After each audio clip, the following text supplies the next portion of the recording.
including machine learning and deep learning to create a noble, eternal, peaceful human society. Lincoln University College was established in 2002 and now has 3 campuses, which is 2 at Kuala Lumpur and 1 at Kota Baru.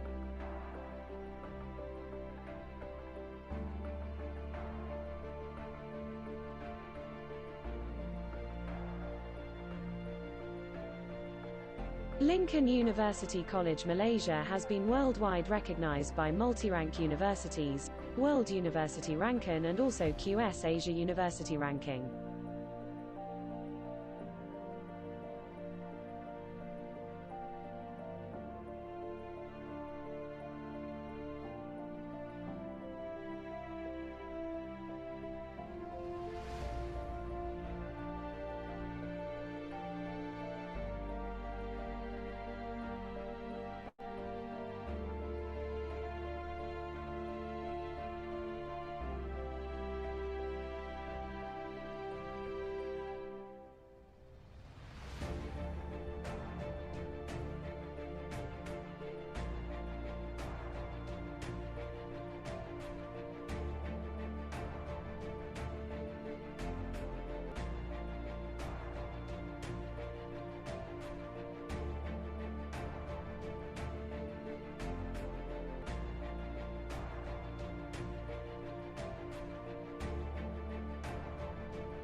LUC, Lincoln University College.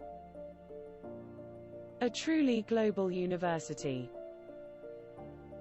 A top 25 performing universities in student mobility that enhances lifelong learning opportunities, practical and scientific skills, social values, leadership and entrepreneurship.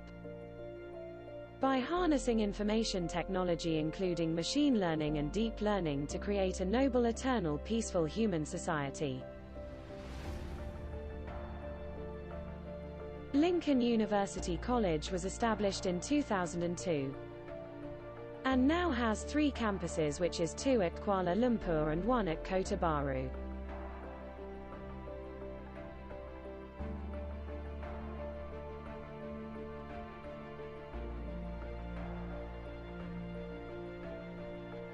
Lincoln University College Malaysia has been worldwide recognized by Multirank Universities, World University Ranking and also QS Asia University Ranking.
LUC, Lincoln University College.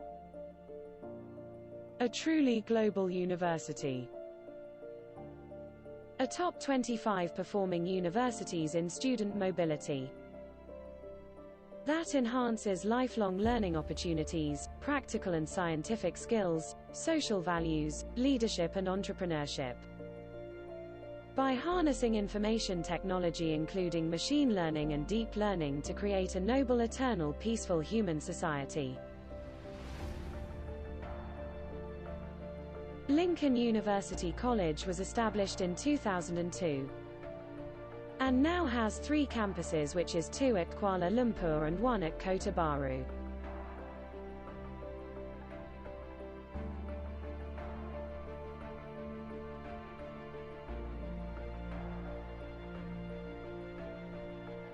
Lincoln University College Malaysia has been worldwide recognized by multi-rank universities, World University Ranking and Morning, also Soni QS sir. Asia University Morning, Kaushik Ranking. sir.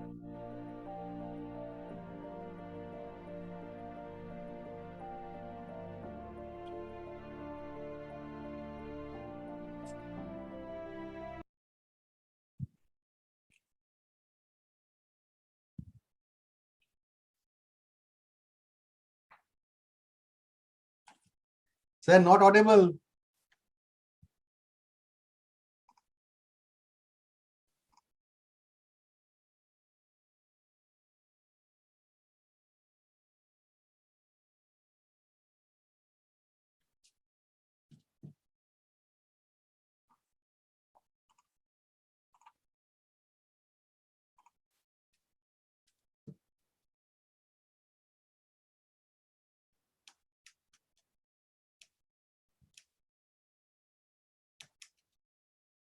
Sir, not audible.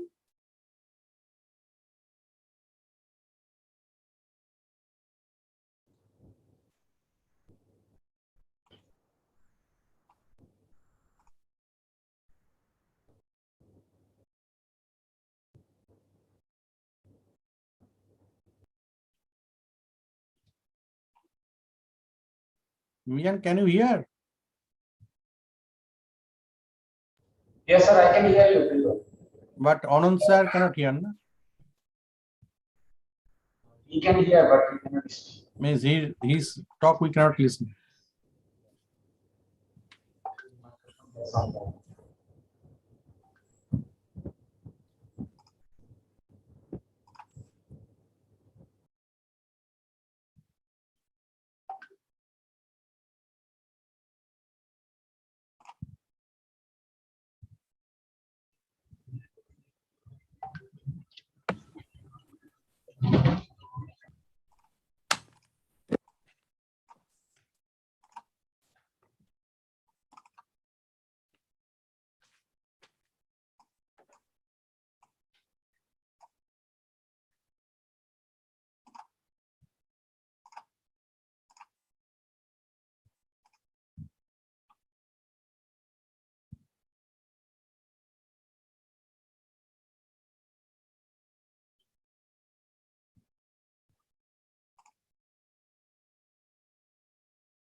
Can you play that one? Let's add join back.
LUC, Lincoln University College. A truly global university. A top 25 performing universities in student mobility that enhances lifelong learning opportunities, practical and scientific skills, social values, leadership and entrepreneurship. By harnessing information technology including machine learning and deep learning to create a noble, eternal, peaceful human society.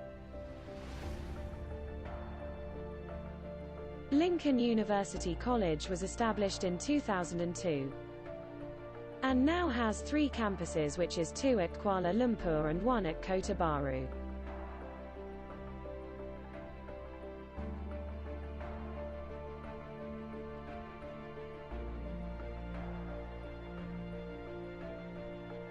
Lincoln University College Malaysia has been worldwide recognized by multi-rank universities, World University Ranking and also QS Asia University Ranking.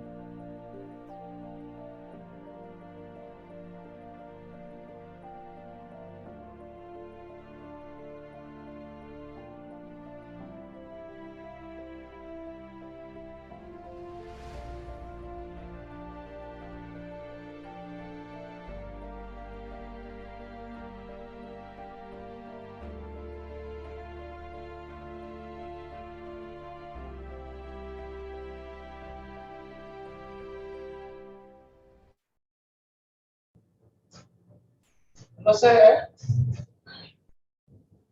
Yes, I can hear you, but Swami sir, not audible.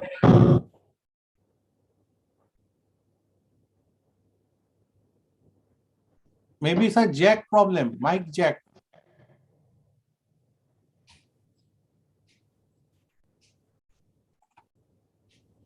Sir, I think he had a microphone problem. Microphones are they are showing connected, but not audible.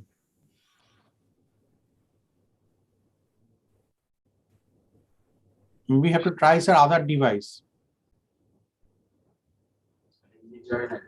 Yes.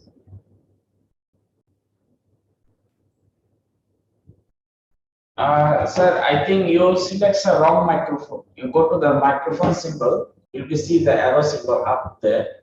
So that one you select your that microphone, USB microphone. Define microphone selected maybe.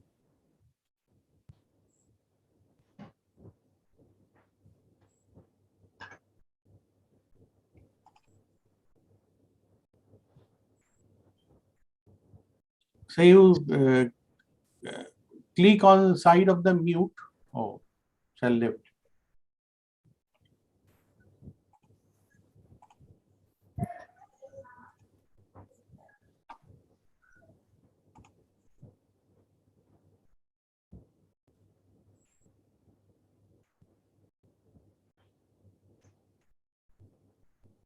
Okay, we can you play that one? We come. Sir, good morning. Sir, All participants, please wait. We will start after 30 minutes. Good morning to everybody.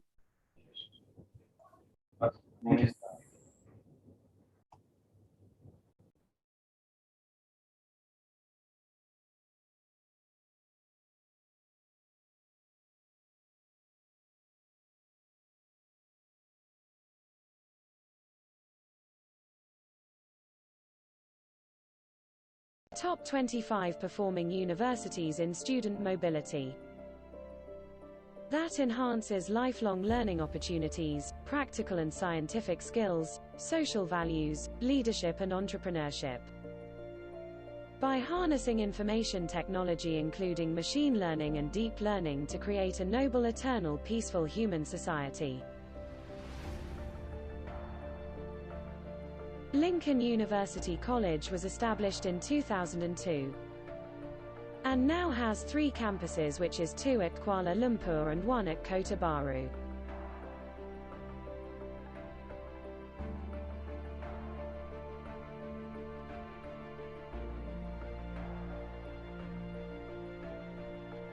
Lincoln University College Malaysia has been worldwide recognized by multi-rank universities, World University Ranking and also QS Asia University Ranking.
LUC, Lincoln University College.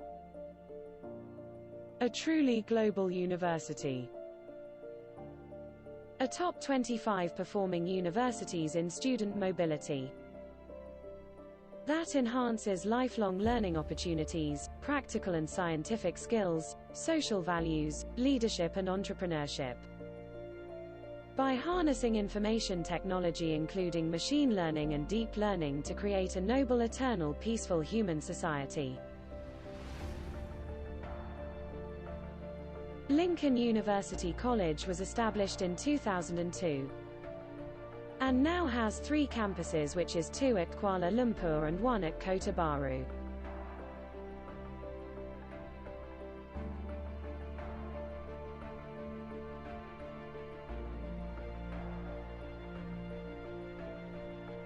Lincoln University College Malaysia has been worldwide recognized by multi-rank universities, World University Ranking and also QS Asia University Ranking.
Sir, I am audible? Yes, sir. Yes, sir. Now you are audible, sir. Thank you very much, sir. Thank you, Good sir. morning. How are you, sir? Fine, sir, fine. Thank you.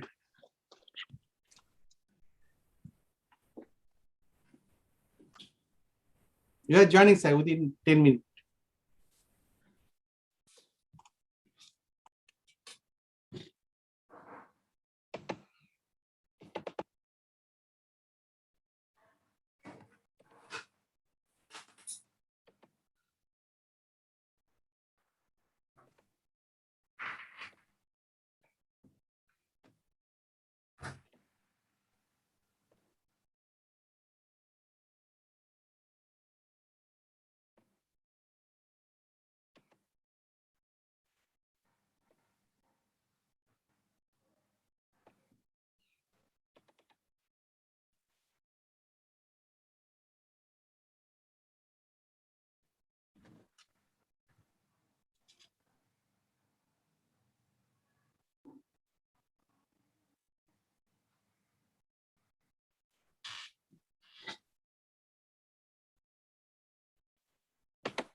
ကိုကြီး conference ကစနေပြီနော်။ဒါနေပြီလား။ဟုတ်ဟုတ်။ email မရောက်ဘူးလား။ဟုတ်ပြီကျွန်တော်ပို့လိုက်မယ်။ forward လုပ်လိုက်မယ်။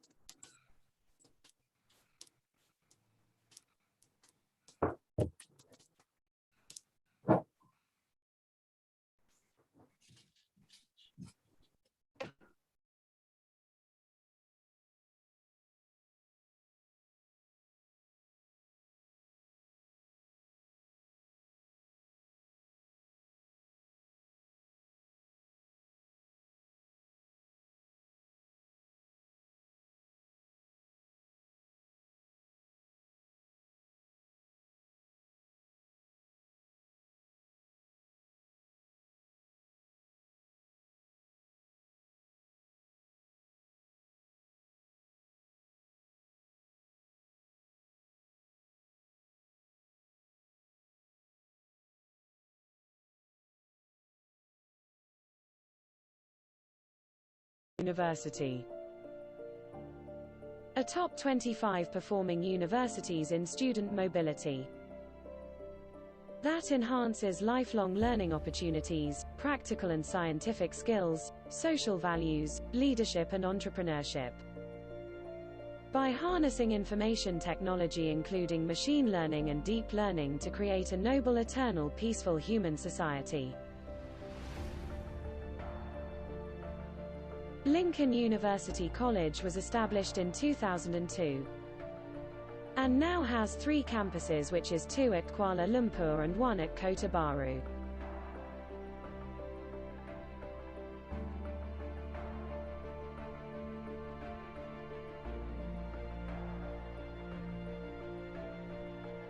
Lincoln University College Malaysia has been worldwide recognized by multi-rank universities, World University Ranking and also QS Asia University Ranking.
LUC, Lincoln University College.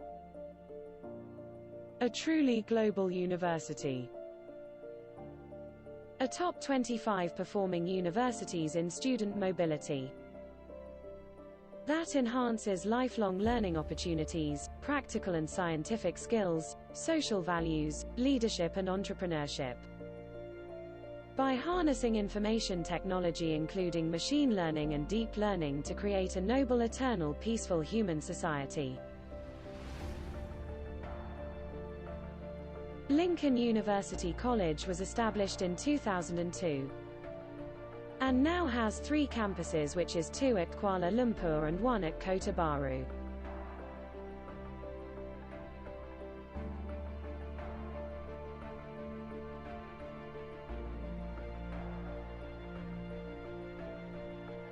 Lincoln University College Malaysia has been worldwide recognized by multi-rank universities, World University Ranking and also QS Asia University Ranking.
LUC, Lincoln University College.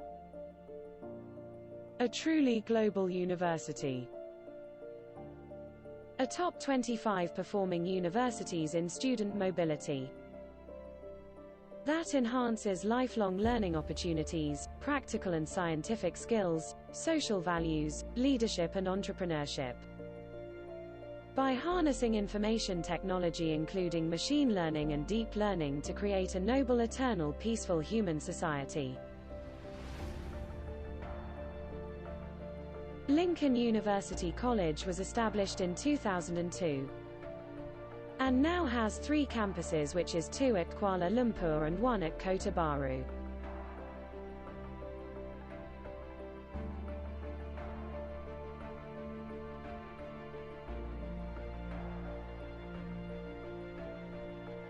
Lincoln University College Malaysia has been worldwide recognized by multi-rank universities, World University Ranking and also QS Asia University Ranking.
LUC, Lincoln University College. A truly global university. A top 25 performing universities in student mobility. That enhances lifelong learning opportunities, practical and scientific skills, social values, leadership and entrepreneurship. By harnessing information technology including machine learning and deep learning to create a noble, eternal, peaceful human society. Lincoln University College was established in 2002 and now has 3 campuses, which is 2 at Kuala Lumpur and 1 at Kota Baru.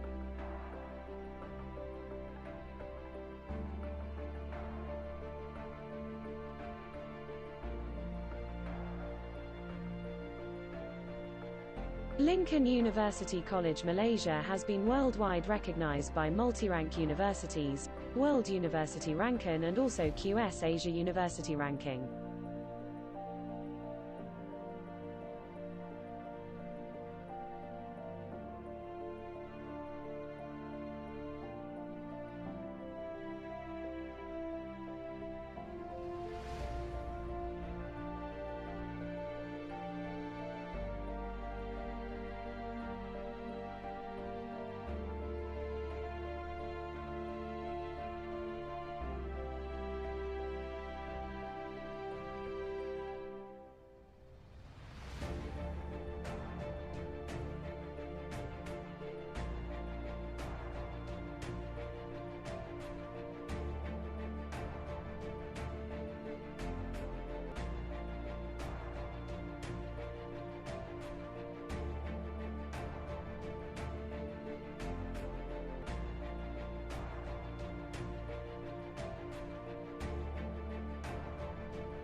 LUC, Lincoln University College.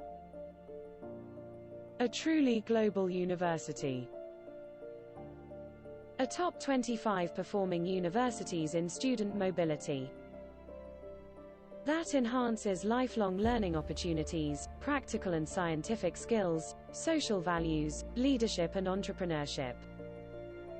By harnessing information technology including machine learning and deep learning to create a noble, eternal, peaceful human society. Lincoln University College was established in 2002 and now has 3 campuses, which is 2 at Kuala Lumpur and 1 at Kota Baru.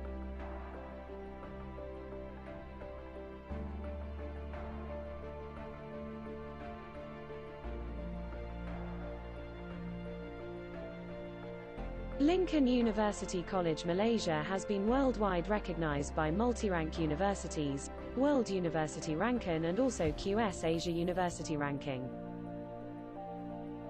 Ya ni.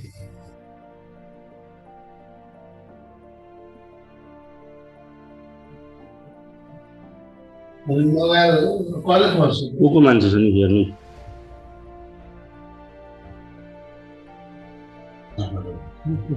Pecah sana sana.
Good morning from Malaysia. Welcome to everybody in the 4th International Conference on Recent Trends in Business and Entrepreneurial Ventures, Icrtbev 2021. Focal theme: Role of Business Research in Changing Technological World. This year we have collaborators from OHS University, Madhya Pradesh, India. And of course, we have our publications divisions. We welcome all the delegates in this August gathering. We also like to welcome our Pro-Chancellor, Dr. Haja Bibi Korita Abdullah.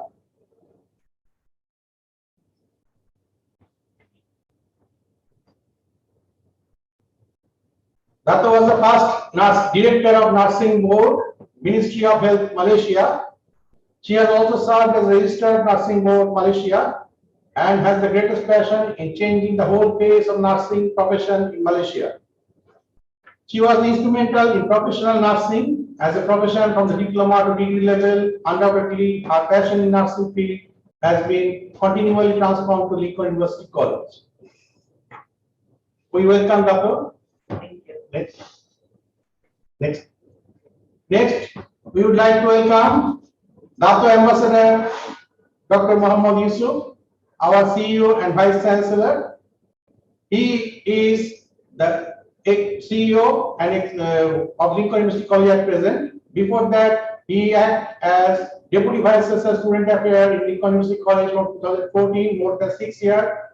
He served as Ambassador in Ministry of Foreign Affairs 1981 to 2001, and Dr. Yusuf has been associated with the ministry since 1975 in various countries and represent Malaysia.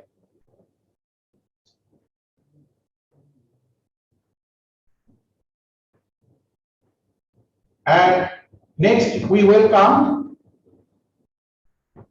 here Anand Kumar Soni, Chairman and Co-Chancellor, AKS University, Shatna. He is instrumental educationalist and strategic educator from innovator. Mr. Soni is a member of Center of Education Growth and Research. He is the chairman of Private University Welfare Association, Madhya Pradesh, India. He is an expert in information technology and enabled services. In person, he is very dynamic and helpful human being with a golden heart. Whenever anyone needs him, he is ready to help them. And of course, he is full of positive energy with a smile on his face in every solution to every problem. He has played an effective role in pandemic era. We welcome Mr. Soni. Welcome, sir. Next we welcome Professor Dr. Harshavardhan Srivastava, Pro Vice Chancellor Development of AK University. He is eminent economist in Central India. You can search his name and see that he has many educational activity as economist in India. And of course, he is managing University of AKS University in many ways: Faculty of Commerce, Faculty of Spiritual Studies, Faculty of Humanities, so forth. And he was appointed as a member of task force constituted by the government of Madhya Pradesh of the implementation of new education policy in 2020, Government of India. Professor Harshavardhan has guided several research scholars at doctorate level and published several research papers and articles. He has vast experience to deal with governmental affairs. We welcome Professor Harshavardhan. Welcome, sir. And of course, not but the least, we welcome our president, founder of University College, Professor Dr. Amiya Bhomik, sir. And he is purely from the education background. He is the executive vice president of the International Education Consulting Group, St. Louis, USA. And Dr. Bhomik was a research fellow of UNESCO Paris. During his tenure, Dr. Bhomik traveled extensively to all over the world. He has served as professor of business administration in many places: University of Lucknow, India, University of Malaya, and many other countries. And of course, everybody know that he is the founder of and also the initiator of this event. Before 4 years, we started this event, and with his encouragement. Thank you, sir, for your blessings. Next. Okay. Thank you. Next. And of course, we have our co-convener, Professor Dr. Abhijit Ghosh, Dean, Faculty of Business and Accountancy, University College. He has PhD in Management and having MBA and also MCOM from University of Calcutta.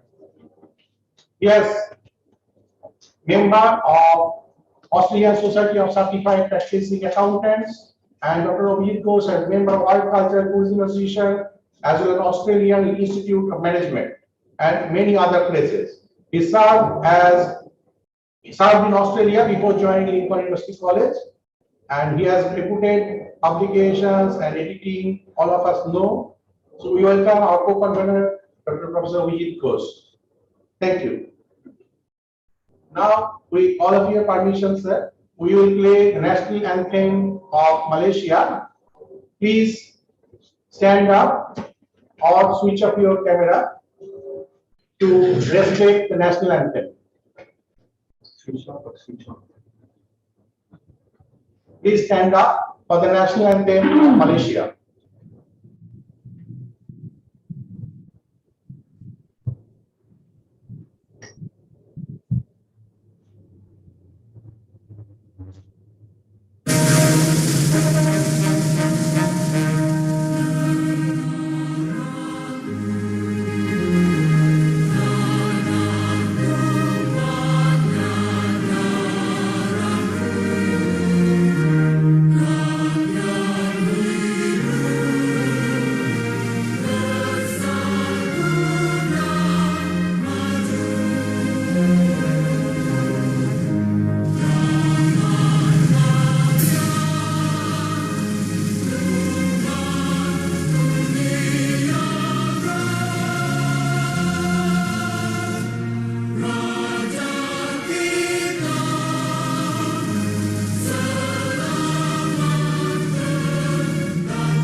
Thank you.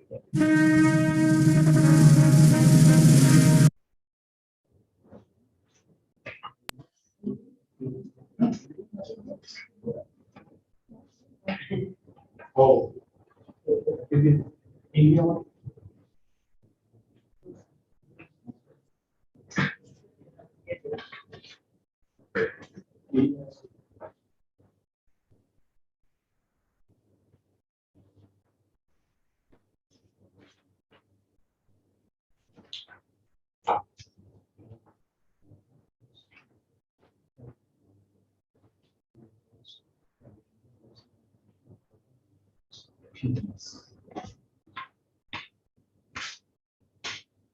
Please wait. We will also play the Indian National Anthem in a while.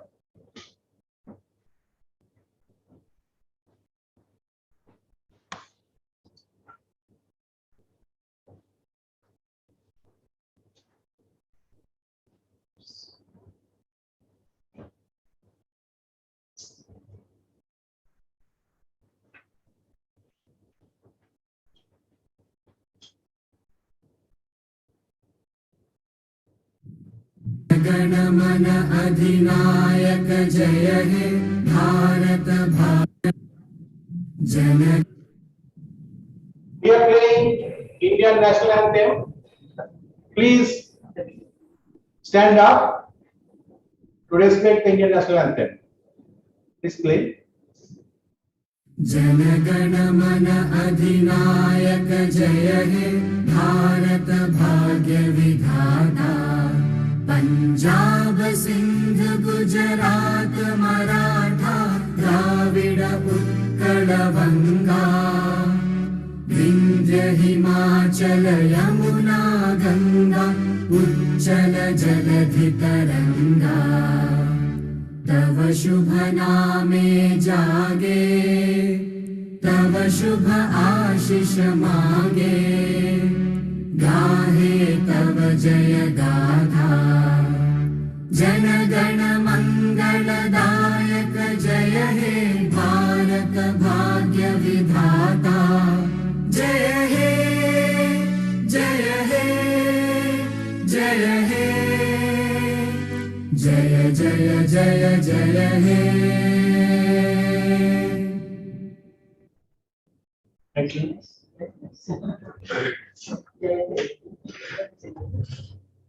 Victory. Giant's victory. Now, I will request our Pro-Chancellor, Dr. PT, to give the inaugural speech. Dr. Please.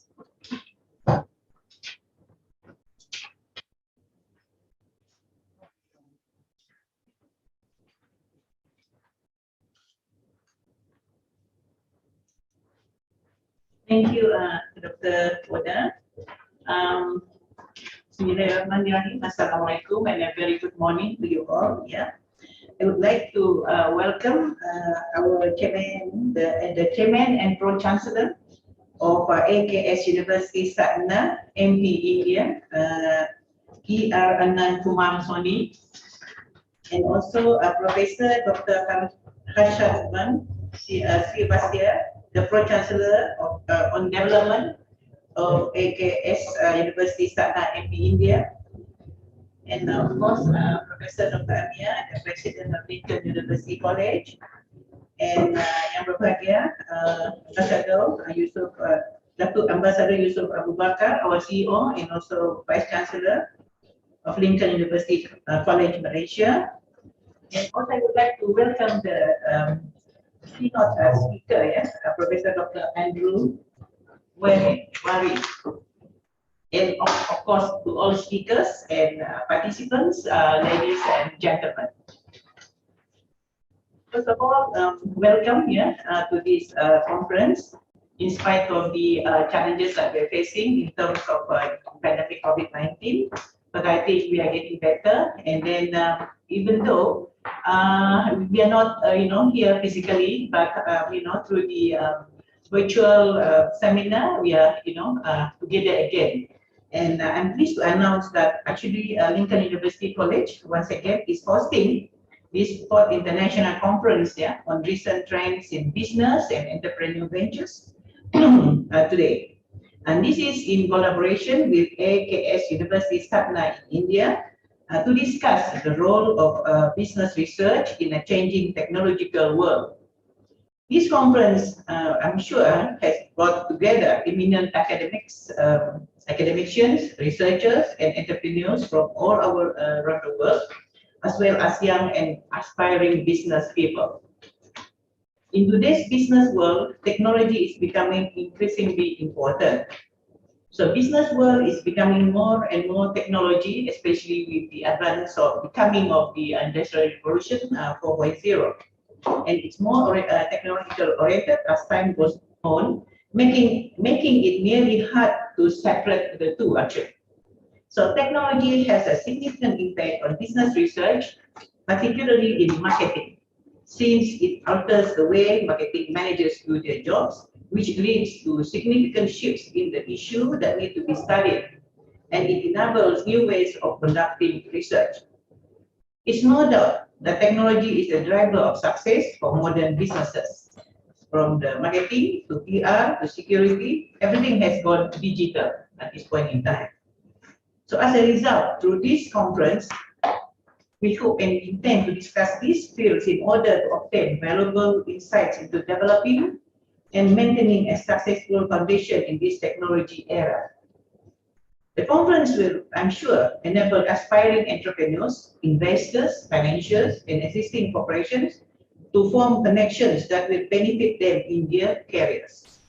We are also excited to hear from academicians and also researchers about your perspectives and new market research findings and trends. Business IT placement, cloud computing, business sustainability, small and medium-sized firms, and digital entrepreneurship are just some of the themes we cover.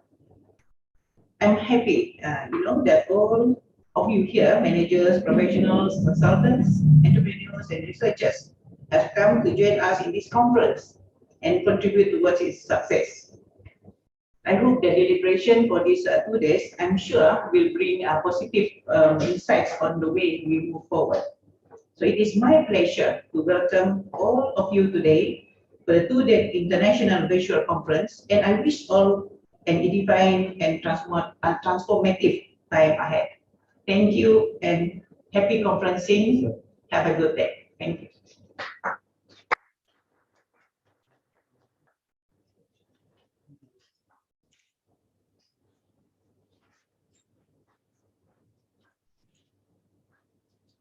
Thank you very much, Dato Hajab Florina, for your wonderful speech, as well as welcoming all the delegates of this particular conference. We sure will have a very nice time together with all the delegates, with all the conference attendees for today and tomorrow, and there will be knowledge sharing, and also there will be lots of fun with debates that will be part of this particular conference. With that, we welcome Dr. Ambassador Yusuf, and he is the CEO and Vice Chancellor, Nepal University College. Dr. for his welcome address. Dr. please.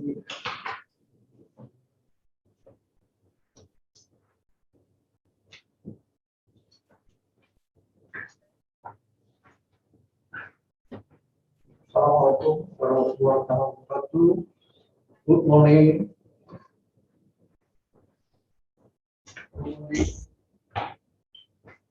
I would like to welcome all the participants, especially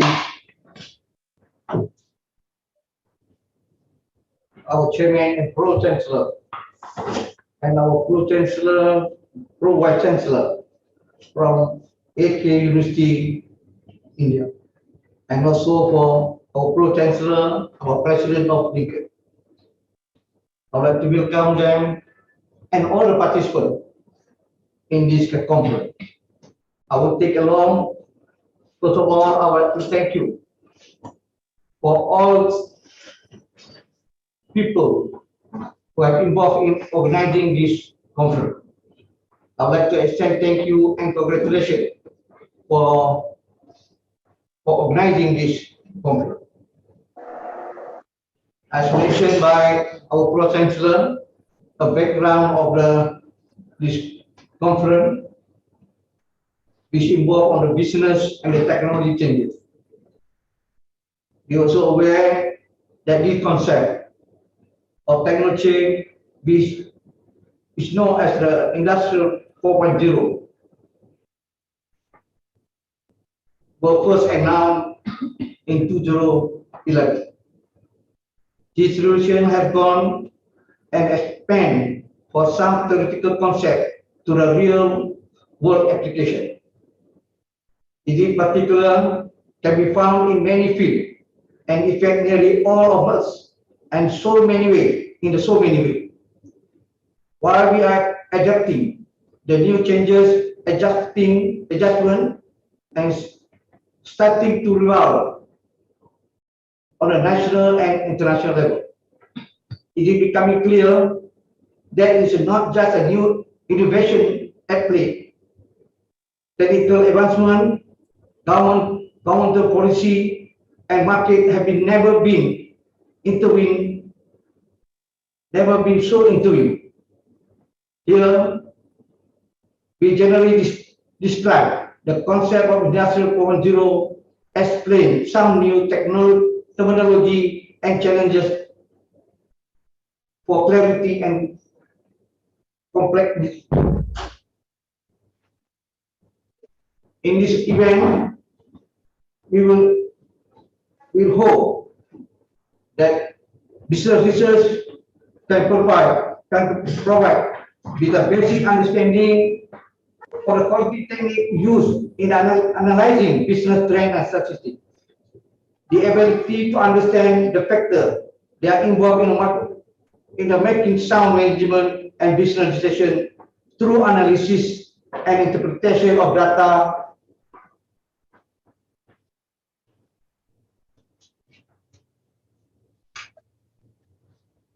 which needed. We can help the manager to be able to evaluate research and results and use the information to make appropriate decisions. By this word, once again, I'd like to thank you and wish you all the best. Thank you.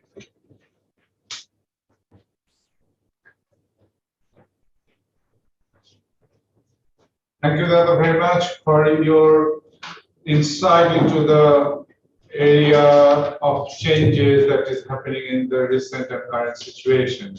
Also, where this whole world of business and emerging trends are heading. With that, we invite Anand Kumar Soni, Chairperson and Pro-Chancellor, AKS University, Satna, MP, India, for his inaugural speech. Thank you, sir.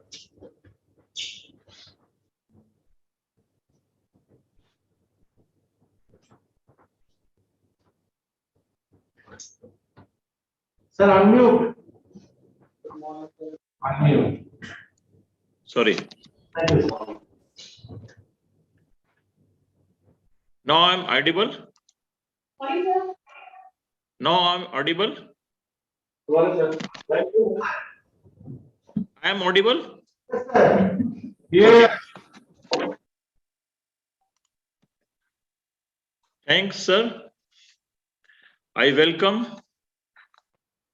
all in 4th International Conference on Recent Trends in Business in virtual mode. It is a post-COVID period, and these digital platforms to impart and gain knowledge are of immense importance.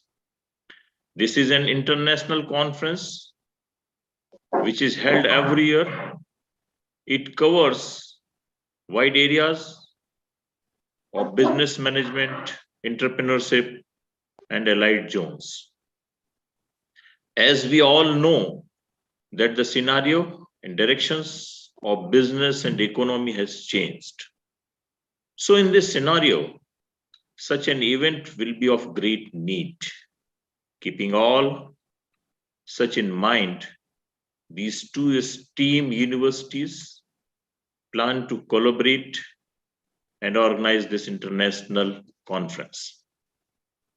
I welcome all the dignitaries, researchers, academicians, scholars, and all who are participating or attending this conference. In this international conference, which is jointly held by Lincoln University College, Malaysia, and AKS University, Satna, India, a leading university of Central India, we are having 8,000 students are from different part of India and abroad also. We are offering 70 programs under 15 faculties, which includes mining, cement, agriculture, biotechnology, management, food, etc. We do have MOU with Lincoln University since long back, and we look forward for strengthening our ties too. I have visited your beautiful campus of Lincoln University. We have very strong relationship between India and Malaysia. I hope all are eagerly waiting for the same since long, and the digital technology gave us the opportunity. It will be beneficial for the presenters, academicians, and all the participants all over the world. The outcomes of this international conference will surely be of great uses for the world. One thing I want to introduce, the Chancellor of this university, Sri B.P. Soni, has introduced an innovative and unique concept of world government for world peace, permanent world peace. We are planning to organize an international conference on world government in future with the hope of your active participation in the joint venture as this conference.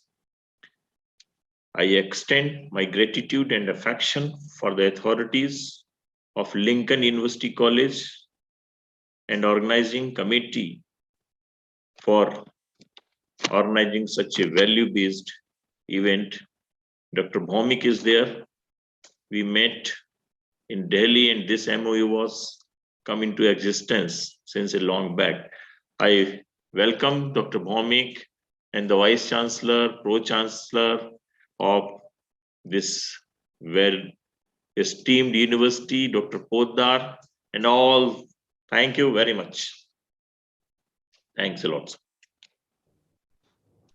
Thank you very much, Anand Kumar Soni, for your wonderful speech, as well as welcoming all of us. And we feel very comfortable with your speech. Now it seems like once this pandemic situation is over, we'll start, collaborating not only just at the faculty level, but we'll be visiting our beautiful campus. And we expect your faculty members to visit us so that we can take this thing forward. With that note, I request Professor Dr. Harshavardhan Srivastava, Pro Vice Chancellor Development, AKS University, Satna, MP, India, for his introductory speech. Thank you, sir.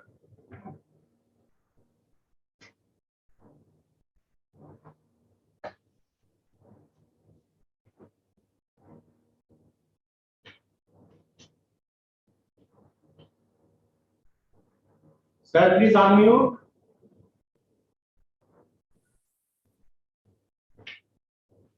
Professor Harshavardhan, sir.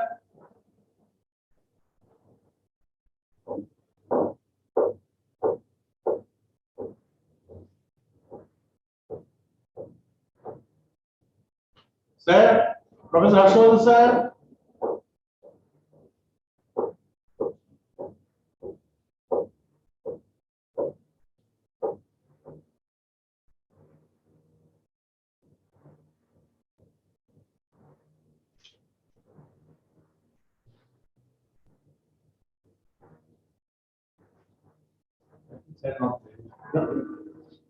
We cannot hear, so we can move forward. Sir, Soni sir,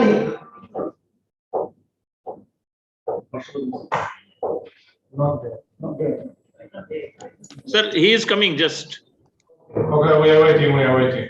He is coming online, sir.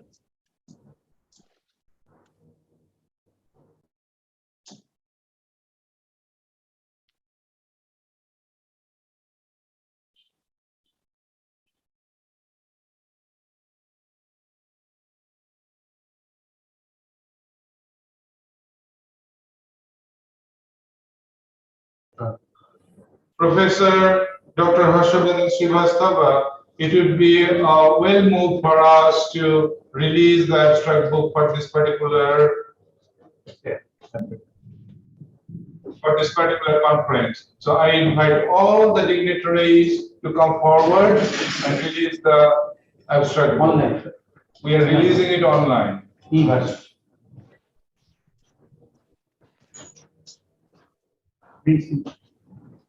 Dr. Padar, please come here.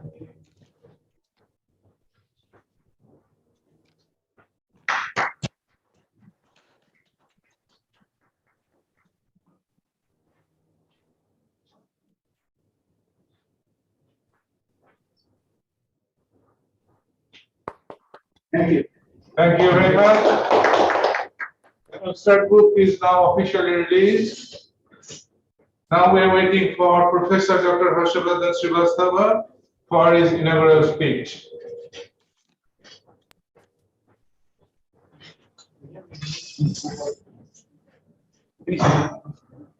Okay. Okay. While we are waiting for Professor Dr. Harshavardhan Srivastava, we also plan to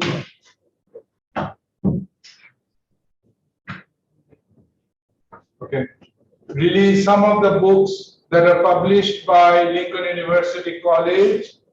The first one is Advances in Science Education, edited by Hari Shankar Biswas, Sandeep Poddar and Dr. Amya Bhomik, published by Lincoln Research and Publishing Limited, Australia, in collaboration with Lincoln University College. The first book, Advances in Science Education.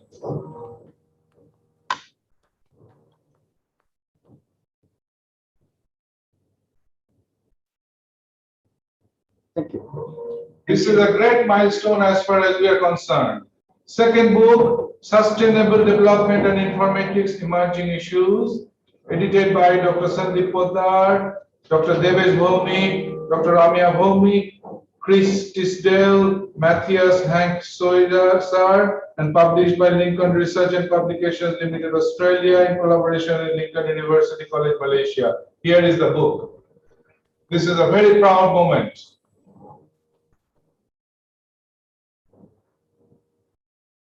Thank you. The third one, Human Resource Management and Mental Health, a Psychosocial Aspect, edited by Dr. Sandeep Poddar, Vishwabandita Kaur, Sasmita Samanta, and Dr. Amya Bhomik, published by Lincoln Research and Publishing Limited, Australia, in collaboration with Lincoln University College, Malaysia. Here's the book. Ready? 1, 2, 3. Thank you. And then the next one is India's Trade and Exchange Rate Regimes by Dr. Devesh Bhomik, forward by Professor Vitaly Nitsenko, and then Professor Margarita Watto and Dr. Sandeep Poddar. Here is the book. Ready? 1, 2, 3. Thank you. And the last one is Empirical Economics by Dr. Devesh Bhomik, forward by Dr. Sandeep Poddar. This is the book.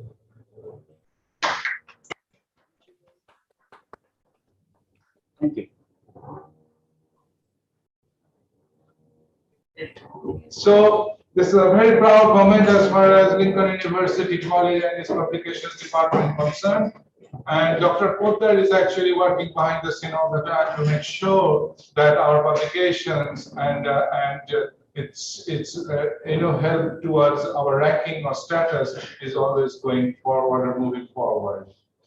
Professor Dr. Harshavardhan Srivastava, are you ready now? Sir, Sir, there is a technical error in his internet. Okay, sir, we move forward. Yeah, you may go on forward. We move forward. What I'm going to do now, I'm going to request our Professor Dr. Amir Bhomik, the President of Lincoln University College, Malaysia, and the founder of Lincoln University College, Malaysia, to come on stage and give his introduction speech. Professor Dr. Bhomik.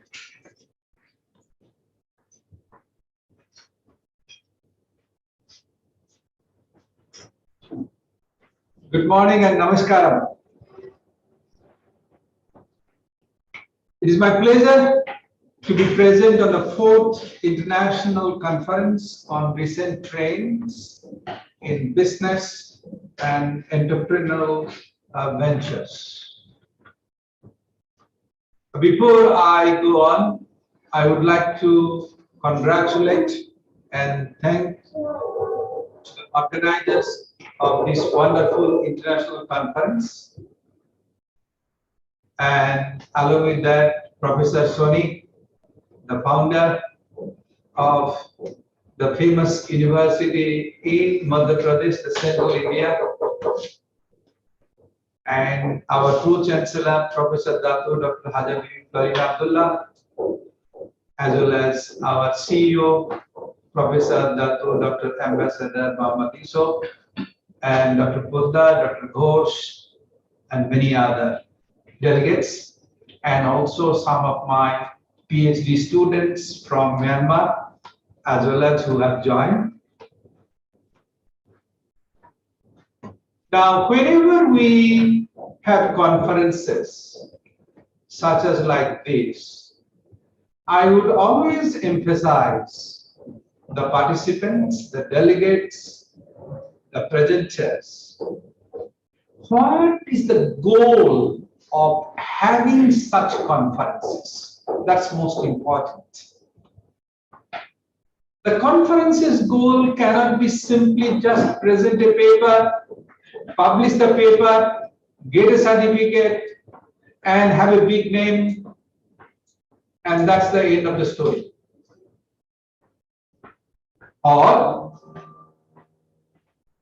just take these papers, increase the carrier value, and go and claim some extra money. That attitude, that orientation of human mind need to be changed. And that's what I would like to emphasize. What is the recent trends in business and entrepreneurial ventures? Now, often big corporate giants, they are talking about CRS activities, corporate responsibilities. Now, why more and more organizations are putting emphasis onto CRS activities? Especially this during and after COVID-19 pandemic.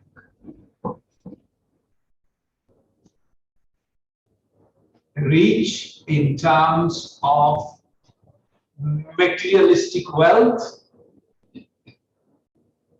reach in terms of spirituality, reach in terms of kindness. There is no differences at all. We are all at the same level.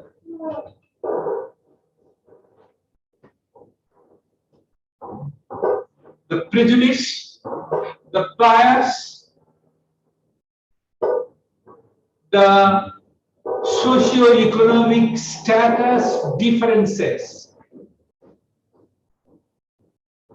do not exist anymore. We are all equal.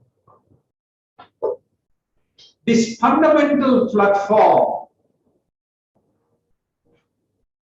has been there, but before pandemic, of 10 to 15 years, each and every human being was chasing after materialistic wealth of having big building, big bungalow, big bank balance, as if they will carry those wealth with them when they go and leave this temporary, impermanent world. The COVID pandemic has taught us how to conduct business in new ways. COVID pandemic has taught us that how entrepreneurism can be more socio-cultural oriented rather than simply economic term. And that's what I call socio-cultural entrepreneur. And that is the trend of business we should accept now, that knowing very well that this world is completely impermanent. You and me, tourists in this world. As a tourist, we are here in this world for a few years. Do not know when our flight will take off from this tourist platform. So before our human flight takes off from this tourist platform, let's do the new way business. Let's create the new way socio-cultural entrepreneurism. And what is that new way socio-cultural entrepreneurism? I believe that we all human beings, directly or indirectly, have some kind of belief and faith in Supreme Almighty. And every belief and faith has some kind of scriptures. In Muslim society, we have a Holy Quran. In Christian belief, we have a Bible. In Hindu belief, we have Gita. Now, these are the major religions. And every religion have a wonderful scriptures. And we all read those scriptures or remind ourselves every morning. And while we read and remind ourselves every morning and every evening, and keep those scriptures after reading very nicely in our home, a fantastic museum. But we forget to practice. We forget to implement what we read on those scriptures into our business, into our daily life. Now, if we apply those in our daily life, rather than simply keep those in our home, you will find our business will be much more effective. Now, the definition of entrepreneurship is like the most important characteristics of entrepreneur, that how do you continue to do work what you started. We often do not get result, so we give up and start something else. The most important factor of entrepreneur characteristics is continuity. That's most important. Now, if I may allow to quote from Gita, how that continuity characteristics have been explained, but unfortunately, we do not practice. Now, there is this Sanskrit sloka called Karmanye Vadhikaraste Ma Phaleshu Kadacha Ma Karma Phala Hetu Bhurma Te Sangatsto Karma. It's a fantastic word when Krishna told Arjuna that you have a right to perform your prescribed duty, but you are not entitled to the fruits of actions. Now, often we read like a religious meaning, but to me, Gita is in action. The entrepreneurs, if they apply these in their life, knowing that human being is a tourist, we have a duty to work. So entrepreneur, the business which I have started, my job is to do my duty very efficiently. I don't care about fruits, the passion. And that passion will make entrepreneur a successful businessman. But unfortunately, we do not practice this, we read this. So that should be the new trend of the business. We cannot be keeping these books in our home, reading fantastically and don't practice it in our life. That's most important. And that is the new trend of business. In Western world, and this is what is happening now, they are spending more and more time to understand all those beliefs and faith scriptures, how we can translate into action. I would like to repeat another slogan.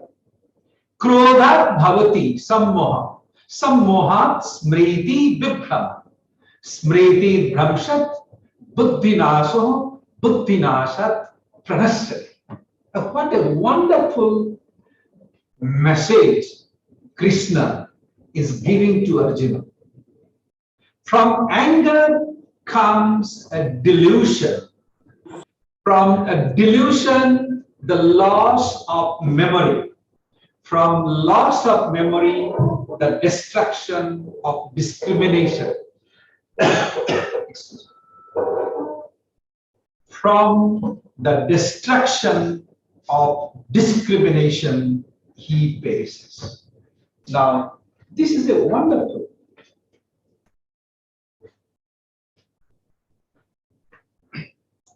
This is a wonderful message which we read, but we tend to forget to apply in our business. What it says, we often get into conflict. We often get angry with our staff. We often make a decision out of our anger. And the decision which we make out of our anger during the business transaction, it becomes a really destructive. Excuse me.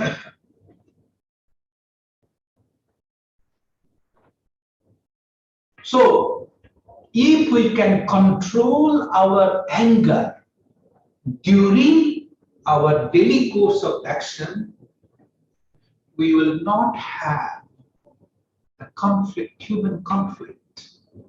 we will not have so much of war in the world is happening.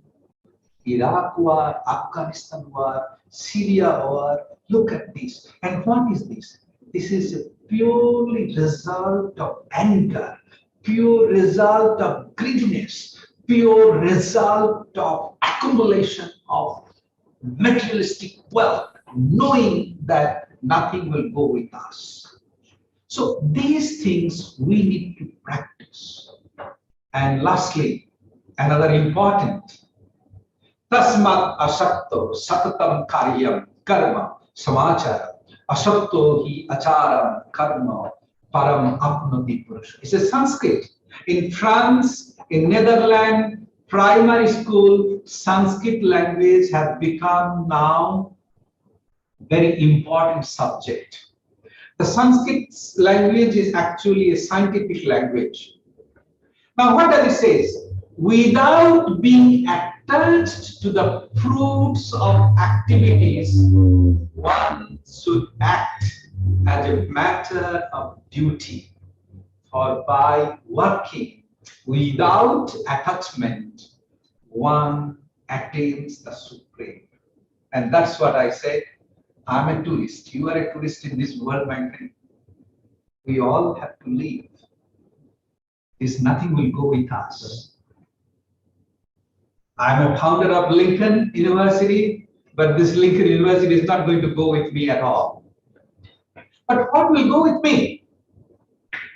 They go with me that the duties which I have performed without attachment to the fruits, and that duties have given some kind of impact to the society. And that impact will stay. And with that impact, hopefully people will bless me. And that blessings will be my best wealth, which I will carry on. Now, this kind of philosophy, it is not a philosophy, it is a fantastic entrepreneurial message which our thousands of years back, our angels, our forefathers, our Supreme Almighty have transmitted to us.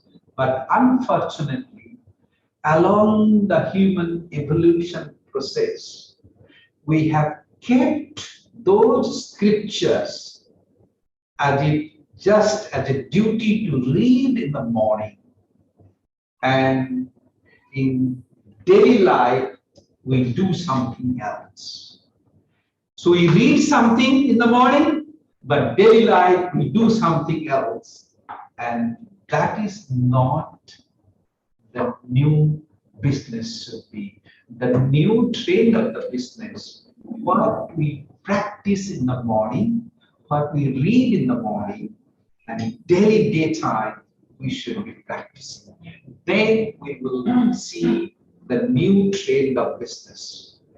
So with this, I thank you, the organizers, especially my PhD students, Lincoln University PhD students across the globe, not only from Myanmar, Nepal, India, Nigeria, Bangladesh, Sri Lanka, China, Korea, and European countries as well as this they are doing with their, we have also achieved Setara 5 for last 4 consecutive years. Setara 5 is a 5-star rating by our Ministry of Higher Education, which is, we are the only university college in Malaysia who has achieved that highest standards of delivery of education. We have also by the Times Higher Education, under the Impact Ranking 2021, there are 17 SDG Sustainable Development Goal. Number 4 SDG, which is quality education, In the world global ranking, we have achieved number 35. And of course, these ranking would not have been possible if our faculty members, if our students, our management would not have practiced the recent trades in business and environment ventures. So very fantastic title of the conference, which Lincoln University College trying their best to implement what we read in the morning and practice. And I thank once again to all important delegates, including my PhD students who have joined. I know Nigeria is very early morning, but still have joined in this conference. And I look forward to have many such conferences. And the conferences is just not simply paper reading, but output should be so effective that we create an impact in the society and people remember us. With this, thank you once again. May God continue to bless us to create peace, harmony within our human society. Thank you and God bless.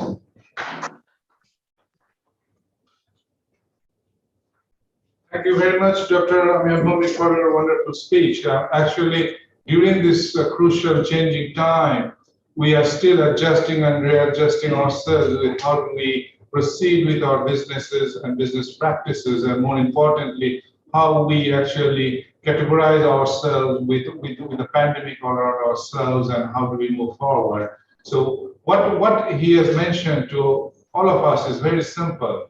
The philosophies of life revolves around her doing very simple things and moving forward with all those.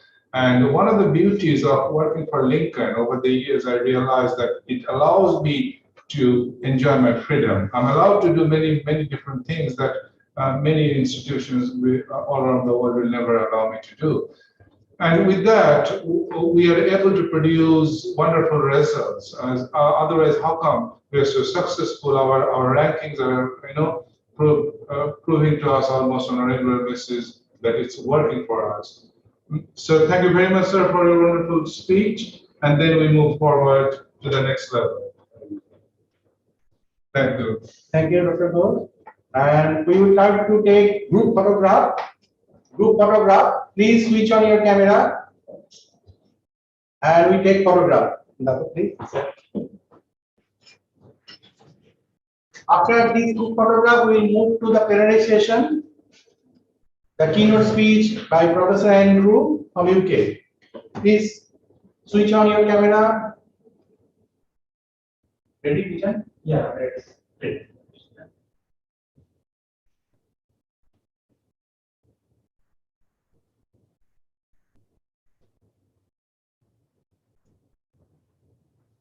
Ready? 1, 2, 3. More.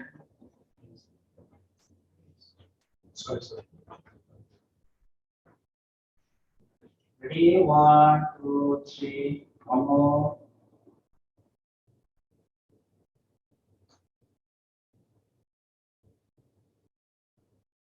Thumbs up.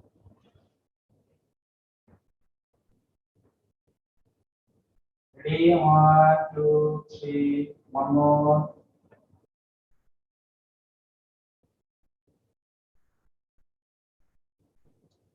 What's reading? Yeah.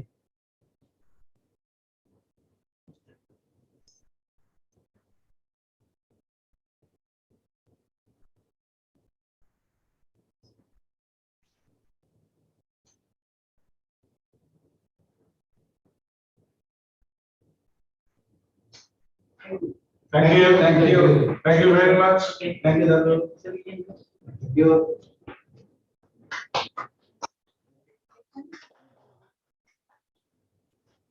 Slide.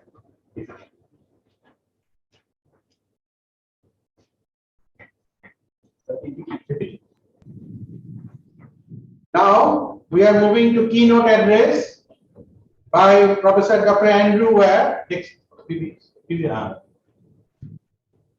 Director of Research, University of South Wales, UK. He is also the Regional Director of Techno Campus. Professor Dr. Andrew is currently serving as Professor of Computing at the University of South Wales in UK. He is the Regional Director of Techno Campus, an innovative and ambitious project that seeks to engage young people with computing and its cognitive subjects.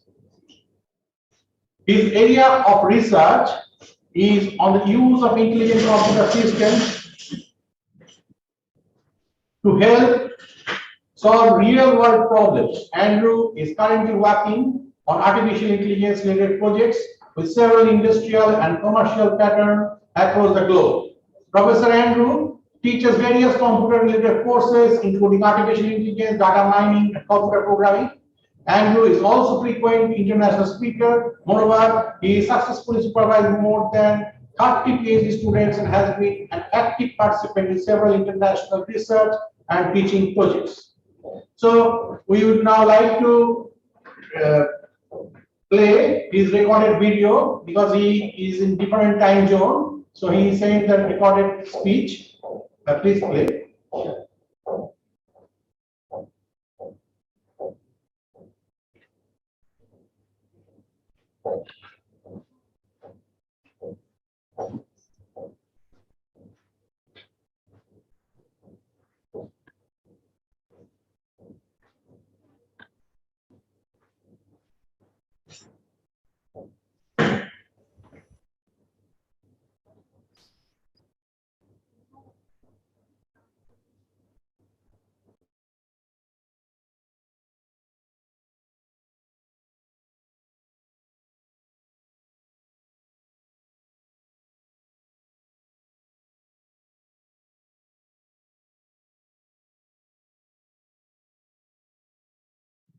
Hello, my name is Andrew Ware, and I'm Professor of Computing at the University of South Wales, and I'm also Director of the Wales Institute of Digital Information that looks at the deployment of new technologies within the healthcare system.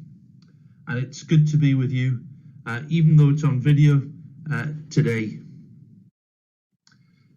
COVID has taught us many things.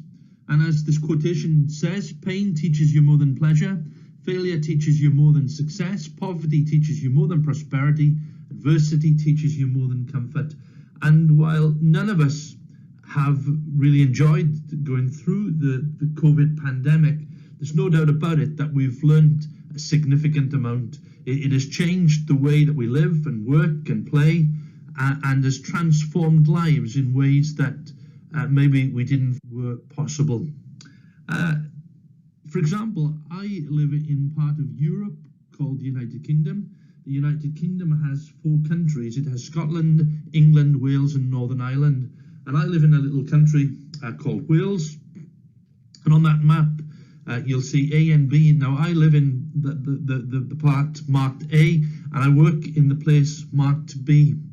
And every day I travel that route from A to B, and then in the evening from B to A to get to work. And typically I used to do that 5 days a week, 45 weeks of the year. Since COVID has started, which was over 20 months ago, I haven't been back to campus yet. Everything has been online as far as I'm concerned in my job.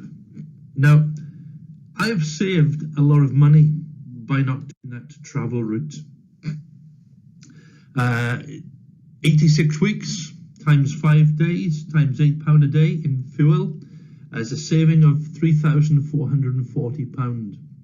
Now, COVID has taught me that I don't need to go to my office every day. I have a computer at home, I have a desk at home, I have the means of contacting some of my research workers and co-workers, and going forward once the COVID pandemic is over, I estimate that I could work at home 3 days a week very effectively and just go into the office 2 days a week for face-to-face meetings and face-to-face teachings. That would save me, going forward, a total of £1,080 per academic year. Now, not only is there a saving in terms of money, but there is also a significant saving in time. On average, it takes me 50 minutes to drive to work and 50 minutes to drive home. Some days, if there's traffic, it can be significantly longer than that. And again, I've saved a huge amount of time during COVID by adapting my working pattern to live at home. And not only have I done that, but hundreds of thousands, maybe millions across the globe have discovered that they don't need to spend endless time going back and forth to the office. We have the technology and the ability to work remotely. It would have been nice to have been with you today, to be able to have a coffee, to be able to have a chat face to face. But a lot of the communications that we do, we don't need it to travel for anymore. We have very good internet connectivity. We have the ability to talk to each other in ways that maybe before the pandemic we didn't realize were there. That has had a significant impact across the world. Cities are no longer maybe the hubs that they once were. So, for example, in Wales, the house prices have risen because Wales is a rather rural place where people have a lot of space, sometimes between houses, and it's a very attractive place to live. And people that have decided that they don't need to live in the hearts of cities anymore, which were near their jobs. They can live more remotely, and that means that they can connect to their work from home and save time and save money. But that has the consequences that houses in those more remote areas have increased in value as more people seek to live there. Picking up on my research, COVID has changed the way that we do things in terms of health. And a personal tale is to do with my dad. That's a picture of me and my father. And my father is relatively well for a man who's nearly 90, but he has a number of problems. And one of the problems that he has is from time to time, he has growths on his head that are potentially cancerous. And so when he gets a growth, he goes and he sees his doctor. His doctor has a look at it and says that needs to be removed. The doctor refers him to his consultant.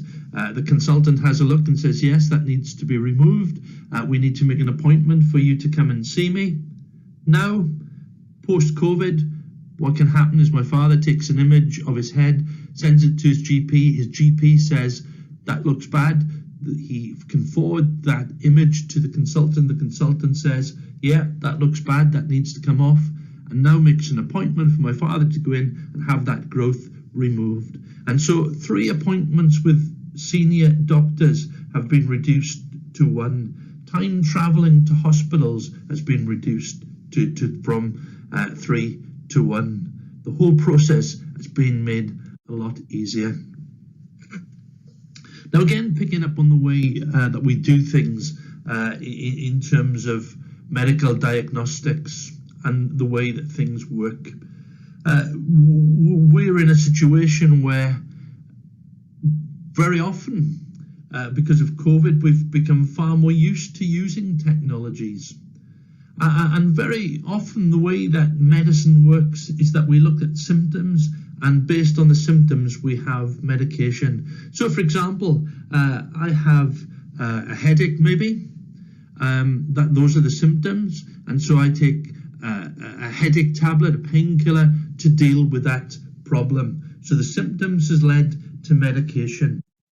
What would be much better is if we could always add in the cause that has led to the symptoms that has led to the medication. So, for example, I have a headache.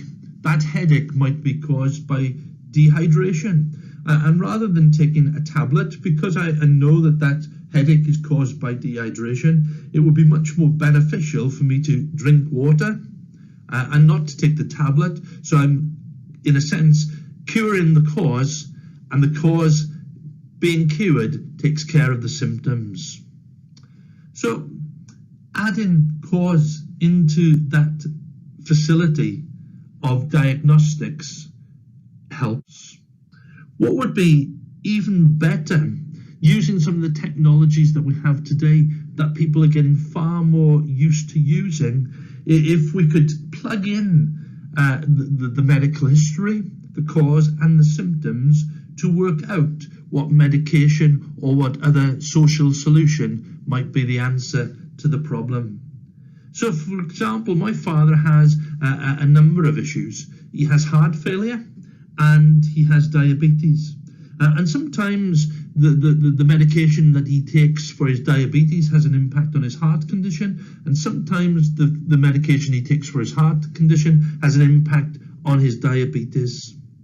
Now, that situation of heart and diabetes isn't unique to my father, but not everybody that has diabetes has a heart problem, and not everybody that has a heart problem has diabetes. And so what we can look at using data about different conditions and the different combinations of conditions is to work out medication that is fit for the person that's being looked at.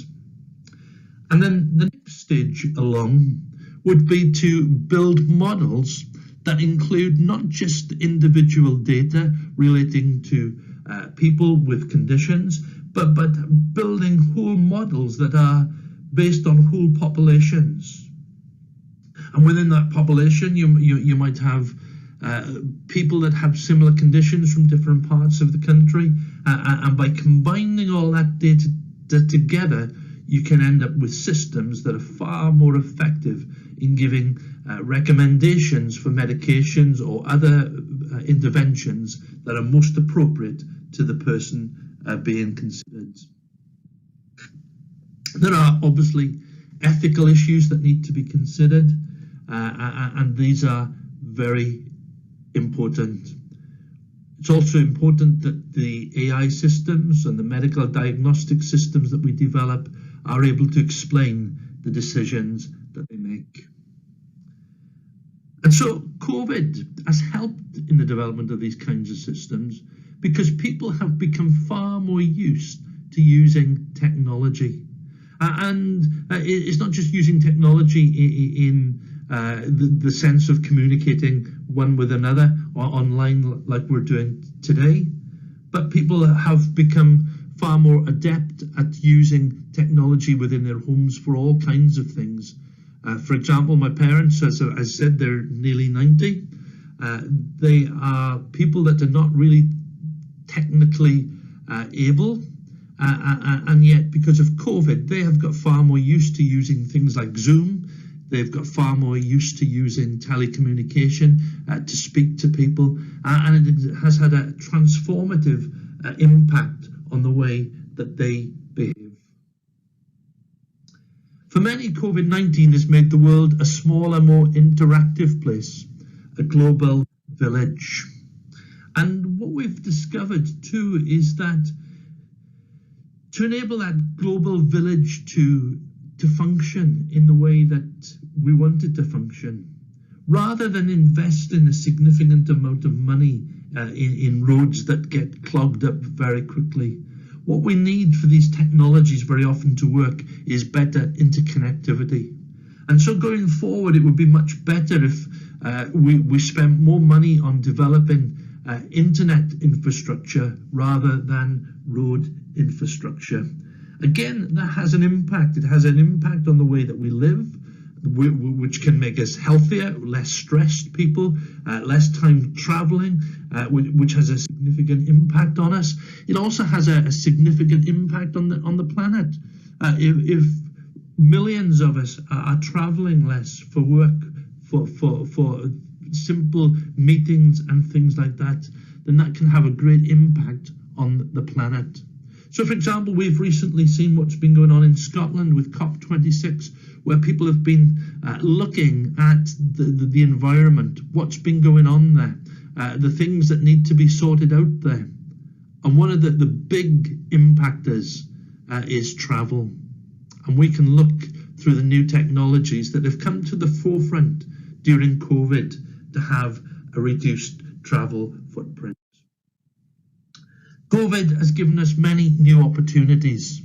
It has shortened the time from idea to implementation. It has made collaboration easier.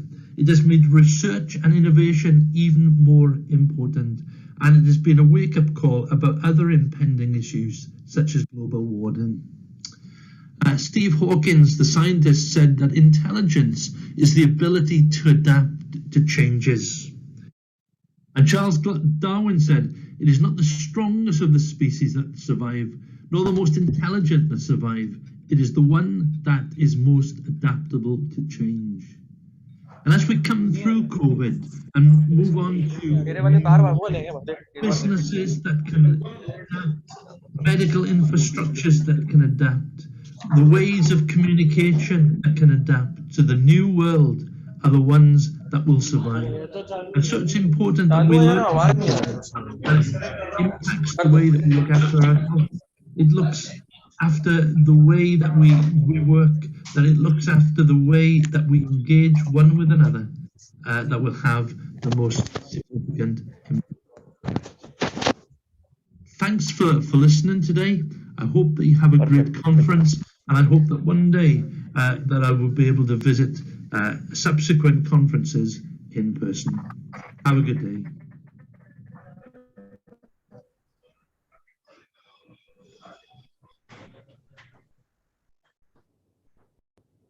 Thank you, Professor Andrew, for your keynote speech.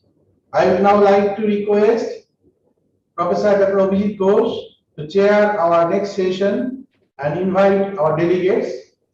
Professor Ghosh, please. Okay, so with all the introductory speeches and keynote address done, now we are heading straight to the actual area.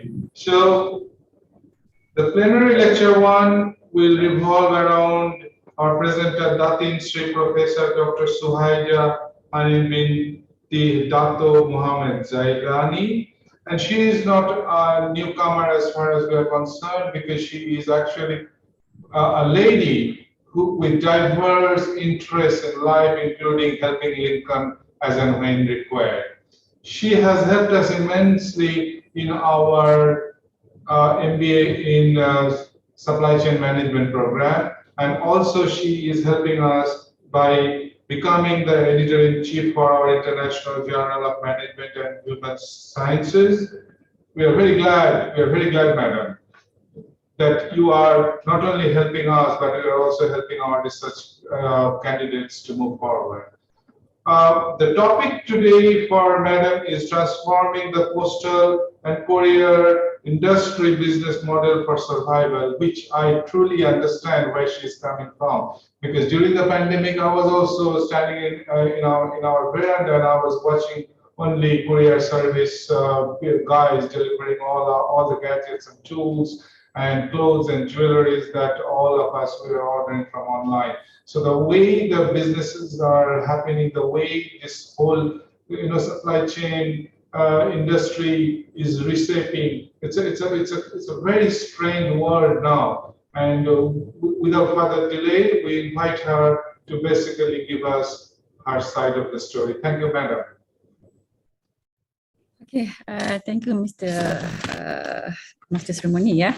Okay. Assalamualaikum. Very good morning to all the participants of the conference. Yeah. First of all, I would like to thank you to the organizer, for inviting me again to be in the plenary sessions for the conference. Okay, let me share my screen. Yeah.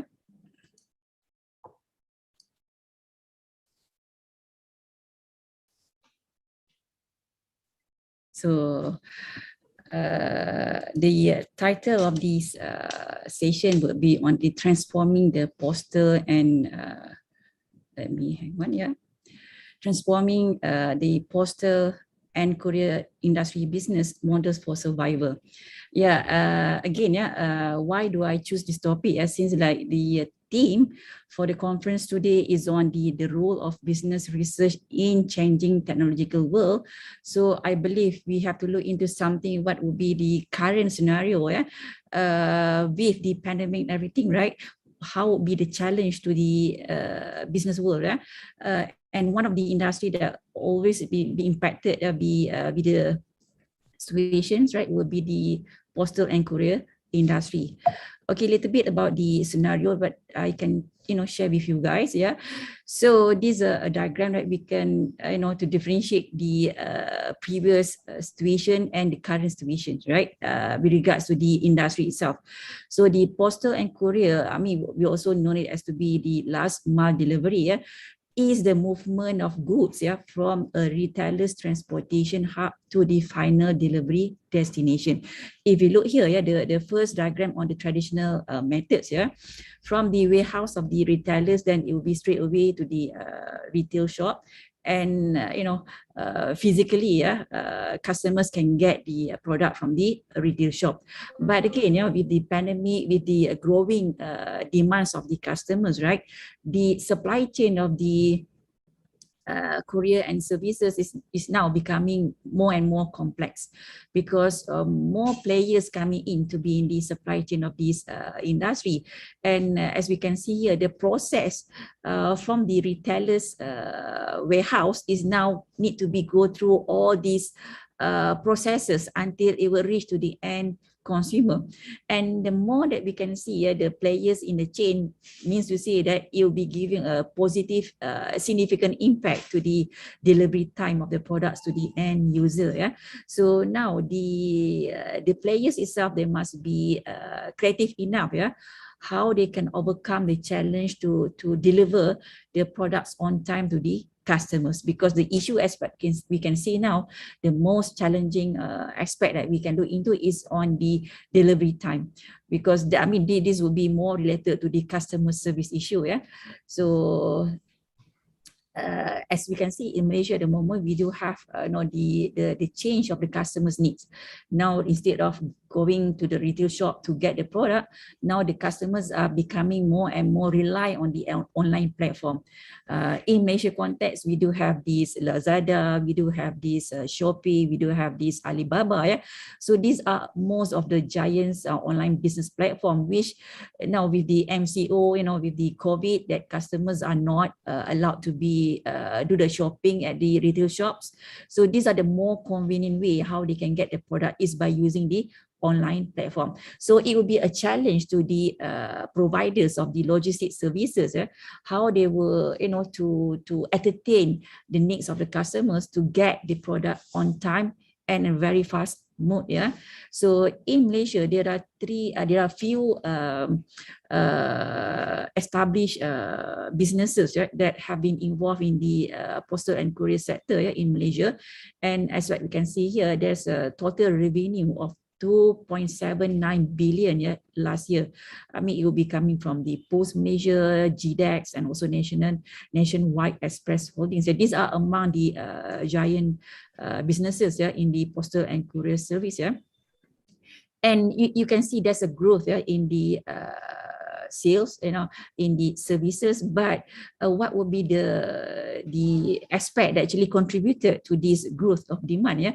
Is because of the COVID pandemic, because we had the pandemic started from last year.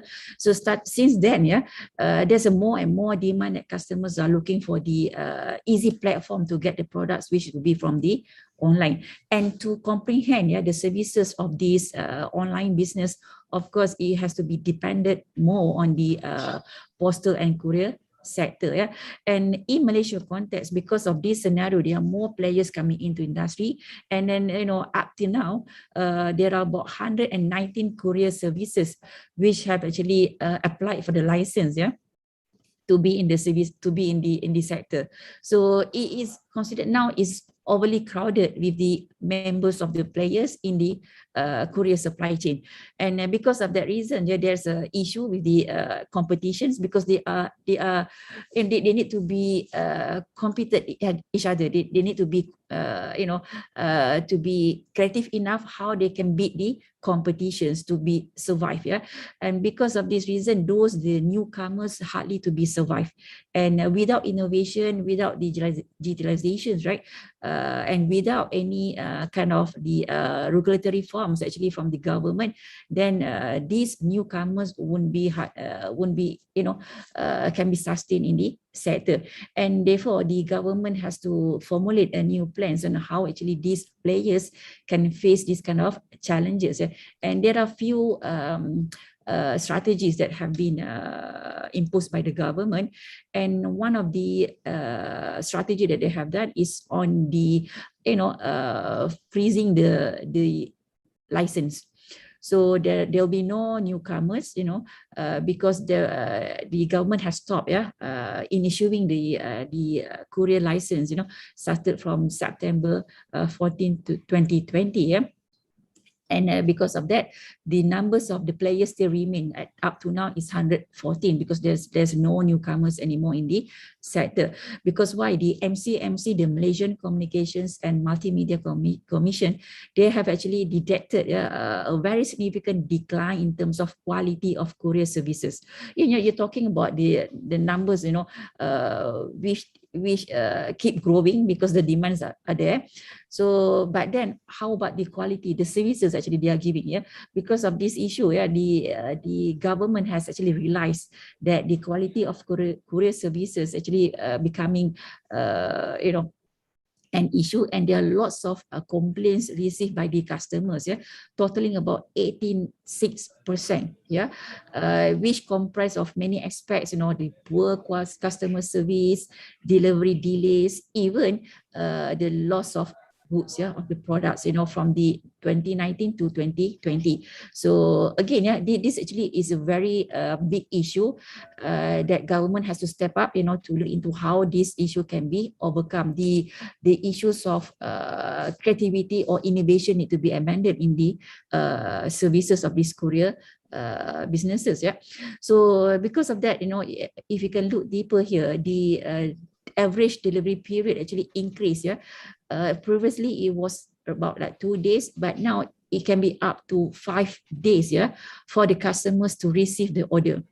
Even though the retailers, they have come up with the very efficient, productions to be able to meet the customers' demand to deliver at the time actually required by customers, but it's depending on their intermediaries, especially from the courier services, how fast or how effective they will be doing this delivery to the end customers, to the final destinations. And if you go back to the customers' requirement, right, beside the cost, beside the quality, beside the the flexibilities or responsiveness, they are looking at the aspect of the delivery. So the responsibilities, in ensuring that the customers can get the product on time is not only from the producer's aspect, but must also depending based on the how effective, how efficient the courier services that will do delivery from the point of the retailer's warehouse to the final destination. And then because of this unhealthy industry, then again, in a way, the government has to step up, and look into this matter and help the players on how they can improve their quality of services to the customers. And one of the strategy what they have actually come up as a strategy plan is to introduce this PUDO, or what we call as PUDO, is known for the pickup and drop off points. So in international context, this PUDO concept is well established, in the Europe, even in UK, in US. I mean, this actually has been well implemented in the international context. But in Malaysia, we just recently realized actually, to speed up, to reduce the delivery time, one way is to have these PUDO points, which in a way, the the benefits of this PUDO, it will be both aspect from the consumer point of view as well from the producer's perspective. Yeah? Why do I say from both sides? Yeah? Customers will get the product in a very shorter time. Yeah, because why they don't really need to go for all these players, yeah, or services to deliver from the point A to the point B. They just need to, go and pick up their points at their product at the certain points which have been established. Yeah, perhaps the most closest to their residential house and everything, right? So the benefit to the courier services is that they can shorten their, they can cut their, they can reduce their capex, they can reduce their cost, because without need to go and deliver the product physically to the customer's location. So they just send it to the points, and then this, in a way, they don't really need to have their transport. They don't really need to have, they can consolidate their deliveries with other partners and so on, right? So this will be considered as one of the efficient way how they can go and achieve the objective of having this circular economy, yeah, because we're talking about how efficient in the system, to less energy and so on, right, to consume less energies. So this in a way actually it will help to achieve lots of objective of agenda of the government. Yeah, so in current situations in Malaysia, we do have now is 10,000 of PUDOs, yeah, nationwide, and in fact we are targeting to create more and more PUDOs, yeah, perhaps 30,000, yeah, by 2020. Yeah.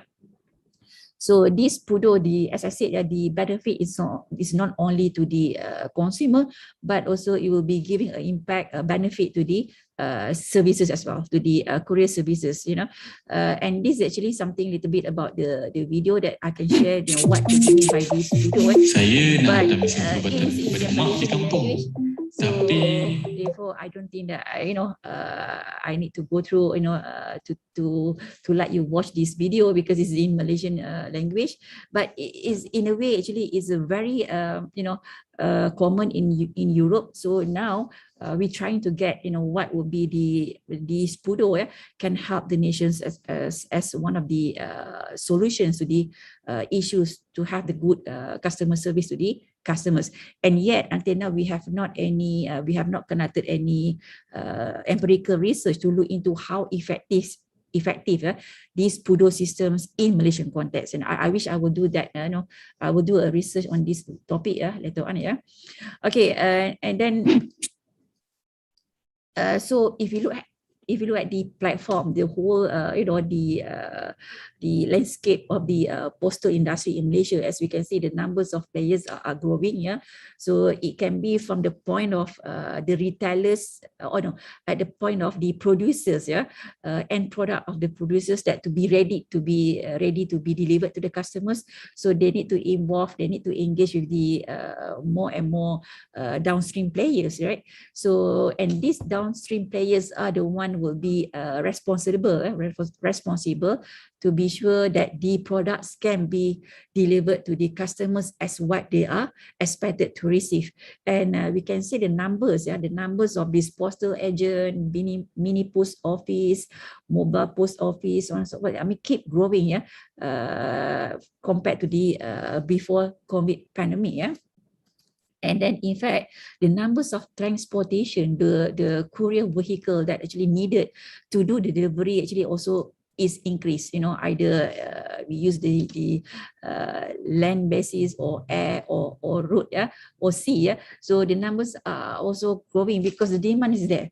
Because customers are now preferred to do the shopping through online platform. So because to comprehend with that demands, again, the courier services need to be upfront to help how this can be make it more efficient so that the customers will receive their products on time. Yeah. So but if we compare the traffic between the the types of products being delivered, we can see number of express documents and also others are a bit less, a bit lesser compared to last year.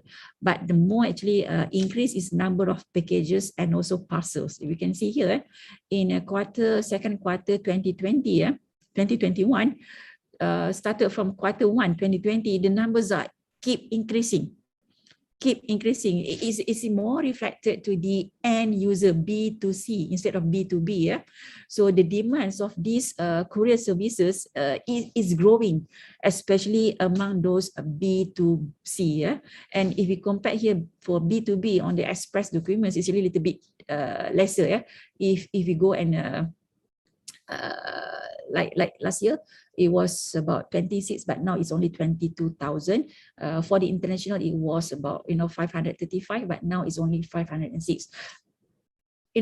Unlike the scenario what we can see from the express documents, yeah, the B2B one, but the B2C actually is growing every quarter of the years. Started from the COVID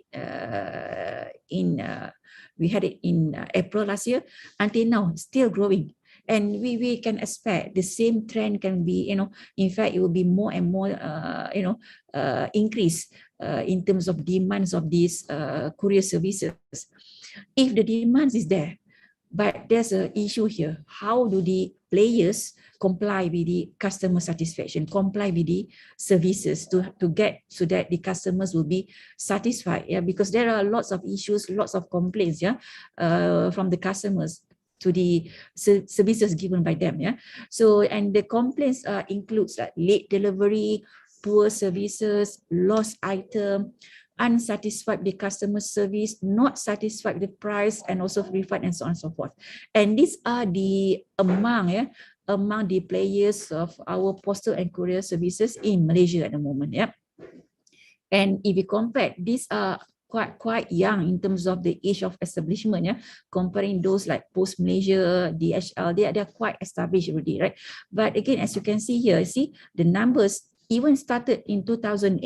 Yeah, there are lots of issues that have been, posted by the consumers, by the customers with regards to the complaints with the late delivery especially. And if you compare here, even though they have actually well established in the system, in the industry, but still people keep arguing about their services.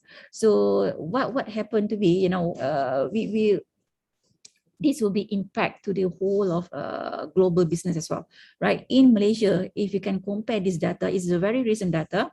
It shows here Malaysia has the longest e-commerce delivery times in Southeast Asia. Products take almost like 6 days to reach to the end customers.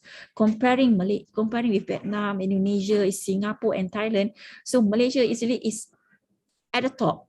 We do have a longest time actually to be delivered. If we engage with the global partners, right, to be reached in the local destination, it was about more than 5 days for us to be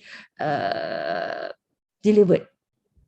So again, in terms of global business, this is not a good sign to us, yeah, because it will be impact to the whole of the survival, especially those local businesses, especially, yeah, if the delivery services is not improve, yeah, and there's no action taken by the government, then it will be very hard for the players to sustain, yeah. So therefore, there is an urgency for Malaysia to address the new norm and cater for future demands, especially now because new norm that people are advised with physical shopping, they need to go and rely more on the online platform. So to cater the needs of online platform, the courier services need to be in line with that, right? So how do we actually Malaysian address this issue? So need to be sure that there are things that need to be taken care of. There are 4 R's that need to be focused: reliability, on the quality of service, need to be sure on the reach, yeah, need to be sure that the last mile delivery is something that can be reliable, and need to be relevance, need to be resilience. So these are the 4 R's which now as a focus of the government to look into how this can be applied by the industry players, right? So if we compare talking about the environmental kind of things, on the accessibility, we do have recycle, we do have reuse, we do have remanufacture, everything, right? But in the context of the courier services, we also can apply the 4 R's, but the 4 R's are meant to be for the reliability, reach, relevance, as well the resilience.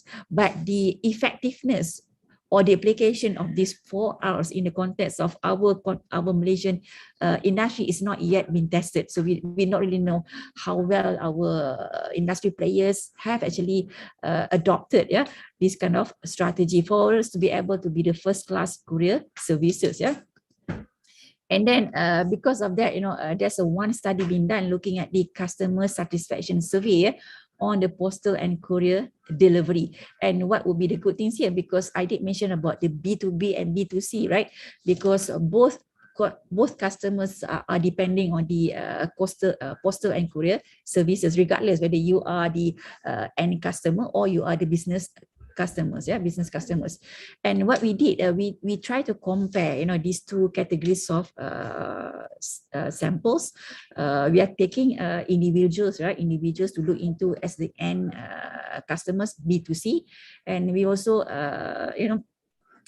surveyed businesses for the B2B kind of respondents, and these are the findings. And then we actually did a few analysis, and first of all, of course, we want to look at the gaps. What are the gaps in terms of the customer services, right? And what would be the satisfaction level of the B2C and B2B kind of respondents, right? And then we also have conducted the performance and performance gaps, looking at the what are the services gaps in terms of delivery, the services given by the players, and we also look at the few of other things lah. These are the things actually we have investigated. And the reason why we did this, actually we kind of to be as a tools, to assess, to measure the consumers' expectations and satisfaction with courier services, so that we can have a better understanding on what would be the consumers' expectations, and what would be things that can be as action need to be done by the industry players to improve their services, right? So that towards the end, customers will be happy. And I said, the sample taken, the respondents will be from the both categories. They were from the end consumer as well the business consumer. For the individual consumers, we were actually randomly selected from the list of mobile cellular consumers, whereas for the business consumers, we were actually randomly selected. They were actually randomly selected based on the business email. And these are the attributes of the criteria, what we are looking at in terms of the service quality, right? I think you have seen a lot from the Parasuraman services quality dimensions, right? Tangible, convenience, economic efficiency, safety, accuracy, responsiveness. So there are about, if you look here, there are about 6 criteria that we have actually identified to measure the courier services quality services. So and then what would be things actually we try to look into. We try to benchmark consumers' needs and expectations for courier services, and we did run the service quality gap to look into to answer this or to achieve this objective. And we also have identified areas of improvement for the courier services by using this importance performance analysis. And we also try to understand and measure consumer satisfaction level and expectation by using this consumer satisfaction index. So these are the analysis that we have conducted, and every each of these analysis actually is back to the objective, what we are trying to get from this survey. And what we found here, if we can compare, the two types of industries, the two types of samples, on the consumer as well on the businesses. So these are our demographic profile that we have here. And then we can see here the usage. The usage once a year. I mean, it's not really there. Few times in a year. Most of the for the individual, few times a year. So this what would be things actually they have claimed. But we believe actually nowadays with more coming in, the aggressiveness buying products from online platform, I think the usage might be more and more. And then these are the areas, and this is the employment, on for our sample. And these are the distribution of respondents that we have collected. And for our second respondent, actually the business. So these are the profile of the customers for the business, because it will be interesting to look into, because both parties, both categories are using these services. So what do they think about the services, quality services of this courier delivery? Yeah. What things actually can be improved from the perspective of the end user as well the business user. Yeah. And these are the findings from the first objective, to rank into what are the gaps, that what perceived by the samples or respondents. Yeah. And on the right here, it was reflected to the individual respondents, individual customers, whereas on the left here it was reflecting to the business consumer. Yeah, so we can see they're sort of like a bit different in terms of how they rank. Yeah, the top 5 highest gap. As what we can see for the individual, the top will be prominence of customer service to consumers' complaint and resolution to the complaint. So means to say that individual are looking for how responsiveness, how responsive would be the courier services on their complaints. Because I mean it is a very trend issue now, because people, if want to complain, they don't know what will be the platform to complain, not to complain to the producers, but to complain on the delivery itself, because producers have done their job. They have actually, delivered the things. Now it's depending on the courier services kind of service. Yeah. And if you compare with the top 5 highest gap based from the business respondents, they also claim the same thing. They perceive this actually is the most top, the issues actually that they have from the courier services, which there is no immediate action or response from the courier services on their complaints. Yeah, and then if you look through all the the other gaps here, and I would say for the top 5 highest gap actually between the individual respondents and also the business respondents, they are almost the same. Yeah, but the one actually will be different is on the top 5 lowest gap. Yeah, in fact, if you look here, the lowest gap score from the individual customers, they are talking about the attitude of the personnel, attitude of the delivery man. Yeah, and surprising actually is the same also from the business customers. Also is on the attitude of the personal,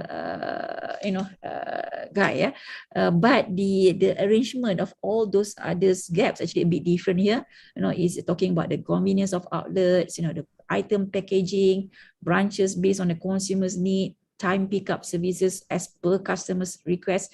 Unlike the respondents from the business, a bit different, yeah, in terms of the ranking, the top 5 lowest gap. Yeah.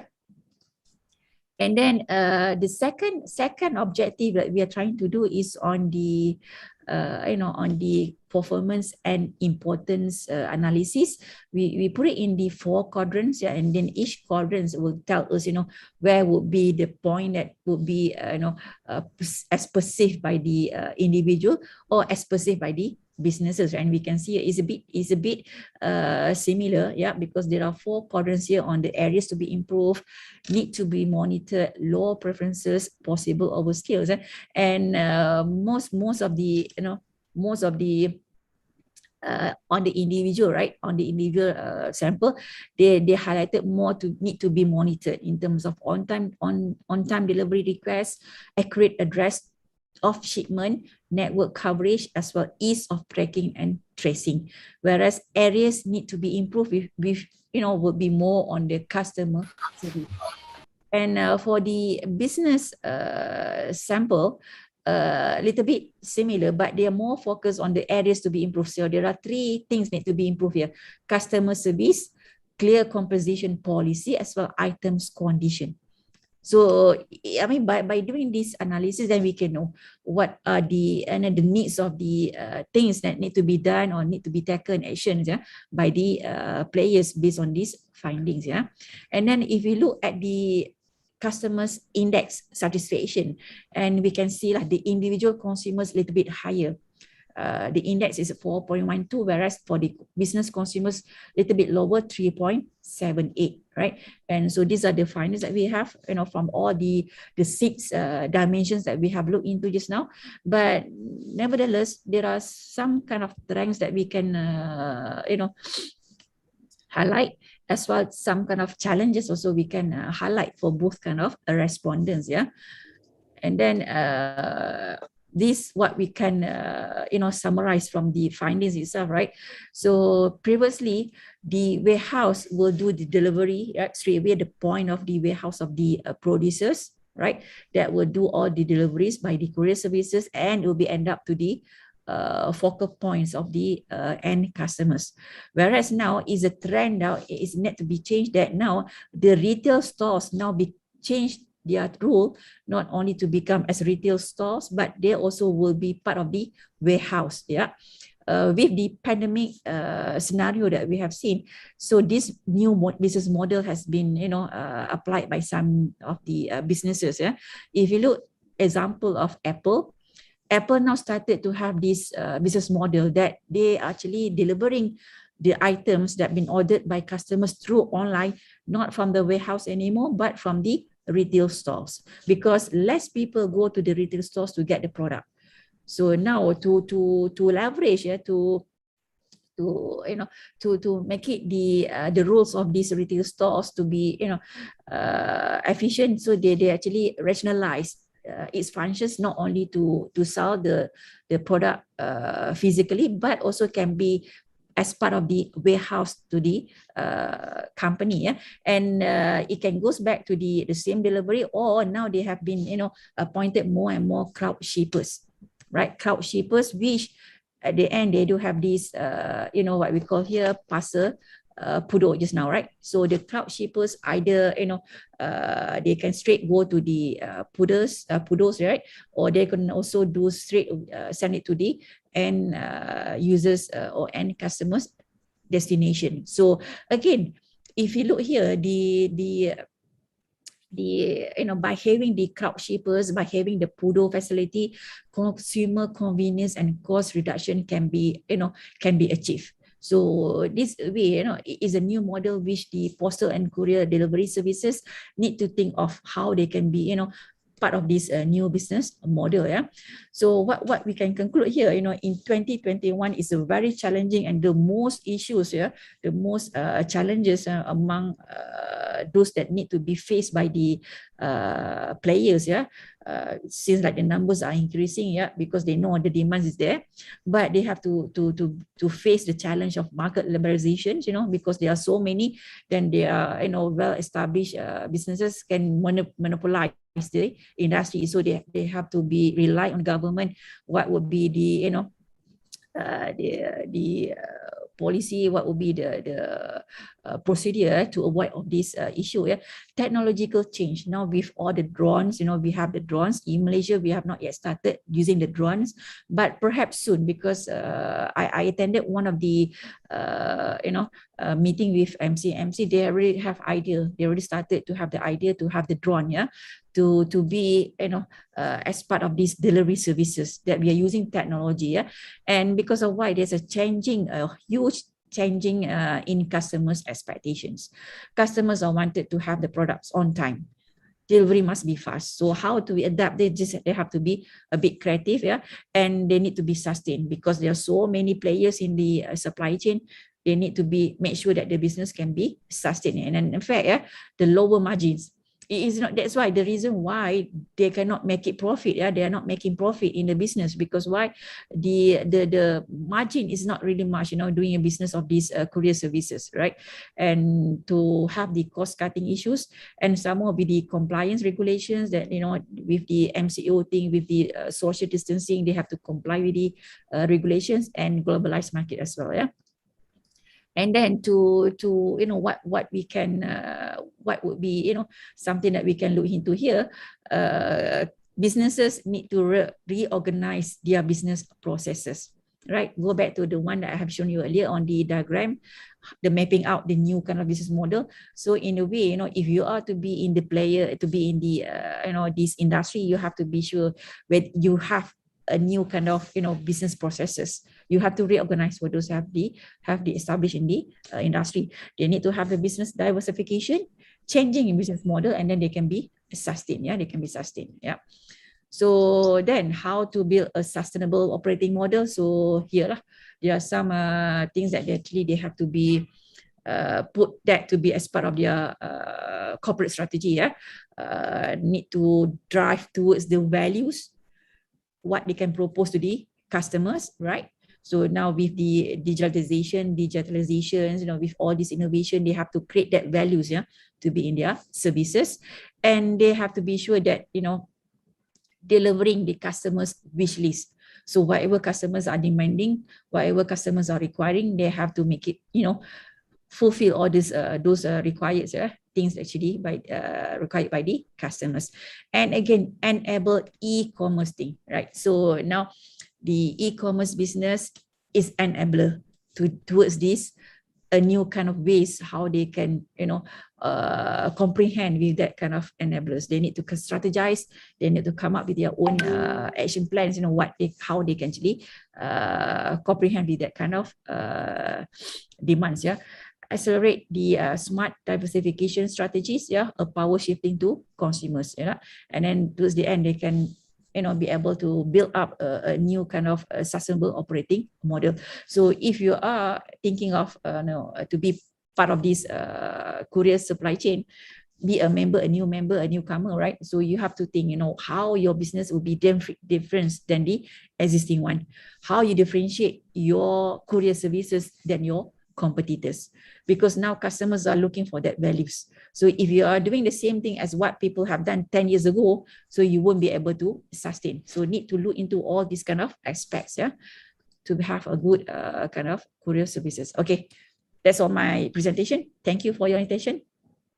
Thank you, Prof, for your wonderful session with us. And the topic itself is a very lively, colorful one. Everyone's looking into this kind of area because we are all, buying things from online, and we are also very disadvantaged at times due to the, strangeness of the delivery system. So very nice topic and wonderfully done. Any questions for Prof before we move to the next session? Anyone has? I already give the notes to the organizer. Yeah, if the participants are interested to have the copy, you can have the copy from the organizer. Yeah. Okay. If no one has got a question, then I request Dr. Sandeep Poddar to issue the digital certificate to Prof straight away. Dr. Poddar.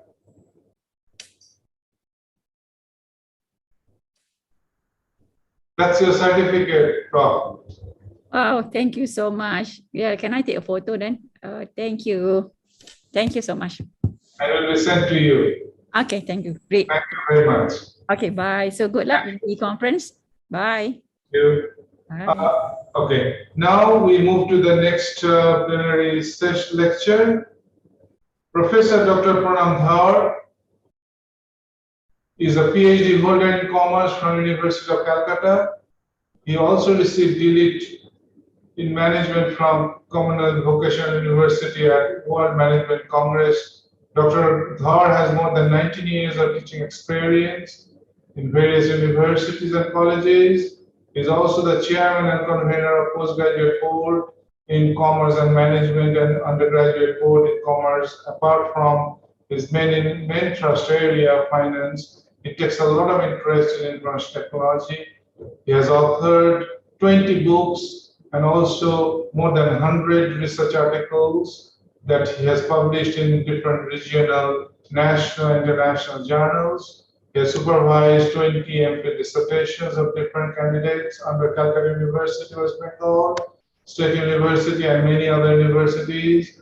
All the personal personality, Dr. Dhar's area of specialization includes accounting and finance. He is also the member of editorial board of international journals. Dr. Pranam Dhar has been bestowed with various awards from time to time.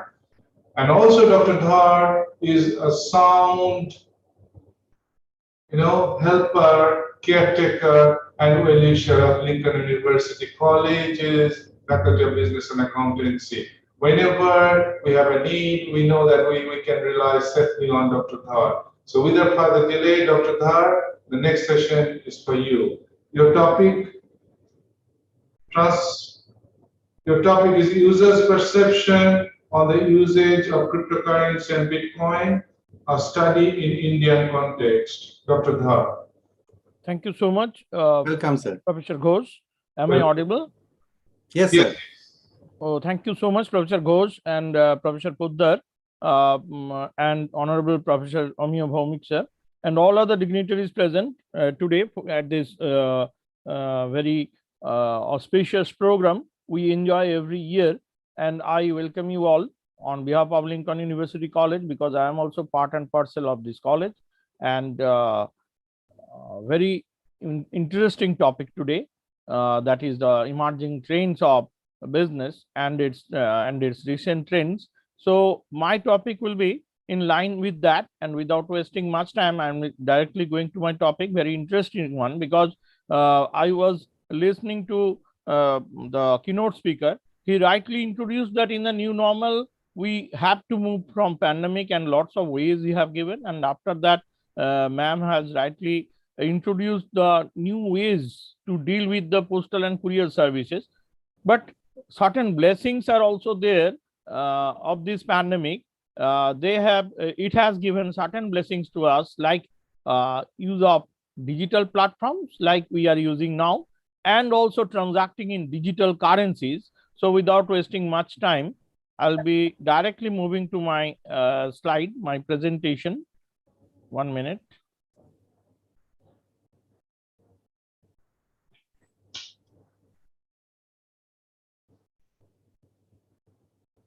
Is it visible? Yes, yes. So thank you so much, everybody. My topic of presentation today is an empirical study. It is based on the user's perception on the usage of cryptocurrency and Bitcoins. And it is specific study in Indian context based on 11 states of India. Now, to come up with the introduction that we are moving towards the next generation of money and payments, there are various innovative money payment systems in the market today, many of which are built on platforms like mobile phone, because we are the generation which is called the Gen Z, that is millennials, who have the smartphones, who have the information, who have the applications to deal with the smart things, including the smart transactions. So there are lots of alternative channels for payment opens, which have been encouraging or even continued growth from the likes of PayPal, Apple Pay, Google Wallet, Alipay, TenPay, Venmo, M-Pesa, BitPay, Moven, BitPesa, and many more. TransferWise is a very popular one amongst them. Beyond payment systems that are based on fiat currency or the normal currency, the growing use of digital currency allows for faster, more flexible, and more innovative payments and ways in financing goods and services.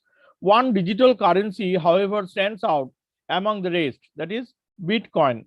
Bitcoin is the most well-known digital currency, which is the currency used with the help of a technology known as cryptocurrency. Bitcoin is only a part of it. There are lots of cryptocurrencies used. Bitcoin is the popular most among them. To be specific, Bitcoin is a cryptocurrency which is a subset of what is generally known as a digital currency. Bitcoin is a unique cryptocurrency that is widely considered to be the first of its kind. And like many created after it, Bitcoin uses the power of the internet to process its transactions. Now, this digital currency is not a new one. If we go to the Aristotle's age, that is around 350 BCE, Aristotle defined about sound money, which should be durable, transferable, and divisible. And the rest 3 points very rightly mentioned by him. Scarce, money should be scarce, it should be recognizable and fungible. That means can be denominated and can be handed over in such quantity whenever needed. These are the principles of sound money already mentioned. Now, this money in its different form has transformed through the ages. Now, what are the drawbacks of physical currency? Physical currency or paper money is of no value outside the country where it is used. We have to go to a common currency like a dollar or euro or ringgit, or so many things are there, but the common currency is dollar, US dollar. And there is a possibility of the damage to paper. Fire may burn it, it can be damaged, and there is a limitation to carry to other countries, we all know.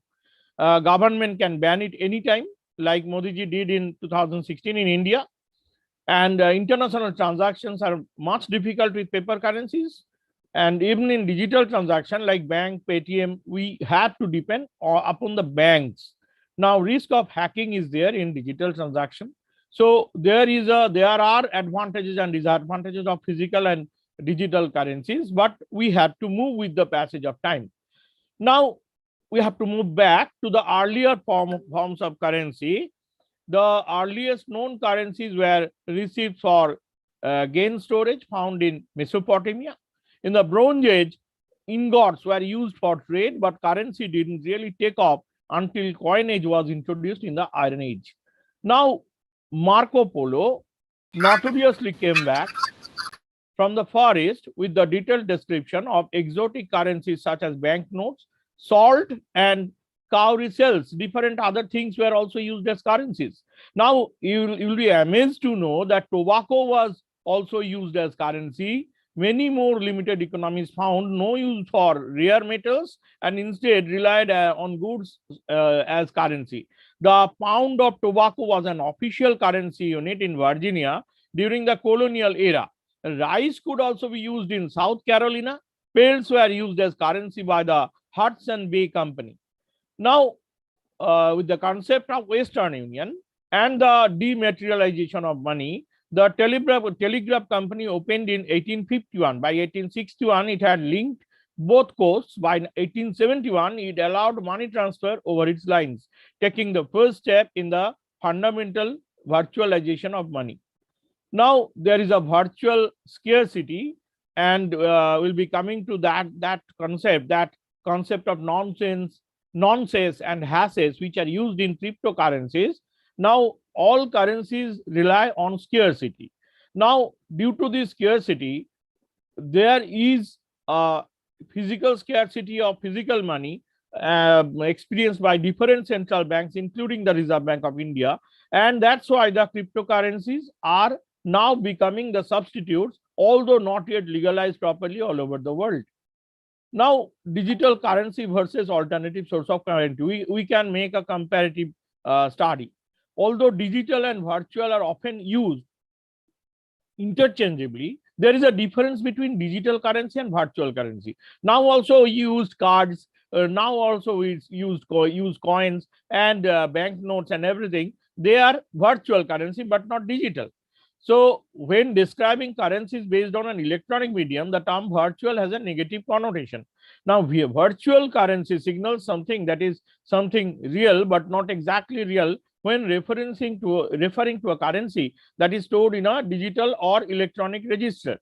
Instead, in languages like the Chinese, the word virtual is interpreted as created from nothing, in the sense that it is not physical but computer generated or computer simulated. However, the currencies often described as virtual are very real in the sense that they exist. Thus, the more neutral term digital currency is generally preferred over virtual currency. Now, we can classify alternative currencies based on certain criteria, that is currencies with intrinsic utility. That is, this class of currency includes metals and cigarettes in post Berlin, and more contemporary examples are prepaid phone cards and to some extent cash value smart cards and so on. Then tokens 17th to 19th century, British tokens and the Great Depression scrip of the 1930s are the historical examples. More contemporary examples are local or community currencies.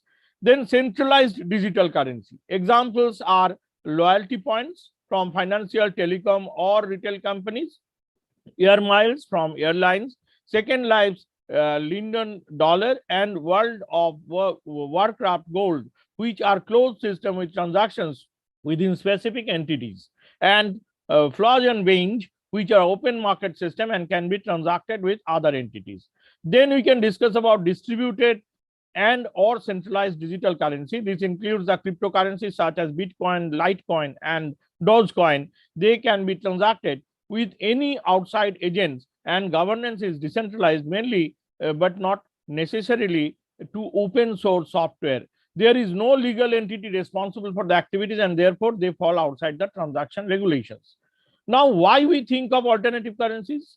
Because of first one, localism. By promoting community commerce or save high street, localism retains consumption within a group of independent retailers or within a geographic area for job creation and improved business conditions. Technology, it has become much easier to use with improved software and low entity barriers, contributing to network effects. Then political economy, there is disillusionment about the high pay of CEOs and bankers and the notion of traditional banks being too big to fail. With high debt and quantitative easing, there is great discomfort with the economic uncertainty. Then environmentalism, there are ecology concerns, and paper currency are using paper, and paper wastages are there. So the question of whether we have reached the point of maximum extraction of natural resources such as oil has emerged. Now, there are other issues like inefficiencies, financial services are overpriced, and whole financial system is too expensive. Financial freedom, some digital currencies such as cryptocurrencies have the advantage of transferring value through the internet where the control is weak. Then speculation, buyers on some digital currencies such as cryptocurrencies are anticipating a price appreciation due to subsequent wider acceptance. It is very easy to create cryptocurrency as an alternative currency for free today. However, most of these new creations will cease circulation within a relatively short time. With many alternative currencies in competition, only a few will be globally adopted, reach a sufficient scale, or find a suitable market. Unless the idea of national digital currencies take off, it is likely that many of these alternative currencies will cease circulation because of superseding advancements in technology, tighter regulation, and insufficient demand. Now, cryptocurrency. Coming to the direct issue, conceptual issues of cryptocurrency, it is in its purest form is a peer-to-peer version of electronic cash. It allows online payments to be sent directly from one party to another without going through a financial institution.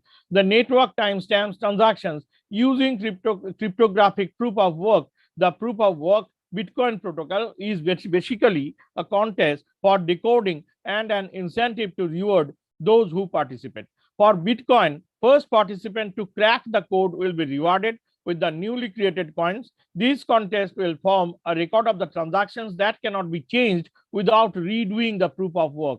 Cryptocurrency is a subset of digital currency. Examples of many digital currencies are air miles issued by airlines, game tokens for computer games, and online casinos. Brixton pounds to be sent only in the Brixton local community in the Greater London area, and many other forms that can be exchanged for virtual and physical objects in a closed system, and in the case of an open system, exchanged for fiat currency. Now, e-cash, cryptocurrency has begun with e-cash, which was commercially began in 1990 based on two papers by its founder Chom in 1983 and Chom and others in 1992. Payments were transferred online and offline using cryptographic protocols to prevent double spending. The cryptographic protocols are also used blind signatures to protect the privacy of its users. As the first cryptocurrency, the e-cash system was available via various banks and smart cards in various countries like the United States and Finland. It slowly evolved into a current form of cryptocurrency with many refinements by various software developers over the last 20 years. eCash was a centralized system owned by DigiCash Incorporation and later eCash Technologies. However, it was acquired by InfoSpace in 1999. eCash and cryptocurrency faded into the background. Now pioneering the internet payments with digital gold. After that emerged is digital gold currency, which came into the limelight between 1999 and the early 2000s. Most of these new forms of electronic money based on ounces of gold are stored at the bullion and storage fees are charged. we have seen the growth of e-Dinner, Pecunix, iGolder, Liberty Reserve, G-Bullion, e-Gold, and e-Cash. With the couple of exceptions, most have ended up in the graveyard due to the earlier compliance issues or regulatory breaches. Now, revival of cryptocurrency after the demolishment of the digital gold. Now, at the onset of the global financial crisis in 2008, interest on cryptocurrency was revived.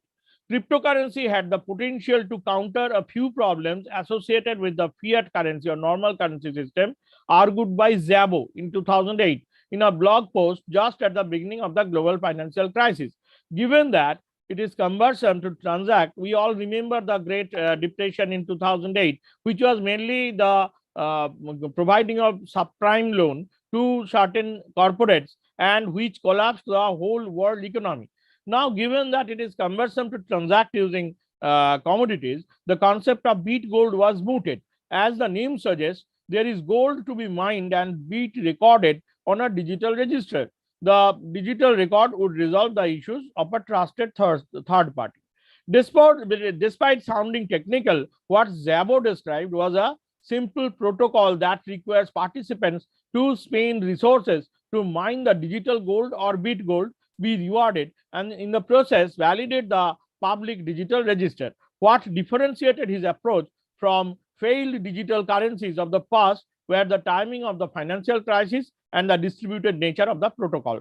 The reward to the miners was one innovation, and the free access to digital record for the users was another. One of the reasons is that the nature of the internet makes collecting mandatory fees much harder, while voluntary subsidy is much easier.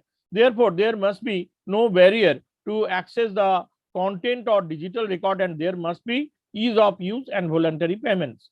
Now, the use of cryptocurrency as a safe haven and an alternative asset class was demonstrated in 2013. Cypriot property-related banking crisis, where a 6.75% levy was imposed on bank deposits up to 100K euro dollar and 9.9% for larger deposits. With confidence in traditional banking second, investors were betting heavily on the most well-known cryptocurrency, Bitcoins, to offer a more stable alternative. The most common arguments against Bitcoin are the lack of a central issuing authority. This is very important, like that is being issued by central bank. India is also in thirst of that bill. This is a very in near future it will be coming, and its fixed supply of deflationary nature by design, doubts that the price is stable enough to function as a currency, and the risk associated with it. Now, next we are coming to Bitcoin. The rise of Bitcoin, very popular among all the cryptocurrencies. An example of cryptocurrency is Bitcoin. Satoshi Nakamoto published a paper on the web in 2008 for a peer-to-peer electronic cash system.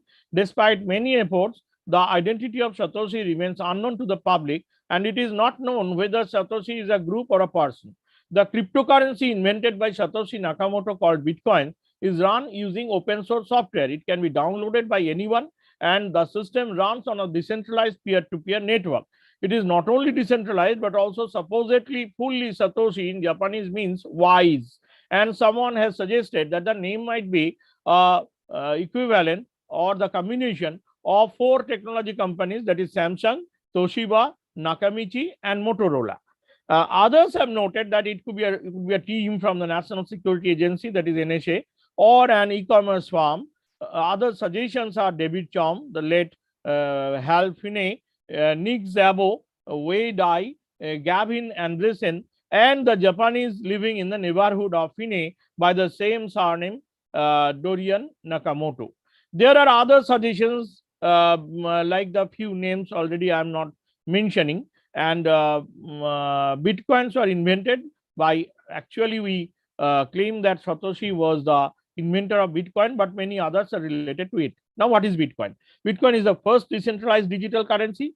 Bitcoin is just a digital file that lists accounts and money like a ledger. A copy of this file is maintained on every computer on the network. Even if a villager needs to open a Bitcoin account, he just needs to have a smartphone. Then he will have the power of international credit card and can transfer money to anyone in the world.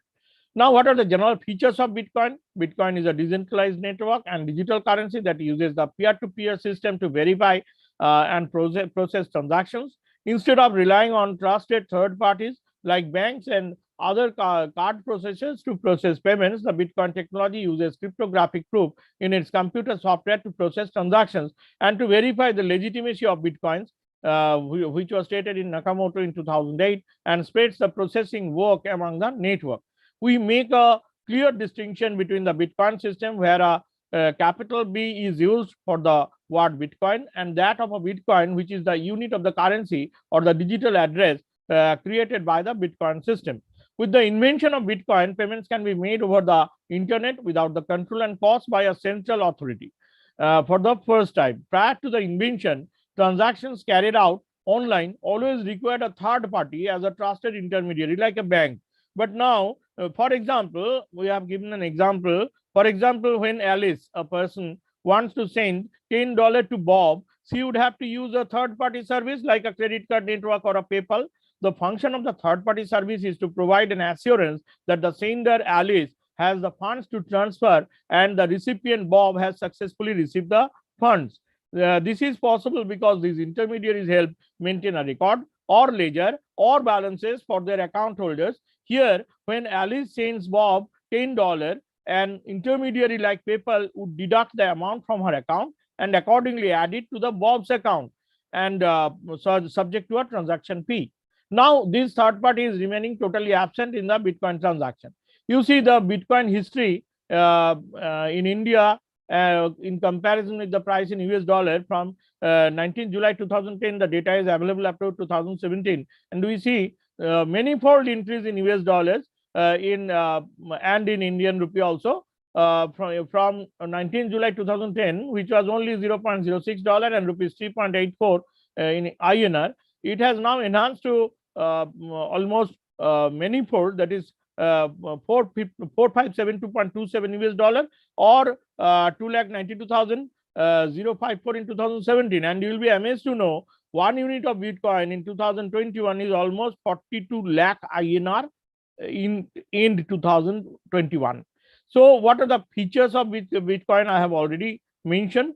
Now, who is Satoshi Nakamoto? Not needed to mention. Now, how Bitcoin works. To a lay person, Bitcoin is a digital currency that is created and held electronically. These Bitcoins are sent and received using a mobile app, computer software, or service provider that provides a Bitcoin wallet. The wallet generates an address akin to a bank account number, except that a Bitcoin address is a unique alphanumeric sequence of characters where the user can start to receive the payments. Usually, Bitcoins may be obtained by buying them at a Bitcoin exchange or vending machine or as payment for goods and services. However, Bitcoin is revolutionary because the double spending problem can be solved without needing a third party. In computer science, the double spending problem refers to the problem that the digital money could be easily spent more than once. Consider the situation where the digital money is merely a computer file, just like a digital document. Alice could send $10 to Bob by sending a money file to him and can easily do so by email. But the attachment will remain there in Alice's email and Bob's email both. So it is a double spending. It is not deleted after sending. It cannot be deleted. So this is the double spending problem. So this is solved by some other issues. I am going to it later. When Alice attaches a money file in an email to Bob, she still retains a copy of the money file even after she has sent and therefore spent it. Without a trusted third-party intermediary to ensure otherwise, Alice could easily send the same $10 to any other person. We can forward the mail to any other person. Now, how Bitcoin solves this issue? Bitcoin solves the double spending problem by maintaining a ledger of balances. But instead of relying on a single trusted third party to manage this ledger, Bitcoin decentralizes this responsibility to the entire network. Now, behind the scenes, the Bitcoin network constantly keeps track of the Bitcoin balances in a public ledger called the blockchain. The blockchain is a technology and is a publicly accessible authoritative record of all the transactions ever processed, allowing everyone to use Bitcoin software to verify the validity of a transaction. Transfers of Bitcoins or transactions are broadcast to the entire network and are included onto the blockchain upon successful verification so that spent blockchains cannot be spent again. New transactions are checked against the blockchain to make sure that the bitcoins have not been already spent, thus solving the double spending problem. Now, this is the blockchain technology I am not mentioning due to lack of time, and I am skipping this. This is the screenshot of how Bitcoin transaction can be done with the help of this QR code. And why trust Bitcoins, I have already explained. So I'll be moving over to the companies which are using the Bitcoins in India, like eTravel Reload, InSort, TrekDoc 365, FlightShop, Dharwar International School, Fashion Diva, People Space, and many more. Now we are moving to the fourth part, that is the last part, that is an empirical study, because time is limited.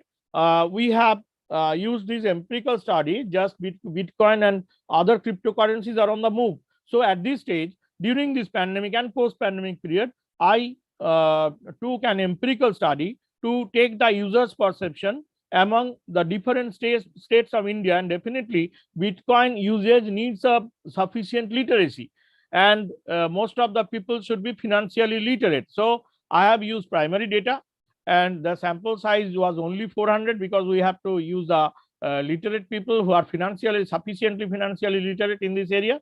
Then data collection instrument was a structured questionnaire. Statistical tool for analysis was descriptive and inferential statistics, and specific inferential statistical tool was exploratory factor analysis with principal component analysis, and the implications where the conclusions drawn could help the government in policy framing, especially when the government is thinking to curb the transactions in cryptos and bitcoins through a specific regulation known as cryptocurrency bills. So coming to the descriptive statistics, you see here 34.6% of the respondents have their career in accounting, 23.1% working in teaching jobs, 11.1% in marketing jobs, and 7.7% working in IT related jobs, and many more. So majority of the Bitcoin users we see in our study are working in accounting and teaching departments. Then going to the next demographic profile, that majority of the Bitcoin users are male. This is only a data. It has no direct implication. And coming to other descriptive statistics, here we see 92.3% of the respondents are considering Bitcoin as the best virtual currency because it is easily transactionable, and transaction is very easy, and the conversion is also very easy. So 3.8% only considered Litecoin and Dash are the best virtual currency. So it is clear from the data that majority of the respondents considered Bitcoin as the best virtual currency. Then another data shows that 73.1% of the respondents considered Bitcoin as the leading virtual currency for the next 5 years. This is also very important data regarding the perception of the users. And next, the descriptive statistics is regarding 42.3% of the respondents said that the usage of Bitcoin will grow in the next 5 years. And then 69.2% of the respondents don't have direct experience of using Bitcoin. They are first time user or second time user, but they are feeling amazed. And the next data shows that majority of the respondents expect virtual currencies account not much consumer cross-border online transactions for the next 5 years. And majority of the respondents think that Bitcoin transactions value is more valuable in external use. Now coming to, after this descriptive statistics, we are now coming to the exploratory factor analysis with all the variables imputed. We first check the sample adequacy with the help of KMO and Bartlett test, which was found satisfactory, that is over 0.7. Then we are coming to the exploratory factor analysis where more than 85% variance were explained by the data. This is also a very good statistics. And lastly, coming to the exploratory factor analysis. So all these variables which are being given in the structured questionnaire and with their 5-point scaling in Likert scale, we found the 4 exploratory factors. First is speed and security, then is government approval, third one is improved government legislation, and the very important part is education and advertisement. Sufficient education, literacy, and advertisement is needed. So these are the 4 exploratory factors found out from the empirical study, and with these study we have come to now the conclusion, because India government is feeling high that not only in India, but also different governments of the world are feeling that there is no centralized bank control on cryptocurrencies. Cryptocurrency is a well moved towards the digital currency transactions, but the deregulation or not having regulation is a fear factor. There can be money laundering, there may be alternative uses, and there may be parallel economy, black economy all over the world if there is no government control on or regulation. So different countries and groupings have their own ways of regulating cryptocurrencies, but it is safe to say that India has so far been among the most closed to cryptocurrencies. Going by media reports on what is government is likely to propose in the crypto legislation, it looks like this status is not likely to change substantially. But let's look at cryptocurrency regulations in major economies and groupings and see how India really compares.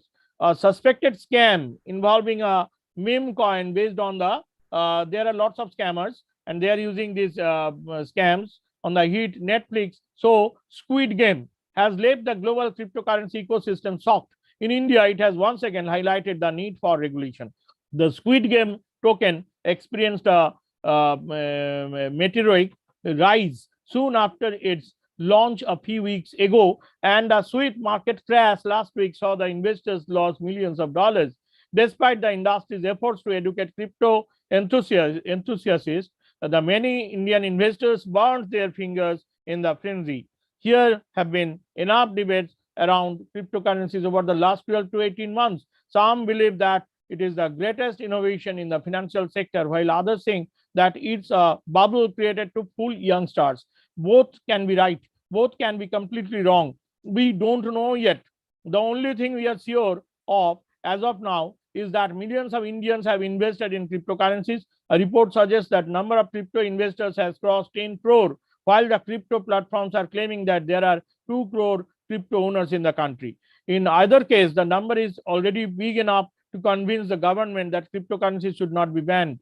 The same government had tabled a bill proposing a cryptocurrency ban only less than 12 months ago. There were also conversations about the RBI introducing a digital rupee as an alternative to the existing cryptocurrencies. The sheer size of the investors and investment has forced the government to think otherwise. Now, India don't have any regulations for cryptocurrencies as yet. We have seen some steps in this direction, but anything concrete is yet to come. For now, the Internet and Mobile Association of India, that is IAMAI, has set up a formal board, that is Blockchain and Crypto Assets Council, that BACC, to oversee the implementation of a self-regulatory code of conduct for member crypto exchanges. The crypto platforms want to play the wait and watch game when it comes to the regulations or a new cryptocurrency bill. All signs suggest that a new crypto bill can be tabled in the parliament during the winter session. It will provide us with a clear picture, and it will be great if we can formulate policies for registering crypto exchanges in India, and the same for foreign exchanges setting up businesses in India. Furthermore, more inroads in policies should be made for accounting standards and mechanisms to counter suspicious activities and or transactions, enabling traceability and combat anti-money laundering and combating financing of terrorism. So with this, thank you all for listening, and I extend again my heartfelt regards and gratitude to all present here, and also the authorities of the Lincoln University College, including Professor Omio Bhaumik, Professor Abhijit Ghosh, Professor Sandeep Poddar, and all others from different countries of the world. And thank you, the dear audience, for listening. If you have any question, you can put it here. I am right there to answer. Thank you all. Thank you. Thank you, Dr. Pranandhar, for your wonderful session with us. Are there any questions? Then please write it in your chat box so that Dr. Dhar can answer straight away. I don't see any questions there. So if there's no question, then we move to the next session. But before that, please allow us to send to you, Professor Dr. Pranandhar, your digital certificate. It's just a token of appreciation from our side. No. Thank you so much, sir. I am humbled. Thank you, sir. Thank you so much. Thank you for your wonderful speech. And then we move to the next Presenter, Plenary Lecture 3 is by Dr. Vishal Khasdiwala. And his topic is developing skills among students for being successful entrepreneur. Dr. Vishal Khasdiwala is currently working as Dean, Faculty of Business and Commerce at Atmiya University, Rajkot, India. Earlier, he had worked as a CEO in Pujara Telecom Private Limited in Rajkot, Gujarat, India. Before that, he was Dean in Charge and Associate Professor, School of Retailing, Symbiosis University of Applied Sciences, Indore, MP. He had been awarded as a Torchbearer by Educators Award, the open page in the presence of Honorable Governor of Gujarat for significant contribution to the management education. There are more than 30 international and national research papers in his credit. He has written various books on management information systems, digital electronics, product and brand management, IT fundamentals, and PC. He is appointed as a reviewer of Journal of U.S.-China Public Administration, David Publishing Company, New York, USA. Dr. Vishal Khasdiwala, we know him at a personal level for more than 80 years now, and also we work very closely on numerous projects. So without further delay, Dr. Vishal Khasdiwala, the floor is yours. The topic is very, very interesting. Good afternoon. My voice is audible? Yes, please. Thank you. So without wasting time, I'm just sharing this slide. So very good morning and good afternoon to all of you. It's my indeed pleasure to provide opportunity to discuss on the topic developing skills among students for being successful entrepreneur. And I am very much thankful to Lincoln Universities, AKS Universities. It can be Dr. Abhijit Ghosh, Dr. Sandeep Poddar for providing the opportunity for the same. So without wasting a time, as a very good slide, you are seeing it. I want that the students of ours will be in this slide. I hope every faculty members or participant would like their students will be in the first slide, isn't it? Yes, isn't it? I feel in the chat box I will get the response. Yes, you want that your students will be in this slide. So just moving on the next slide. The topic which I have shared you is developing skills among students for being successful entrepreneur. And this is very interesting topic. I just would like to address the session for next 10 minutes. So do you want? There are 4 cash flow quadrants which I have shown over here. We all know that information is a powerful tool. It can be used to attract interest, increase desires, demand attentions, and sale. But the information above is not enough. It is a skillful application of right information, right time that can change your life. As our students, we want that our students would like to be in any 1-4 quadrant. E denotes employee, B denotes on business, S denotes self-employed, and I denote investor. We know that our students start working upon in the quadrant E, but we want that after some time, our student move from E to B, B to S, S to I, or directly from E to S, S to B, B to I. And that is our dream. How we can do it, how we make our students towards more entrepreneurship.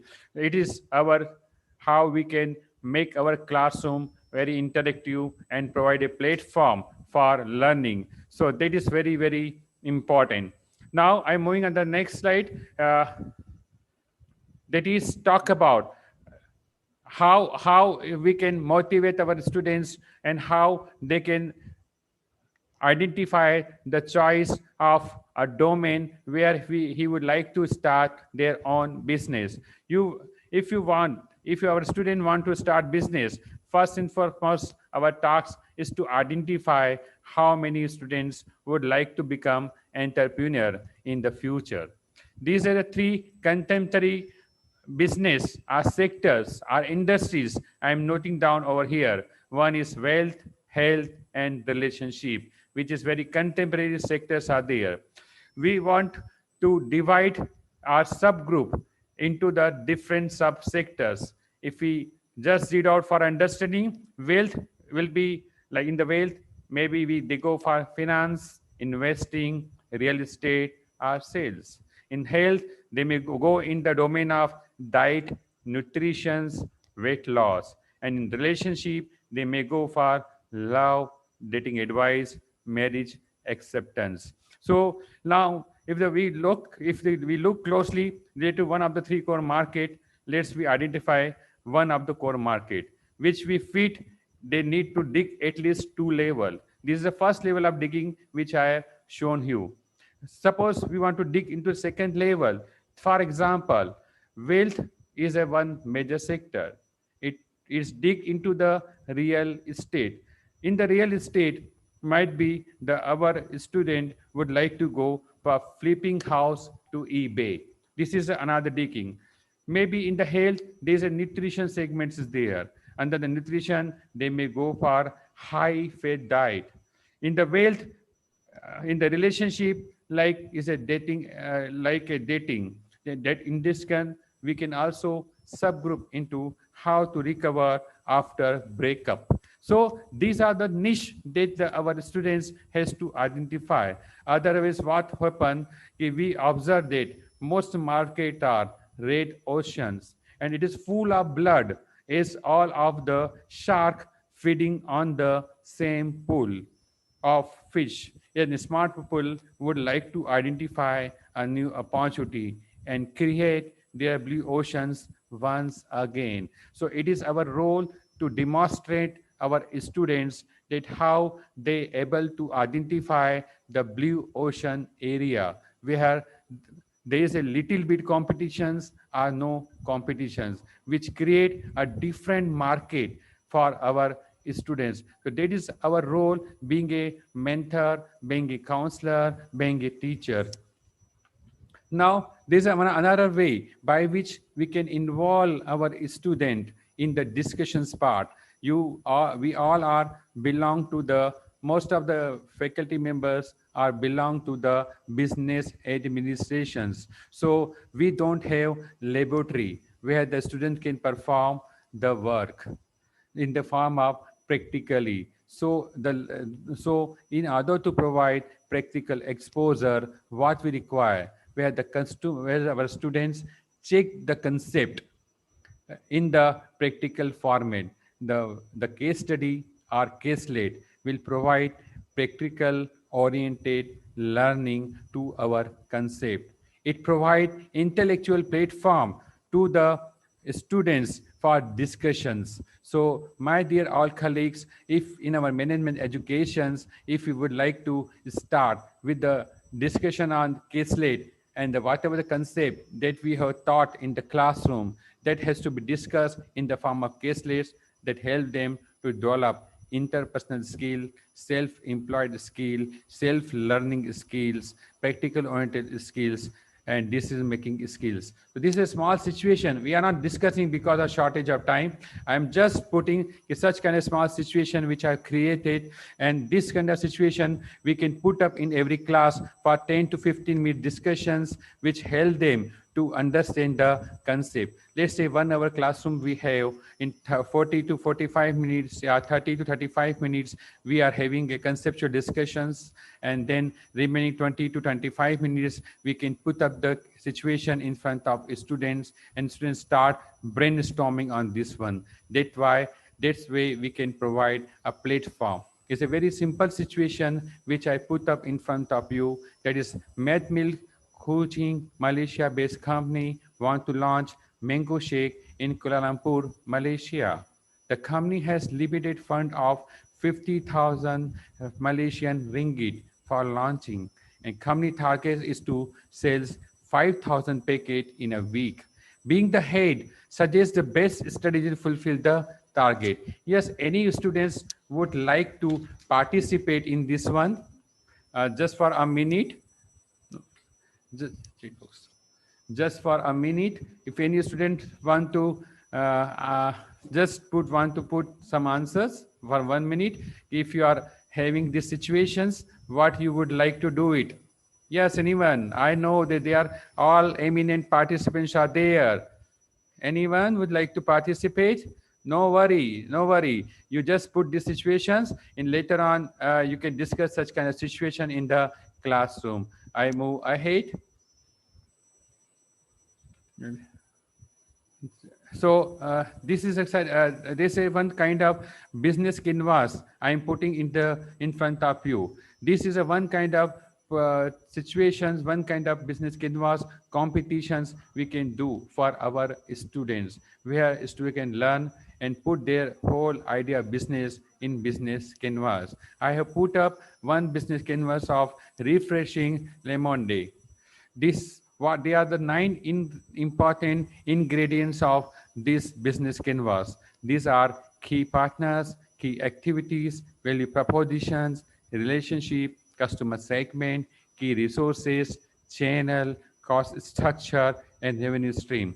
So first and foremost, they are required to define value propositions. If we talk about the value proposition, is called tasty natural lemonade on the go, and the key partner is municipal parties, and the customer segment is to which he would like to sell his product are park visitors, and the key activities which he would like to perform to attract the defined customer segments are making lemonade, marketing and selling, and the resources he required to perform business are they require ingredients, salespeople, booth and equipments, and the channel by which he can deliver the product to the final end user is through maybe booth sales by websites, and the cost structure which is involved in this one are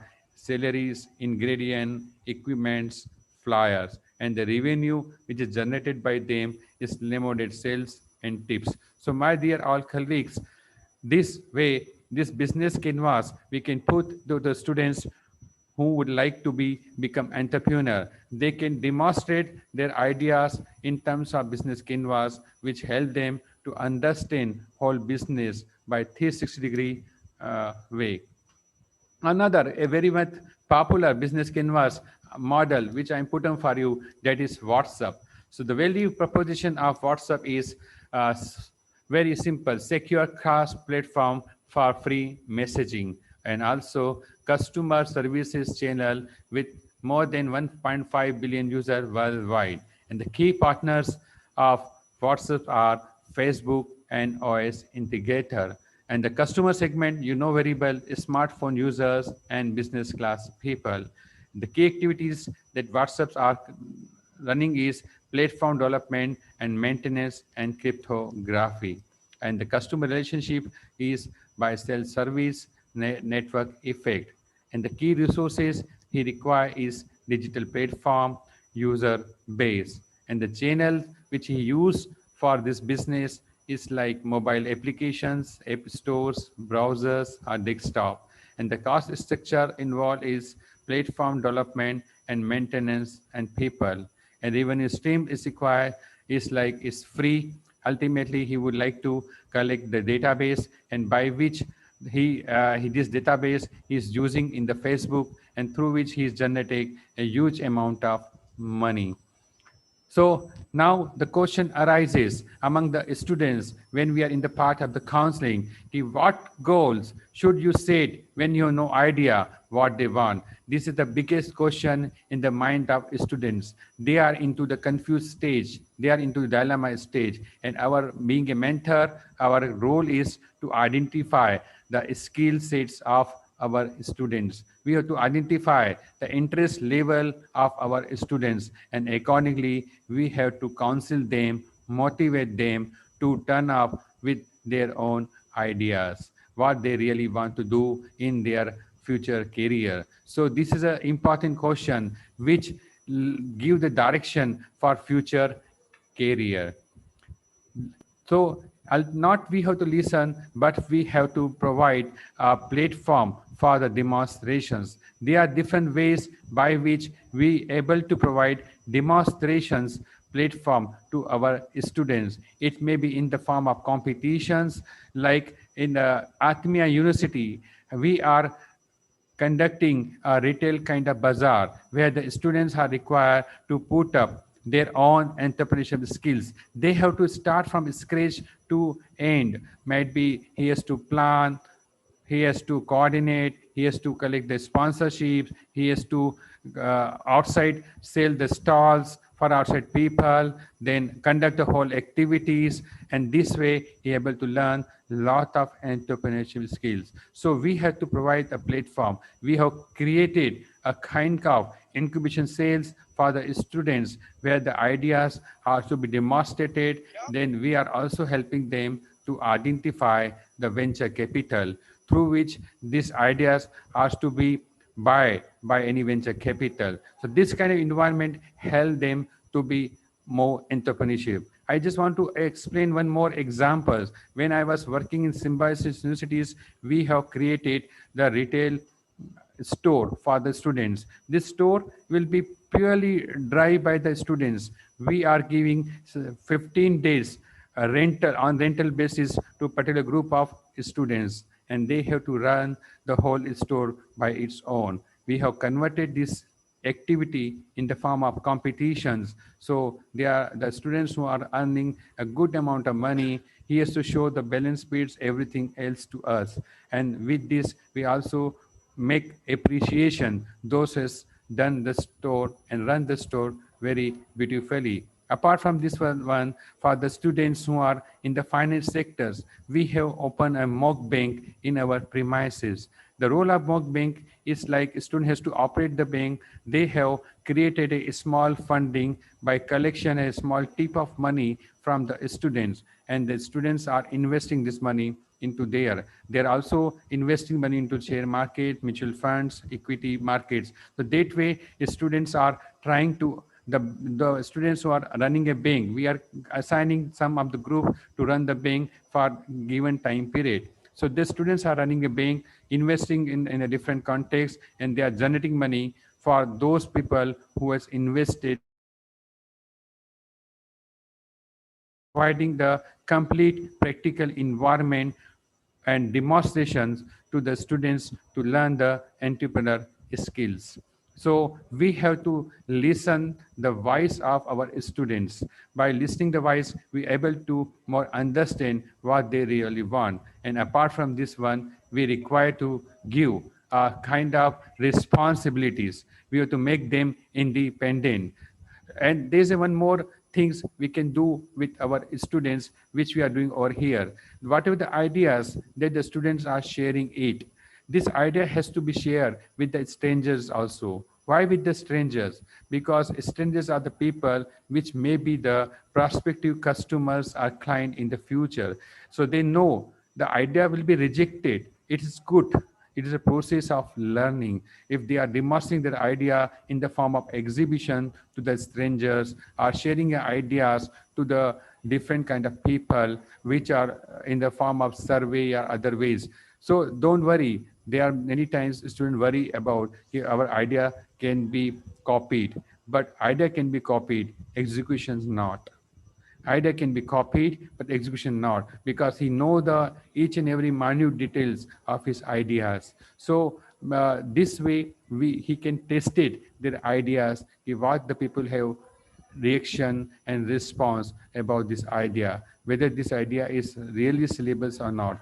This means when we give a great responsibility with a little bit pressure, putting our students in stress zone, because comfort zone is where the performance low because they are not feeling any kind of pressures. And if you want that our students will give a best performance, then we have to take our students from give a little bit pressure to move from boredom to the stress zone. And this is very, very important. So the Albert Einstein had very well said that when you stop learning, you start dying. And we have to set the priority of the students. There are number of ideas are there. There are number of proposals are there. They are in the dilemma stage, what to perform, what not to be performed. Then we have to make the prioritize on the basis of the funds available, resources available, interest level, identify the market potentials, identifying the overall size of the market, and accordingly we have to prioritize them. We have to help them how to prioritize the activities. We have to help them how to plan the things and what are the tasks you have to perform for the execution of your ideas. Then you have to be give a chance to prioritize their tasks. So this way, this learning help them to perform their business very beautifully. Then the Thomas Edison has very well said, there is a great value of disaster and all our mistakes are burned up. Thanks God, we can start anew. So we have to make our students confident that failure is a one part of the story. When I was working as a CEO in the one of the Pujara telecom company, we are turnover is 700 crores. I'm handling the 700 crores an hour. Every day, a lot of challenges are coming to us every day, but we are believing into the participative exercise. We have created a group of students. We have created a community of the students.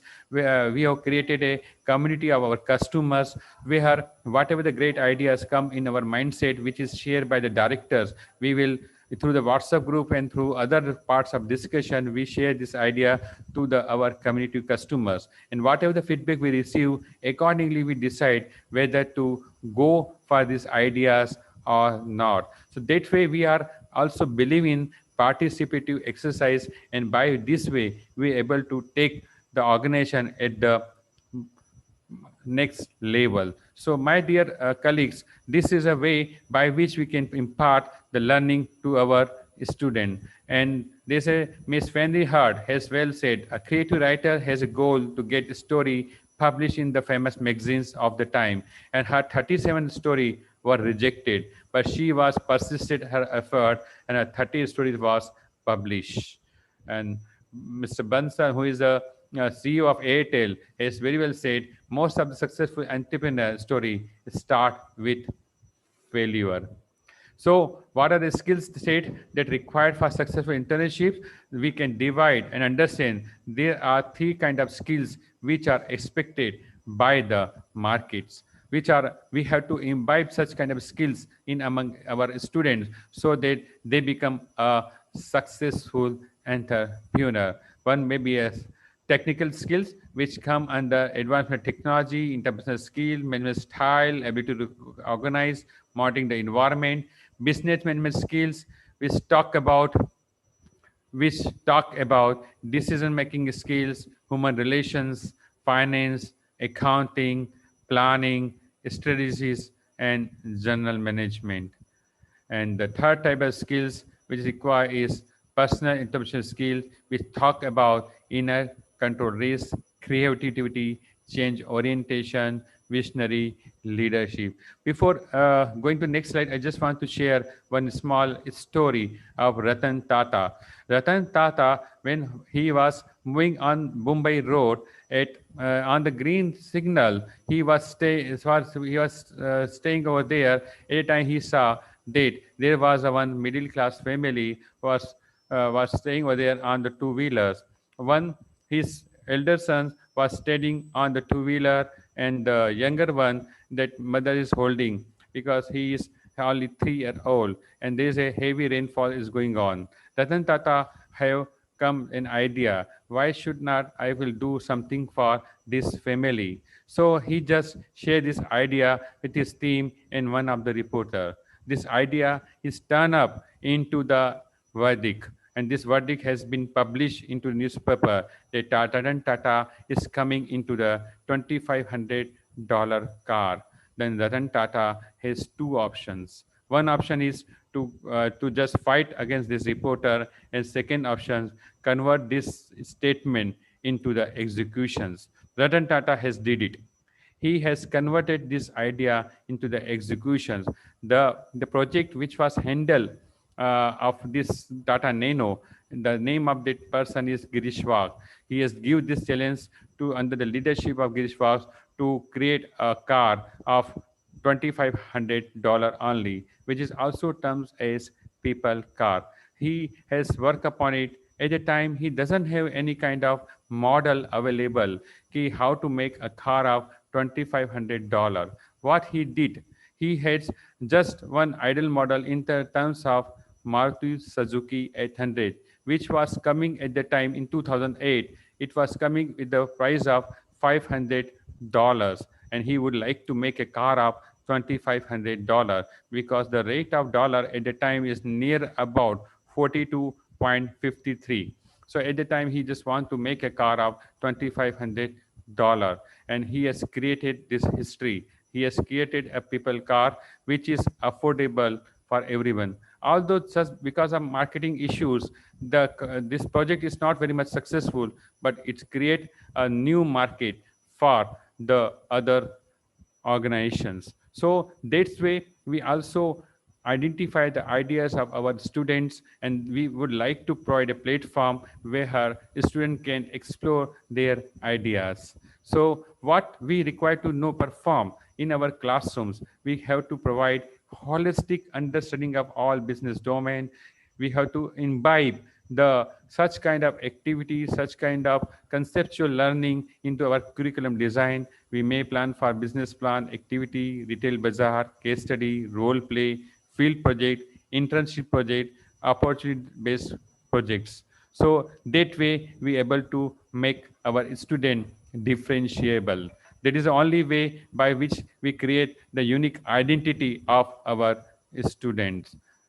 So our role is to become mentoring. That means we have to make our student to provide training. We have to help them in setting their goals. We have to always make them support, motivated. Coachings are required at every moment of their life, every moment of understandings. We have to provide the directions so that the right way they are moving ahead to achieve their stated goal, and that is the only way they're able to make success. So that is about for my small discussions. So thank you very much. I hope participant would like to ask any questions, they can ask in the chat box.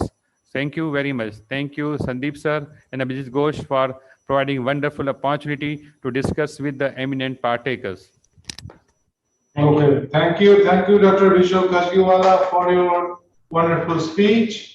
We at Lincoln, we also believe that every class at our Faculty of Business and Accountancy, the students are treated like already they are entrepreneurs. So very interesting topic, disseminated in a very professional manner. Thank you very much.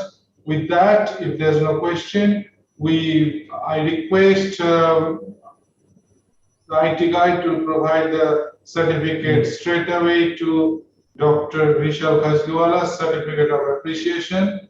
Thank you. Thank you very much, sir.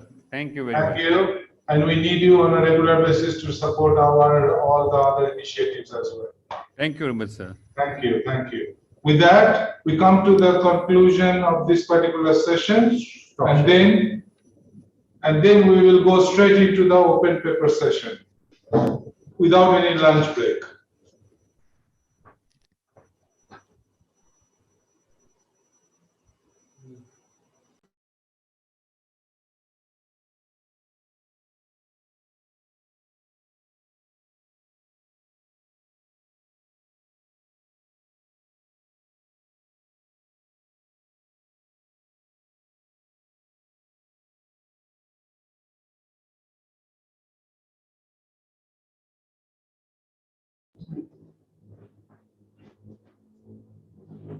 Next session is open paper session, and we will be having chairpersons with us, Dr. Vishal Kashiwala, and he just introduced himself in the form of his presentation, and Professor Dr. Satish Kumar Ojha.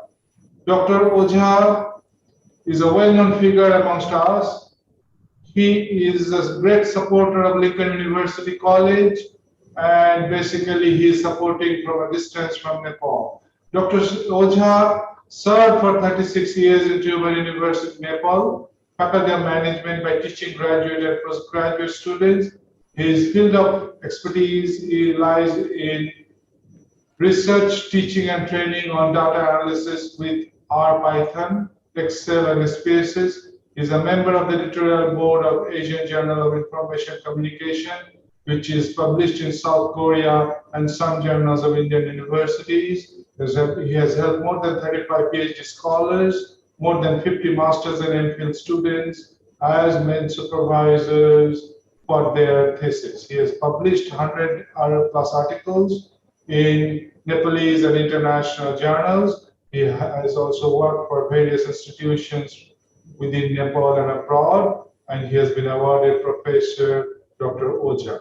Some of these are educationist award from Pathamasala Times, Nepal, Plaque of Appreciation Contribution Award in 2014 at Taipei from International IT Applications Management Society, ITAMS.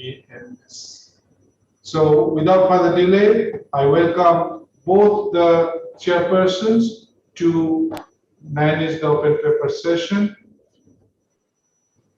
Thank you very much. The floor is yours.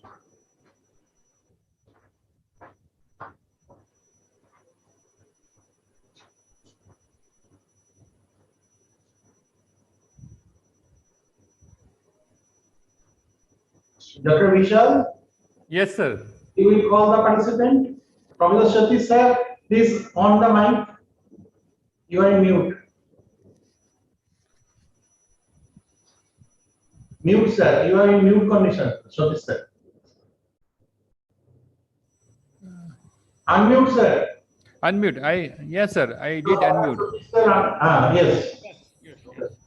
I say something? No, not necessary, I think. Yes, sir.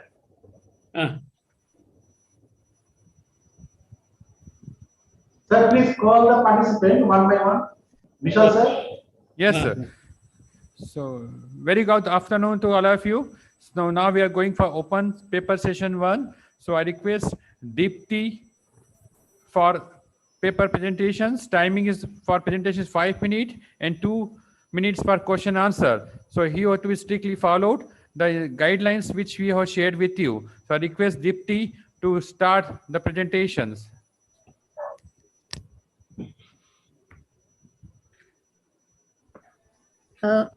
Good morning, everyone. I hope my screen is visible. Yeah, visible. Hello, everyone. My name is Deepti. I'm currently pursuing my PhD in Atal Bihari Vajpayee School of Management and Entrepreneurship. Ms. Deepti? Yes, sir. Take full screen, slideshow. Yes, thank you. My name is Deepti. I'm currently doing my PhD in Atal Bihari Vajpayee School of Management and Entrepreneurship, Jawaharlal Nehru University, New Delhi. First of all, I'm very happy today because I'm presenting my first paper, conference paper in 4th International Conference on Recent Trends in Business and Entrepreneur Ventures. And my paper is about Industry 4.0 maturity models. And this present study has taken a systematic literature review approach in order to evaluate various maturity models in the domain of Industry 4.0. And this study aims to investigate the publication patterns, and this study also aims to investigate the most widely adopted dimensions in Industry 4.0 maturity models. Coming to the introduction to Industry 4.0, Industry 4.0 or the fourth industrial revolution is the digital transformation of manufacturing and related processes. Industry 4.0 concept was first introduced in Germany in 2011 as a new economic policy idea. Since then, it has attracted the attention of various researchers and industry professionals. And it follows the first, second, and third industrial revolutions. As the time is very less, I'm not explaining everything. You can see the 3 industrial revolutions in this particular picture. And this fourth industrial revolution is powered by these 9 technologies. These are all called the key pillars of Industry 4.0. The big data, the autonomous robots, additive manufacturing, simulation, system integration, cloud computing, Internet of Things, and cybersecurity and augmented reality. All these 9 technologies, when incorporated in a manufacturing process, the efficiency of the manufacturing will be increased with real-time data sharing and the better decision making. Coming to the maturity models, when a company wants to embrace the Industry 4.0 technology, first of all, it has to assess its present state, like the present maturity, present development state. For that, the company needs a maturity model. There are presently many maturity models available in the market. This particular study has evaluated the maturity models which are published over the years. Next comes the research methodology. This is a systematic literature review, and I have followed these 6 steps in order to conduct this particular literature review. First of all, scope formulation, then research question designing, next the studies to be reviewed, and the data analysis, exclusion of papers, next the formulating the conclusions, and finally the communicating results. And this particular table is about the paper exclusion and the keyword search, how I have searched the keywords. The databases used were Web of Science and Scopus databases. First, I got 481 papers, and after language exclusion, source type exclusion, field unrelated fields exclusion, and duplicates exclusion, abstract and full paper exclusion, I got finally 40 papers in the selection. And this is the publication trend. You can see from 2016 to 2021, the trend is completely it's continuously increasing. Next comes the sources of publication. The maximum number of papers were published in Journal of Manufacturing and Technological Management. And coming to the citations part, in the Journal Planning and Production Management, it has received the highest number of citations. And this is the country-wise scientific production. And the maximum number of publications were published from Germany, 13 out of 40 articles, followed by Brazil and India with 11 publications each. And this classification is based on the research method adopted. In order to propose a new model, most of the studies, like 16 studies, have used the literature study, and 12 studies have used, in addition, the case study process, and 6 each use the expert interviews and survey method. Coming to the analysis and findings, this study examined the 40 publications from Web of Science and Scopus databases on Industry 4.0 maturity models, and a total of 21 models are reviewed in this particular study, and all the analyzed models are based on the main concepts and enabling technologies of Industry 4.0. In general, these analyzed model includes the primary structural components of business, products, installations, operations, management processes, human resources, technological resources, etc. It is also noted that the dimensions employed by various models are not only technological in nature, but also related to organizational features like the leadership quality in the strategy, etc. And you can see the various dimensions used in different models. Like I have found out the 7 main dimensions used. The strategy dimension is most widely used. Next comes the products, next technology, human resources, culture, services, and operations. And the dimension strategy addresses issues such as aligning Industry 4.0 with corporate strategy and its resources to specific actions, adopting the business model to Industry 4.0 requirements. And the organization culture is related to the behavioral characteristics of employees, leadership, open communication between teams, adaptability, and technological changes, etc. Obviously, human resources assesses the employee's ability to adopt a new technological changes and their knowledge levels. Coming to the research gaps, like mostly this Industry 4.0 concept is concentrated, the objectives and framework and models mostly concentrated on the needs and resources of multinational enterprises. However, for small and medium-sized enterprises, adopting these technologies will be a bit difficult, and there is very less research done with respect to small and medium-sized enterprises. Usually, SMEs lack the financial and human resources, and they struggle to embrace these kind of new technologies. So there has to be some research, or new framework has to be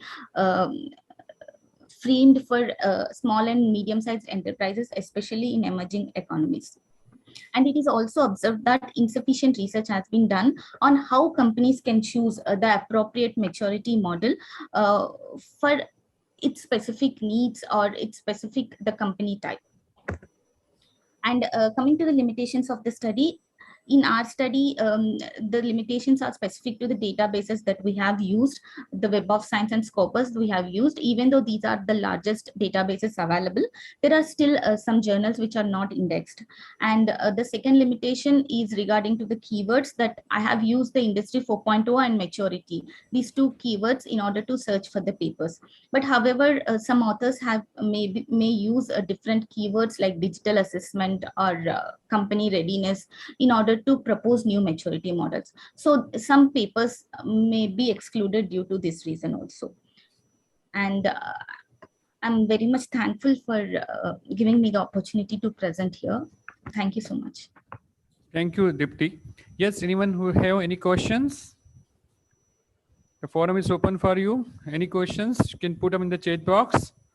Otherwise, we request to the second research scholar, research persons for the presentations. Okay, thank you. So I can request Mr. Thai Sumon for next presentation. Let me share the screen.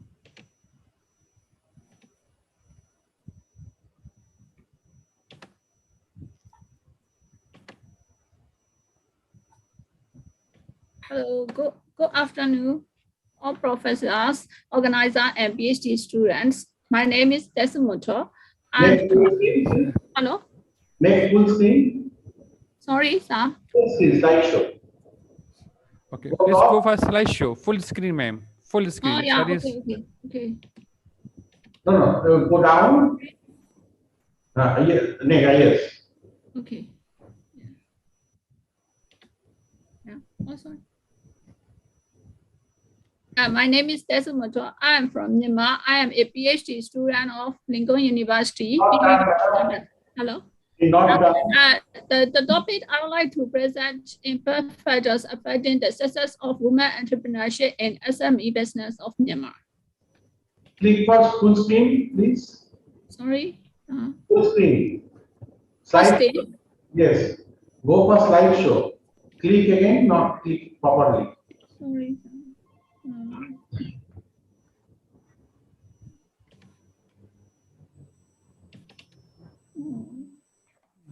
Please press F5. Ma'am, if you press F5, it will automatically do full screen. Oh, yeah. Control F5. I will share the screen again. Sorry.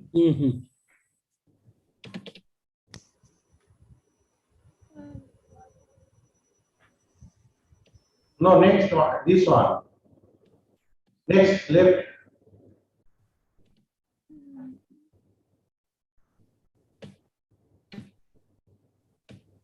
Yes. No, okay. Yes. Click there. Yeah. Sorry. Firstly, I'll.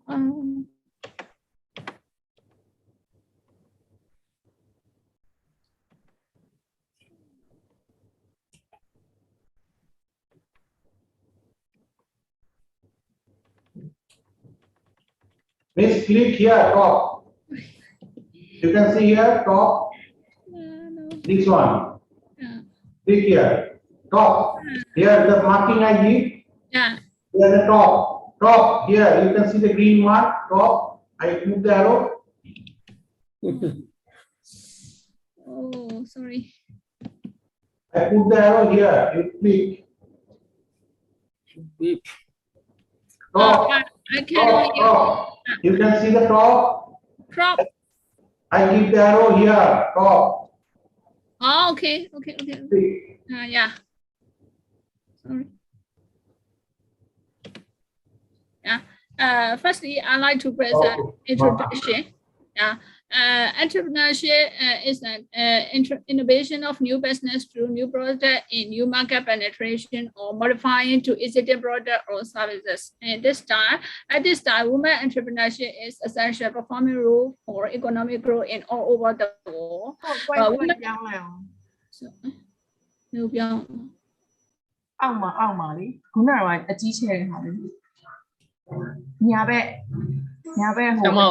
PowerPoint slide ပြောင်းခိုင်းနေတာလေဒီ screen မို့စောစောတော့ဆရာပြသွားတယ်မကြားရဘူးဟုတ်လေ မဟုတ်ဘူးဟာလေညာဘက်နားမှာဟိုဟာချဲ့တဲ့နားလေးမှာလေ screen PowerPoint screen တစ်ခုတည်းကိုပြရတဲ့ဟာလေဒီမှာကျတော့အဖြူကြီးဖြစ်နေတော့မမြင်ရဘူးအဲ့လိုဖြစ်နေတာကျမစာအကုန်လုံးအဖြူတော့မဟုတ်အောက်ဆုံးပါလေဆရာမဟုတ်တယ်အောက်ဆုံးမှာအောက်ဆုံး comment ရဲ့ဘေးမှာ comment ညာဘက်မှာအပုံလေးရှိတယ်အဲ့ပုံကိုအဲ့နှိပ်လိုက်အဲ့နှိပ်လိုက်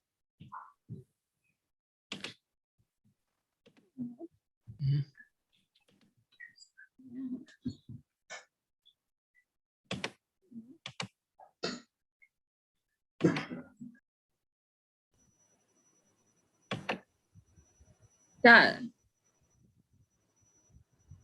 Hello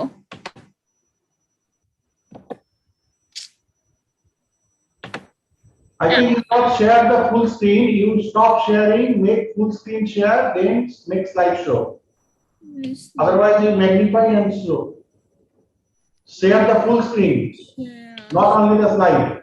Full screen. Yes. This. I like to click this on. Yes.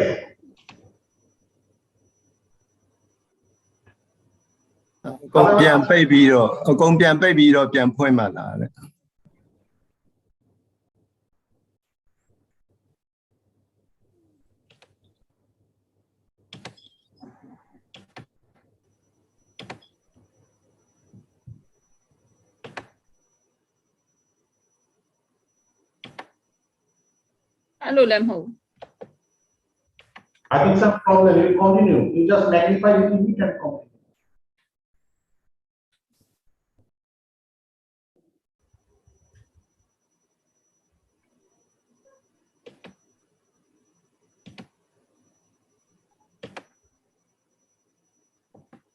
Hello, Madam. Please check your messenger.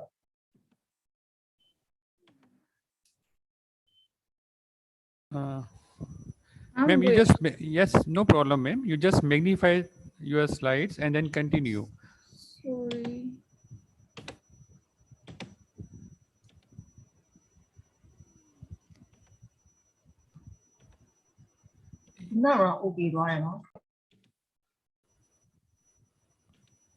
Just continue.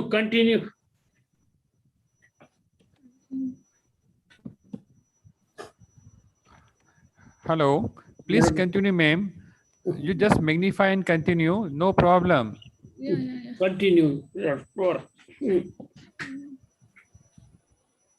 Mali to alai to re.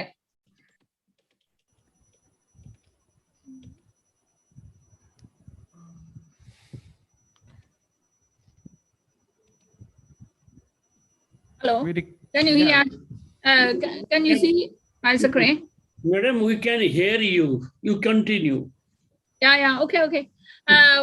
In developing country, focusing on the women entrepreneurship is economic development as well as encouraging on their participation is also for their society development, income generation, and their living standard progress. Women participation in running business is generating income with productive activities for those creation, innovation, reducing poverty, and without gender discrimination, all economics of developed and developing countries. Becoming a woman entrepreneur is changing from their traditional work such as managing household, bearing children, daily routine of household functions to working in business fields or running in small and medium enterprise due to performing their initiative and their own business creation to make economic and improvement of job creation for human resource development. Successful women entrepreneurship is therefore not only development for local economy, but also participate in globalization. My objective of the research, the main purpose of this study is to analyze the activities of driving factors to start their own private enterprise SME business, to examine the impact of factors affecting to women entrepreneurship development in Myanmar, to investigate the successful factors assessment of women entrepreneurships. My research questions are: what is the driving factors of women to start their own private business SME in Myanmar? Which factor is affecting the success of women entrepreneurs in their private owned business in Myanmar? And what are the successful factors of women entrepreneurs in their private owned business SME in Myanmar? My literature review, women entrepreneur activity or self-confidence, innovation, risk-taking, and leadership are defining the personal characteristic or successful factor of women entrepreneurs.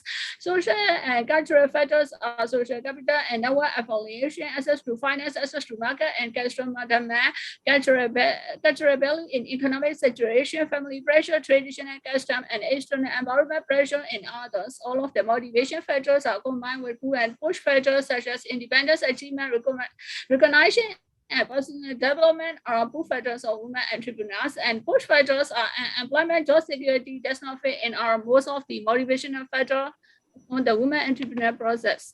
This is my conceptual framework: dependent variables and independent variables. Dependent variables are three factors: personal factors, socio-economic and cultural factors, and motivational factors. It's significant to independent variables are women entrepreneurship success. Women entrepreneurs in Myanmar's overall labor force participation rate is 62%. However, human labor force participation is much lower at 47.7% compared to 77.3% for men. According to National Population and Household Census 2014, the government employs a relatively small number of people, 42.7% of whom are women, and the private sector employs much more people, 34.7% of women, whom are women in the private sector. But more men and women inspired to employ a public or private sector employers. However, though 60% of women in Myanmar labor and pay for family reasons, indicating that these are gender inequalities in Myanmar. My materials and methods data is collected from the SME business of Myanmar registered as SMEs are targeted. The targeted population of women or SME business in Myanmar less 350 employees, as most managed and monitoring controlled by women. There is a total of 230 respondents who are business owners and executive level general enterprise or business by using the random sampling methods and techniques. According to the Seismic calculator, even though all of the respondents may be 300 women, but our country have already get issue as well as impact of COVID-19 period. The questionnaires were delivered through email and Google survey form to nearly total number of samples. Because of COVID-19, no chance to questionnaire for personally visit to respondents according to Ministry of Healthcare stay-at-home rules. Data analysis process to which data are organized through comparison can be made and conclusion through ADROM. Utilizing descriptive study, quantitative approach, they are table graph and measure. Qualitative approach are in order to analyze the data, not explain about information such use random sampling method. This is my research findings. It has below 25 years and all of these are descriptive study state frequency or SPSS. Type of SME business data do we operate service, production, trade and agriculture, handicraft and other. It has working experience of opening the business. All of these are correlation factors, personal correlation and Pearson correlation. Significant one day is there. Less than 0.005%. This is the linear regression or SPSS. The coefficient of multiple determination is 0.983. The implication of this is about 99.1% of the variation in women entrepreneur activity is explained, while the remaining 0.9% is explained by other factors which are not included in the model. The regression equation model formulator is useful for making predictions since the value of R squared is close to 1. In ANOVA table analyzed to see if the variables are significant and steady state is compared with 3 and 226 degree of freedom using stats table. From the ANOVA table, F is equal to 4,289.084 and p-value is the 0.00 less than 0.05 significant critical value. This implies that at least the predictor or functional for predicting women entrepreneur the sample population. Therefore, the model is useful and good fit for the data. This is the coefficient of functional factor is the 3.7 coefficient.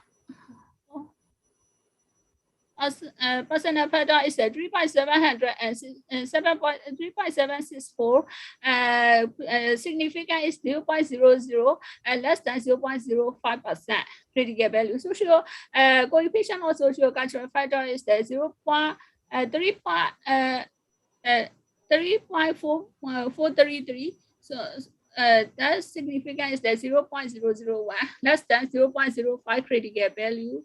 That's motivational coefficient or motivational pull and push factor is the 110.8. Excuse me, madam. Don't read every detail. Just go to finding and conclusion. Conclusion. The study has demonstrated the impact factors affecting to the successful factor of women entrepreneurs. As a result of this study, 3 hypotheses were formulated and diagnostics. Based on the result of the finding, the study concluded that there is a positive correlation and significant effect on all of the factors, personal factors, socio-economic and cultural factors, and motivational factors affecting or tend to be successful of women entrepreneurs or SME business in Myanmar. The aim of this study is to reduce less or less performance limitation, gender inequality, less or access to finance, family restriction, and other challenges are reduced for beginning successful women entrepreneurs. Thank you for the listener. Any questions? Thank you, ma'am. Any questions? Anyone here? Okay. Thank you very much. So I request the next participant, Shweta Singh.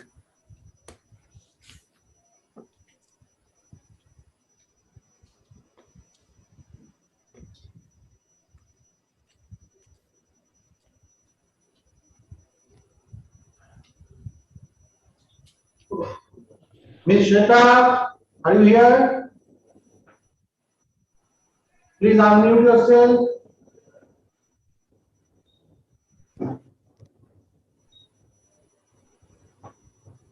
Okay, next participant. She might be coming. She will join later. Okay, sir. Next participant. Vijay sir, please call next one. The next participant name is Faikyo Soy.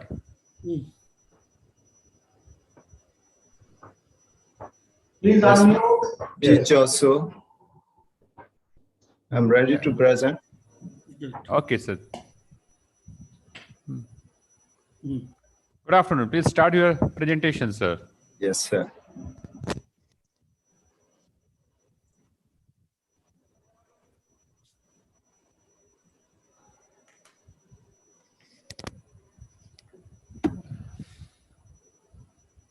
Can you see this screen share? Yes, sir. It's perfectly visible. Please move forward. Yes, my name is Picasso, PhD scholar in management from BAU Myanmar, Lincoln University College in Malaysia. I would like to present this article of review of current supply chain management practice on heavy equipment machinery industry. this international conference is a first experience for me, and the article is also my first writing. And the meaning of the heavy equipment machinery industry is doing business with heavy duty vehicles, earth-moving equipments, and big power generators, which are widely being used in infrastructure constructions in Myanmar. Heavy equipment machines are essentially require a vital role in construction and production. To be done, the projects in a shorter time, lower cost, and massive amount of production. In Myanmar, heavy equipment machines and spare parts were not able to produce, and such kinds of products are imported from abroad as a dealership or distributorship. And therefore, supply chain management, SCM process is main criteria, and the performance of SCM process is playing as a critical role in Myanmar heavy equipment machinery industry. As per Kyrie Cliff, better supply chain is a better business. So the effective practices of SCM can be reduced the lead time and unnecessary operation costs. Its support to achieve the customer satisfaction and can be persuaded to customers in its competitive market as well. In this slide shows us the improvement and development sequence starting from the SCM performance to end with the country development. And for the literature review, I have reviewed a lot of literatures to write down that this article, subject of the heavy equipment machinery industry situation, current situation in the world or in Myanmar as well, and supply chain management 4.0 version, latest version, and the supply chain operation reference model, latest model 12.0 as well. In this presentation, very limited time for the explanation in detail, therefore I will skip for some of the literature review for the detail. So this is a heavy equipment machinery industry situation literature review in the war and Myanmar. I review a lot of and some highlighters on this presentation. And this is supply chain management literature review. Supply chain management is starting from the customer, the supplier to the end with the customer through the intercompany process. And the purpose of supply chain management is to fulfill the customer needs and wants by the satisfaction with making profit for the organization at the same time. And also I have mentioned that some of the literature review for supply chain management 4.0. This is a very innovative for the supply chain revolution. Likewise, Industry 4.0. Industry 4.0 regulate from the version 1.0 to 4.0. Likewise, supply chain management is also changed and regulate. And this era of the supply chain, era of the Industry 4.0, the supply chain also need to present the supply chain management 4.0 version to align with the Industry 4.0. SCM 4.0 has to fully apply the Internet of Things, modern technologies, and digital-based supply chain management activities. And then I have mentioned the supply chain operation reference. Supply chain operation reference means this is management tool, powerful management tool for the company supply chain strategic management process within supplier, customer, and intercompany as well.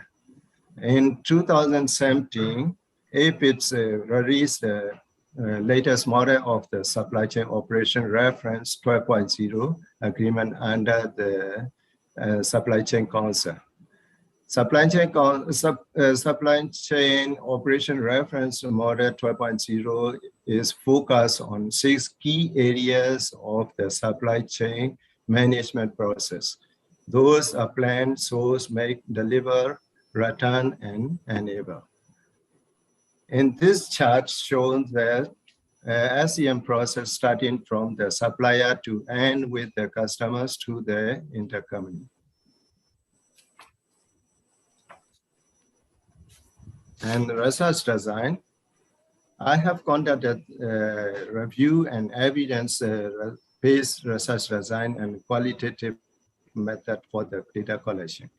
I have surveyed via the phone and personal visit to authorized dealer organization in Myanmar heavy equipment machinery industry, which are worldwide market share top 10 brands.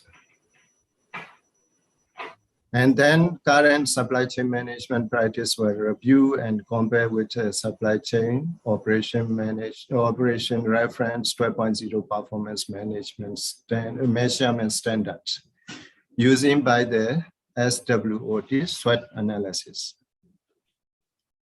I found that some of the strength and opportunity in this article for supply chain management in Myanmar heavy equipment machinery industry. Those are, Myanmar is one of the resource-rich country.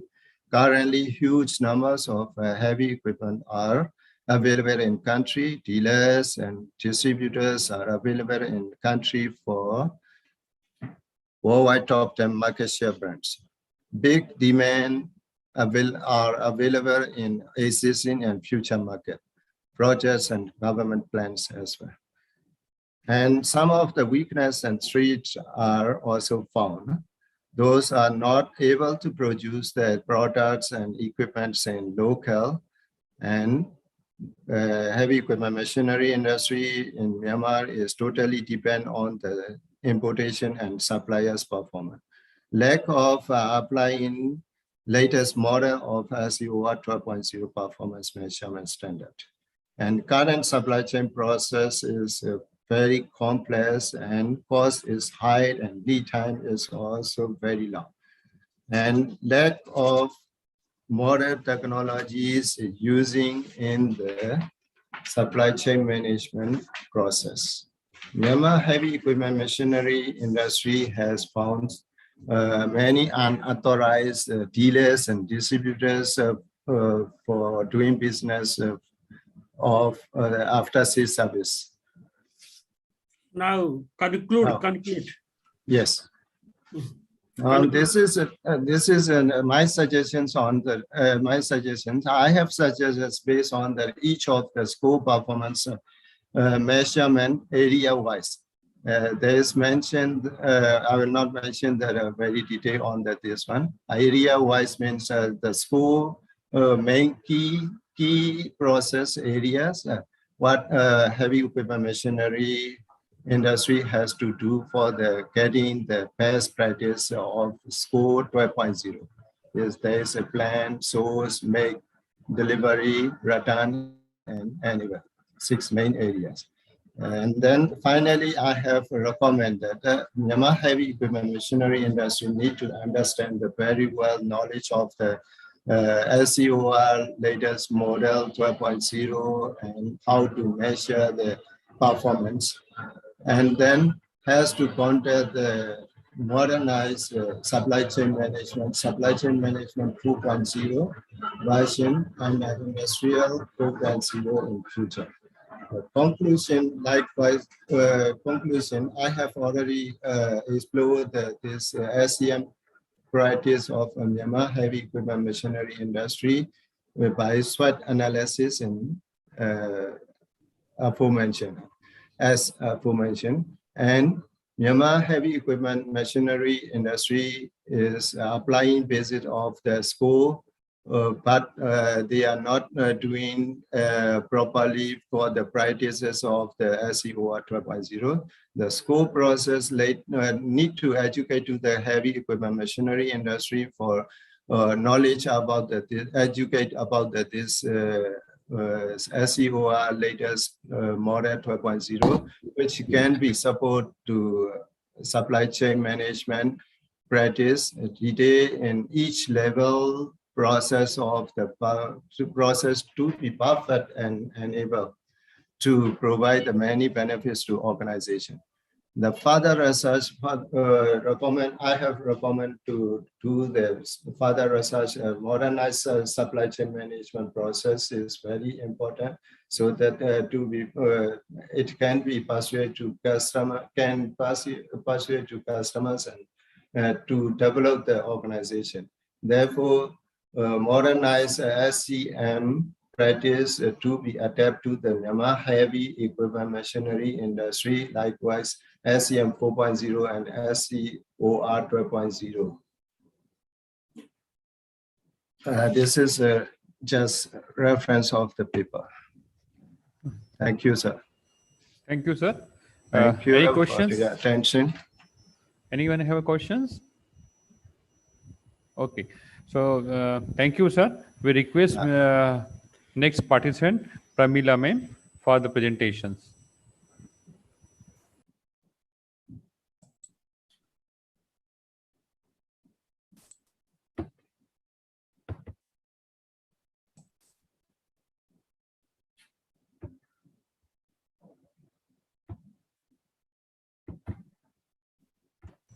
Hello, please do slideshow so that full screen your presentation is visible. Your previous presenter is showing the slides, so unable to show my slides, sir. Your slide is visible. Please do only full PowerPoint presentation.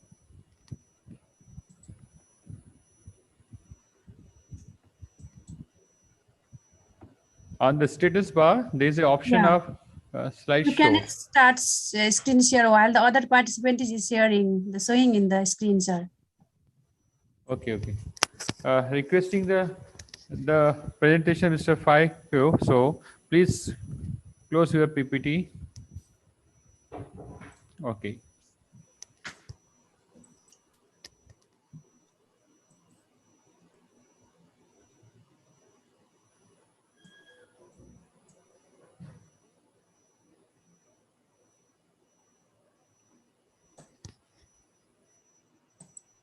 Yeah, now it is visible. Now is it visible? Yeah, yeah. Thank you, ma'am. It's perfectly visible. Please go ahead. Am I audible? Yeah, perfectly audible. Okay. Respected chairpersons and dignitaries present here, very warm good afternoon and namaste from Nepal. I am Pramila Devkota, PhD scholar in Lincoln University College. My topic in today's presentation is healthcare management in the perspective of cervical cancer elimination and barriers of cervical cancer screening in Nepal is scoping review. This is the outline of my presentation. Moving to the background, globally cervical cancer is the major public health problem, which is the fourth most common cancer among women. In Nepal, cervical cancer ranks as the first most frequent cancer, and it is 19 and 20 incidence and mortality annually. Cervical cancer is easily preventable cancer rather than others because screening and vaccination against human papilloma virus are effective modality to prevent it. HPV vaccine is very effective preventive modality for prevention of cervical cancers, but very few developing countries are implemented it. Recently, WHO has developed a global strategy to eliminate cervical cancer, focusing on triple intervention strategy.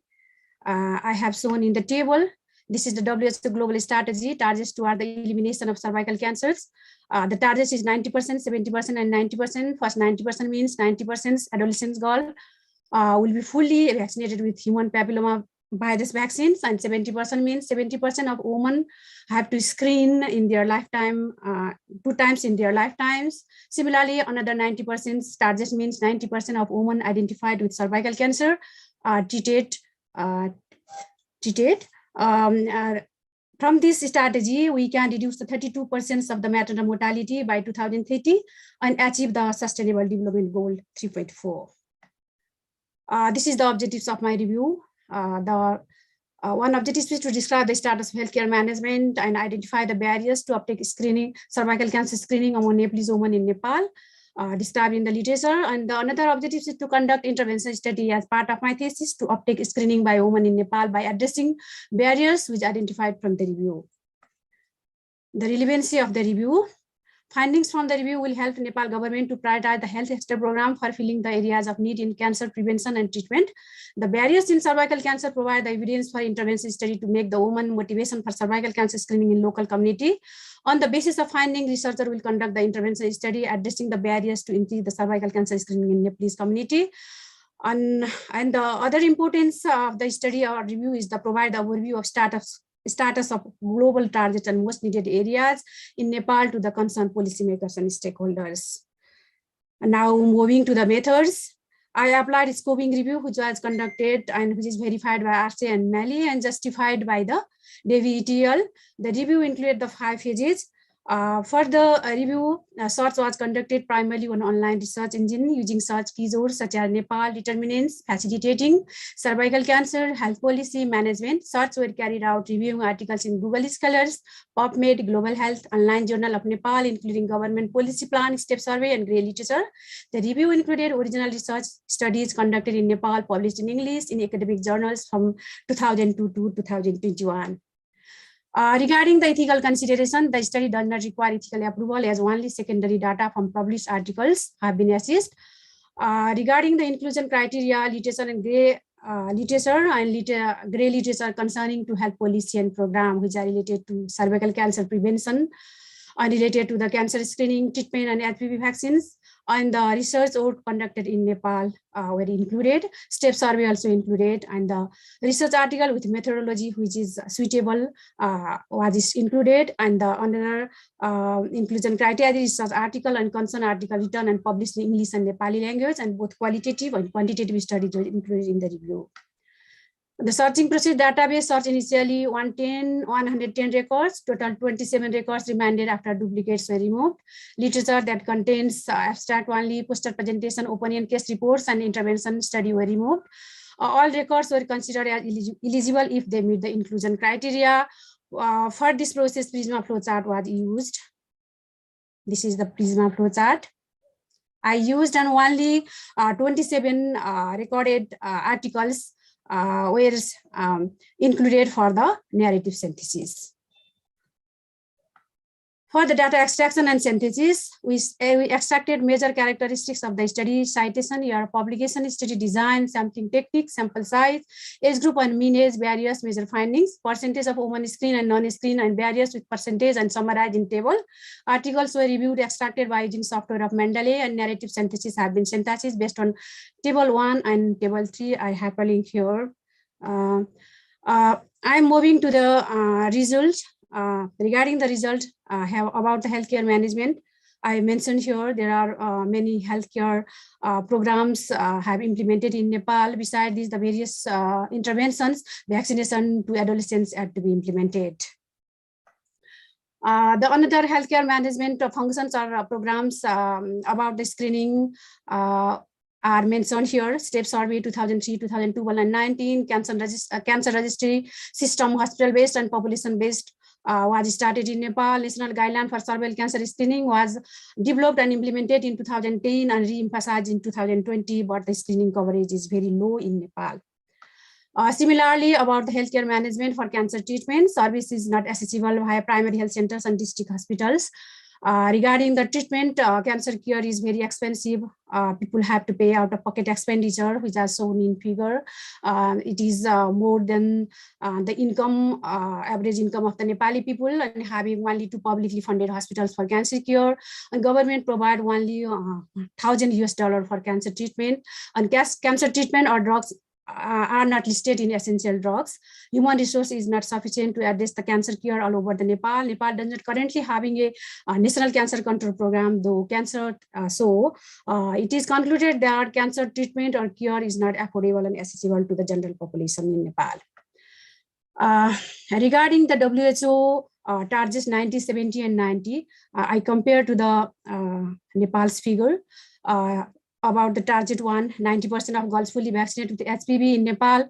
Piloting program is completed in 2016 in 2 districts, but vaccination program is not implemented yet. Similarly, for the target 2, 70% of women are screened with high precision test in 2 times in lifetimes, but only 8.2% women have screened, and the gap is the 68%. On regarding the target 3, 90% of women identified with cervical disease receive treatment.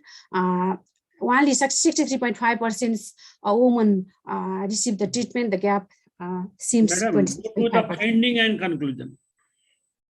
Yes, this is the demand side barriers. From the review literature, I found that lack of awareness, lack of information, lack of knowledge, embarrassing, fear of vaginal examination, financial problem, lack of family support, fear of result, and time constraints were the demand side barriers. Similarly, in the supply side barrier, difficult access to the hospital, scarcity of health facility, and not recommended by health professionals or uncooperative health professionals, male health workers, painful procedures, lack of privacy and screening facilities, male doctor, lack of resources and funds are the supply side barriers. About the discussion, Finding and conclusion, directly you go. I concluded that Nepal is lagging behind to meet the global target by 2030 to eliminate cervical cancer. So there is urgent need to adopt WHO recommended strategy in healthcare management. It is the crucial requirement to incorporate of human papillomavirus vaccine as part of national immunization program to prevent from human papillomavirus related cervical cancer for future generation. There is need of educational intervention to uptake cervical cancer screening in the community level. While developing and implementing cervical cancer screening intervention in Nepal, there is essential to be considered the various barriers. This is the conclusion of my review or study. This is the reference. Thank you very much, ma'am. Yeah, anyone have any question answer? Okay. Thank you very much. So request to another next participant, Mr. Chandan Singh Prakash for presentations. I think he's not there. We can move to next. Mr. 99V. Yeah, thank you, sir. Yes, I'm Emilian. Yes.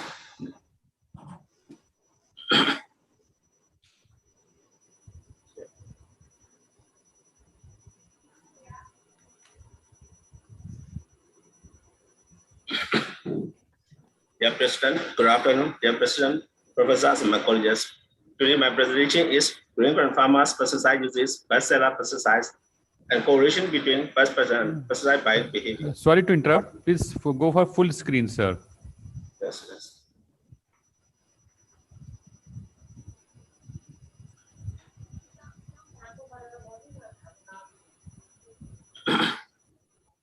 Thank Today you. I am present on the green and farmer pesticide uses, bestseller pesticides, and correlation between pest pattern and pesticide by behavior. A case study in Bogor region, Myanmar.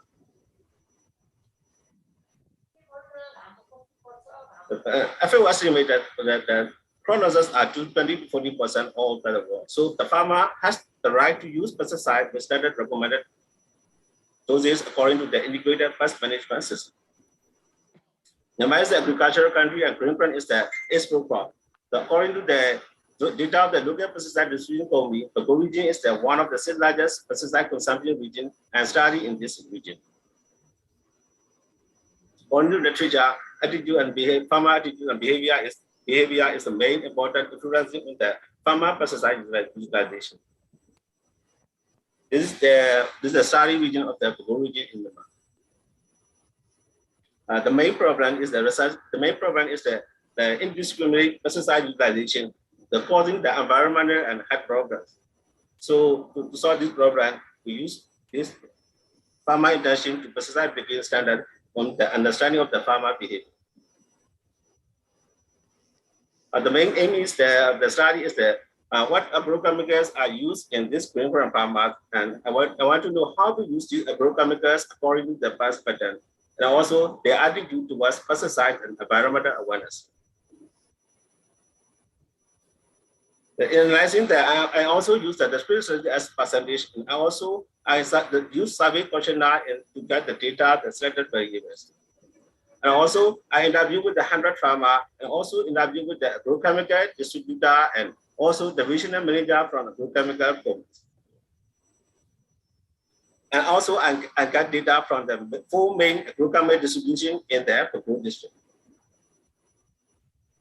And I also use questionnaire for specific objectives and how the farmer to know their pest, their pesticide utilization, where's the favorite pest, and also source of information on the pesticide selection.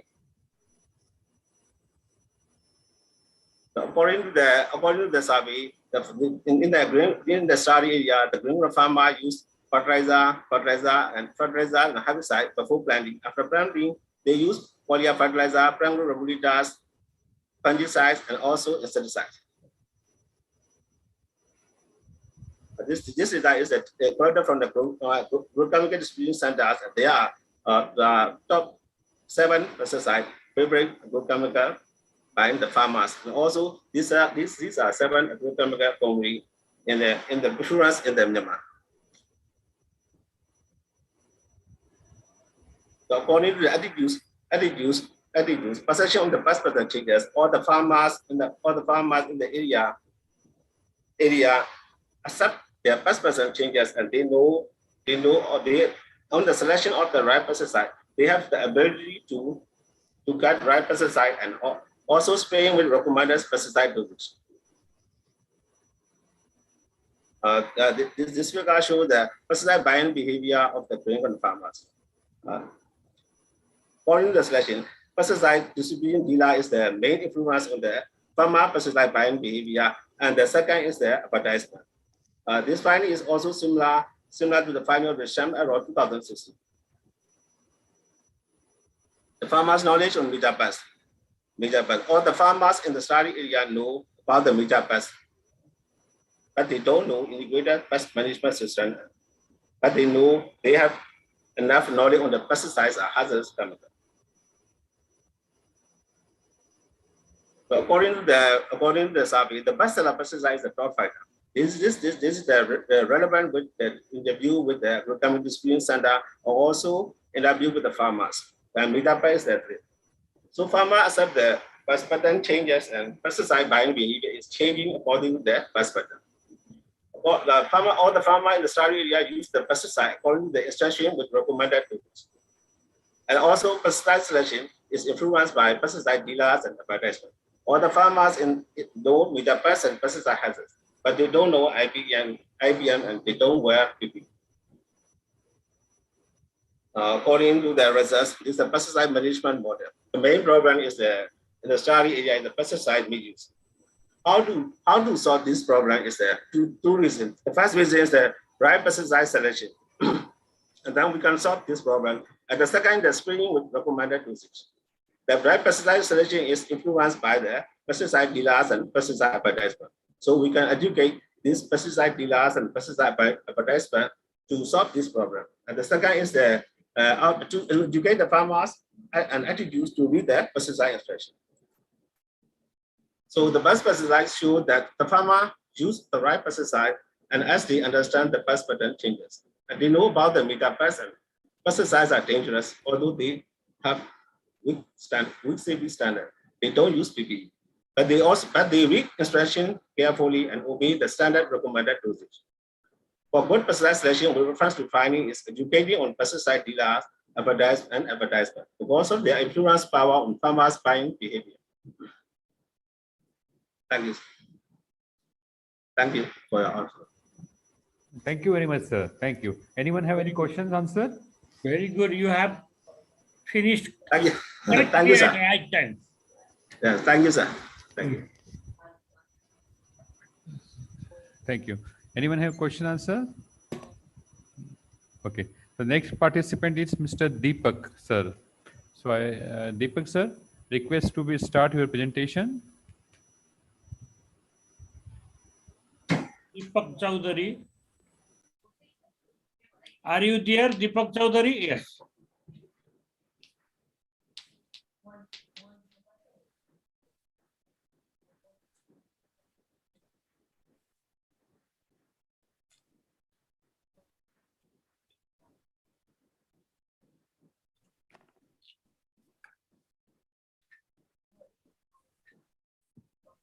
Yeah, good afternoon. Am I visible? Yes. Yes. Yeah, good afternoon, all respected professors, sirs, chairperson of the sessions, and all the scholars. I'm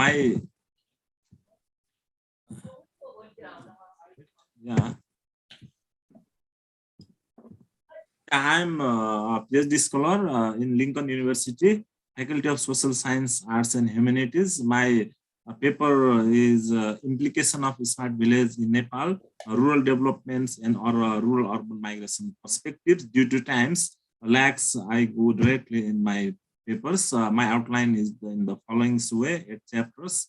Introduction. As we know, and literature also suggests that agriculture is the backbone of the Nepalese rural economy. It provides employment opportunity to 65% of the total populations, and it contributes 27.85% to the national GDP.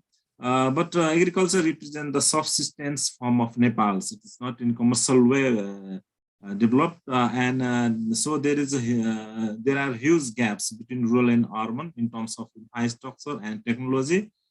And rural-urban migration is also common and also problematic to some extent.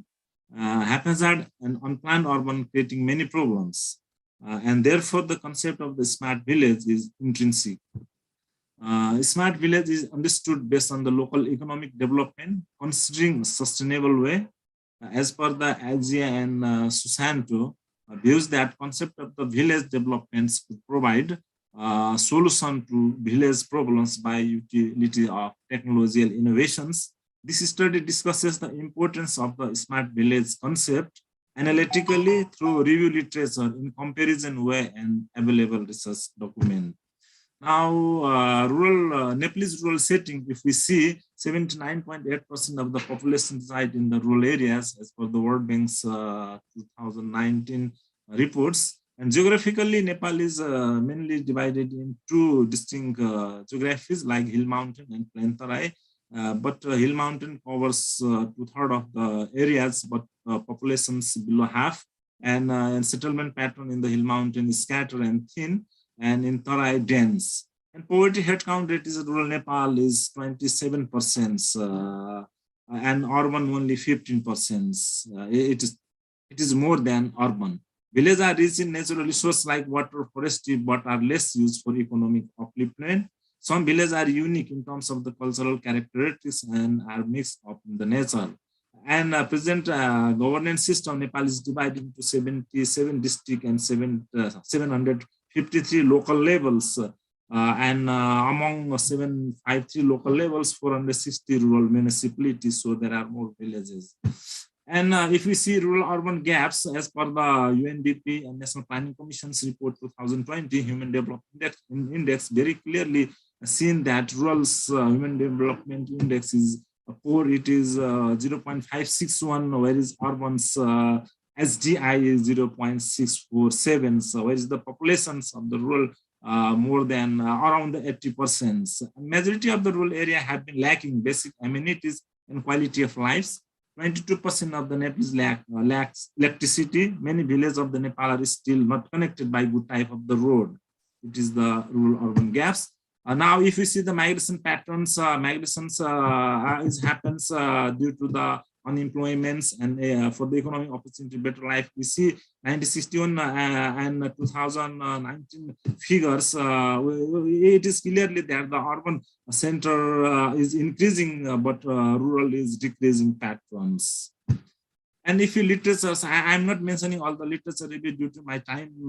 Just 1 and 2 literature review. I'm mentioning smart village concept related to communities, technological development, and digitization's concept are more concerned to address challenge facing communities. And also in India, if we see it is the neighbor countries, Supra link that smart village concept with integration rural planning by means of the digital technology, aim at the development, local business, improving education, health, and welfare. In the campaign of the smart village, India launched Digital India in 2020. And in Nepal also endorsed the sustainable development goals to achieve by 2030. Prosperous Nepal, happy Nepal is the Nepal's government main motto, highlighting modern, sustainable, and systematic rehabilitations, housing, and settlement development. The government is planning to identify 150 climate smart villages across the country in this fiscal year 2019-20. It is in the beginning phase. And discussions now. Global initiative for this smart village are primarily focused to boost the areas with the lack of basic infrastructure like electricity, water supply, internet access, public services. And if we see the issue for the rural development, what the rural areas are facing as a problematics, considering the rural-urban economic gaps and the present rural condition, the following amenities should be given attention for the rural development. It is first the demography balance. Of course, we saw in the previous chapter that there is a huge migrations from the rural to urban. Therefore, demographic balance is essential. And second is basic health and education is also important. Public transportation is also important, which is poor, market, internet, e-administration, and rule of law. These all are very important, and these all are the issues for the rural development in Nepal that need to be addressed. Now, criteria and suggestion, criteria and approaches for the rural developments. Smart villages seems to be relevant for those areas which are potential in terms of economy, as well as the vulnerability by nature and cultural and natural heritage.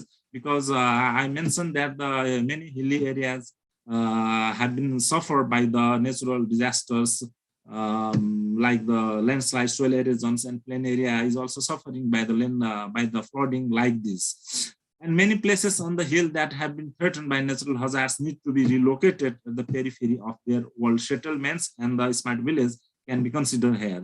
The ability of the agriculture products, tourism potential, populations, transit routes, etc. may be the selection criteria for the smart villages. Considering these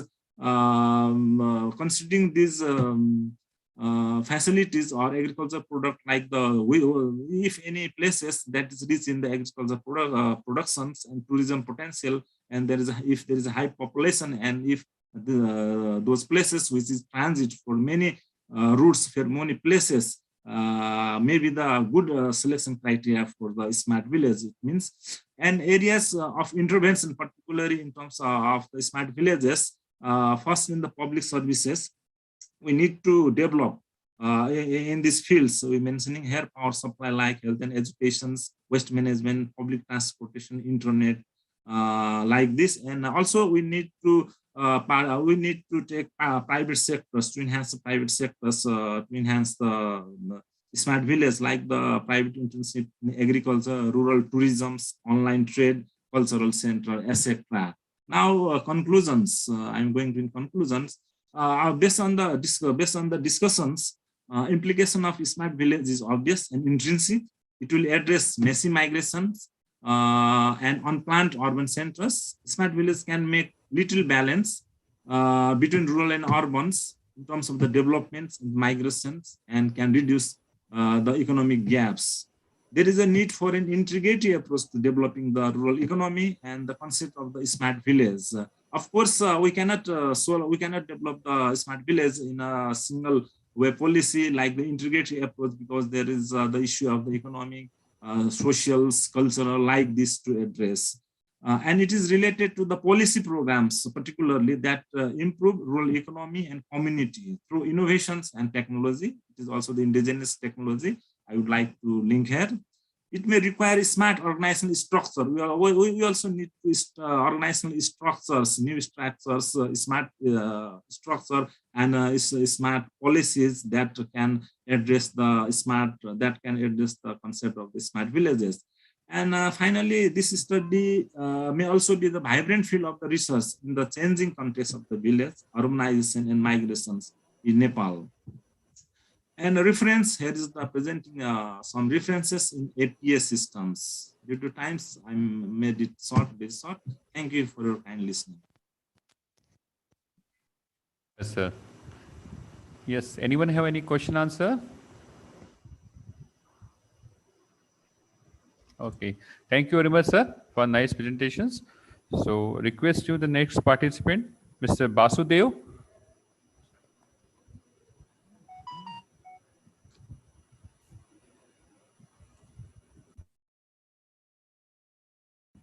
Mr. Basu?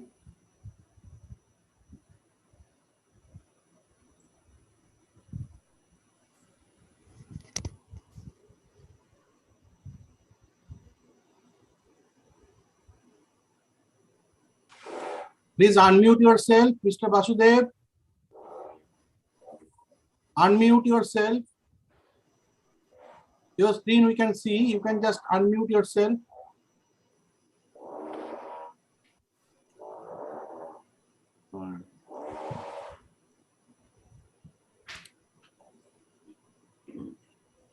Sorry, go out, I think. No, Basudev, are you there? He cut the Zoom, wrongly cut the Zoom. So, Mr. Barner, you can present now.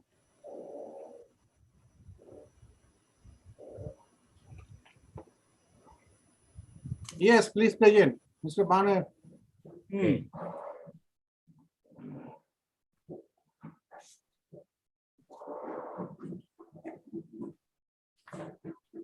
Good afternoon, professors and ladies and gentlemen. My name is Panyains. So today I would like to present my paper is the influence factors of the customer satisfaction in mobile brand in Myanmar. So this paper will cover 5 sessions. So according to today, the mobile market is the highest competitive business in Myanmar since 2010. The mobile users in Myanmar is just around only 0.59 million. And then 2011, that's increased to double time, 1.24 million. So when it arrived to 2018, the mobile user going to up to 61.1 million. So according to the situation, because of the mobile user is quite very high, and also a great opportunity to grow up the volumes of sales competitions due to the increased numbers of choice and values of menus and levels of service qualities. So according to the AdWords, defined that the price is need for the products or service fee to get the benefit from something. So many scholars found that the levels of price is influence the satisfactions of customers. So regarding the service qualities, according to governments, define that the degrees of acceptable of products or service design, appearance specifications in terms of server price and service cost. So many scholars found that the qualities of service and the perceived values of customer was strongly relationship in mobile industry. So regarding the brand loyalty, according to Kotler, defined that the associate customer behavior that is an attachment in order to buy a particular product or service. Many scholars found that the positive relationship between the brand loyalties and customer satisfactions. So in my paper, I have 7 hypotheses. Each of the hypothesis 1, 2, 3, the price and service brand loyalty has positive influence on passive value. Hypothesis 4, 5, 6, price, service, brand loyalty satisfactions positively related on the customer satisfaction. Hypothesis 7 is the passive values of customer has positively related on the customer satisfactions. This is, I would like to show this is our custom, this is study frames in my studies. Then in my research, I have 2 main objectives. One is to examine the influence factors of price, service quality, brand loyalties, and passive values of customers in Myanmar markets. The second one is to examine the impact relation between passive values and customer satisfactions. So according to my question, I have going to design 4 parts of question. The first part is the demographic respondents information. Second one is the independent variables such as like the price, service qualities, and brand loyalty. The third part is the passive values. The fourth is the satisfaction of customers. So in my question, I have going to design 5 questions each of the oral variables and also with the 5 political skills. Then I'm going to translate 2 versions, the English and Burmese, and I'm going to develop the question in the Google form. Then I'm going to send to the social networks such as Facebook, Viber, even so on. Regarding the analysis, I'm going to use SBS system to the 26 versions. Before going to, I send through the our response, I'm going testing with the 34 respondents with Cervical. According to the my testings, most of the questions of validity variables are greater than 0.3388. Regarding the reliability values of the variable is higher than 0.6, so that's why all of my questions is good and very good enough to continue the study. So you can see the Cromwell alpha values of each of variable and the bill below.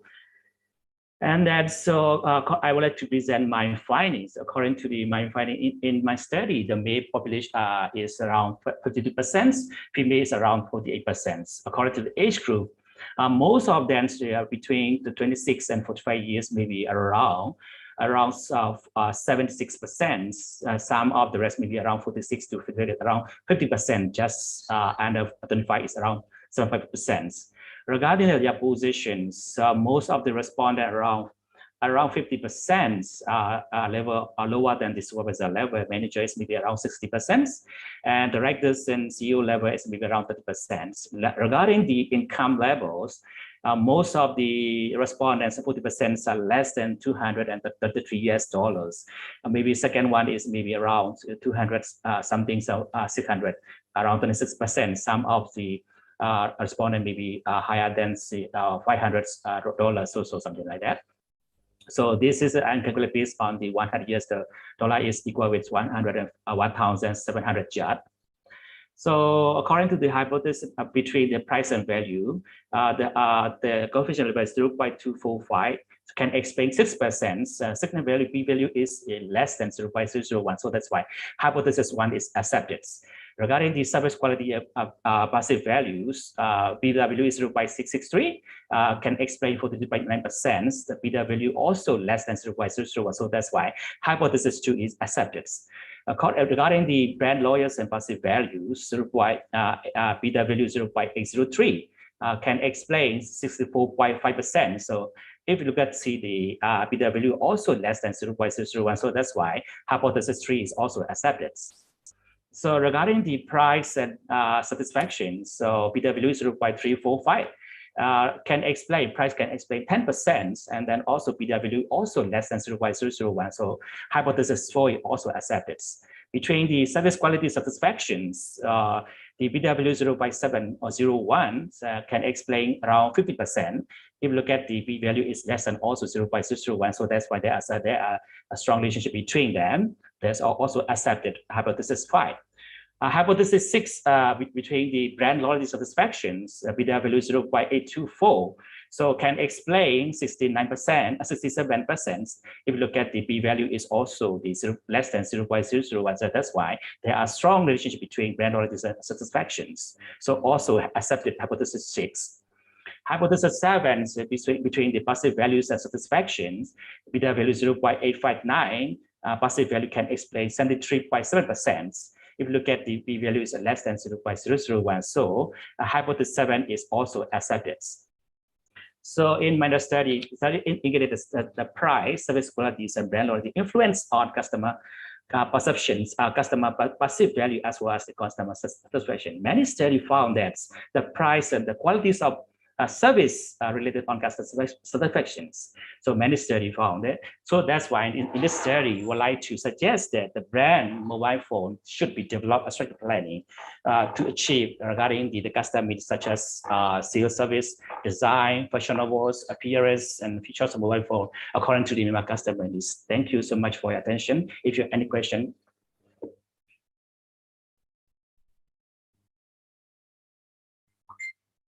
Thank you, sir. Thank you very much. So request. Okay, I will.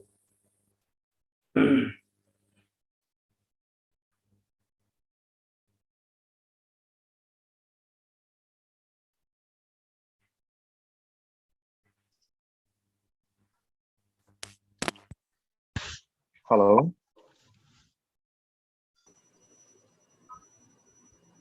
Hello, sir. Who will be the next?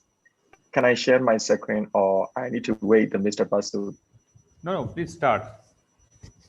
Okay, thank you.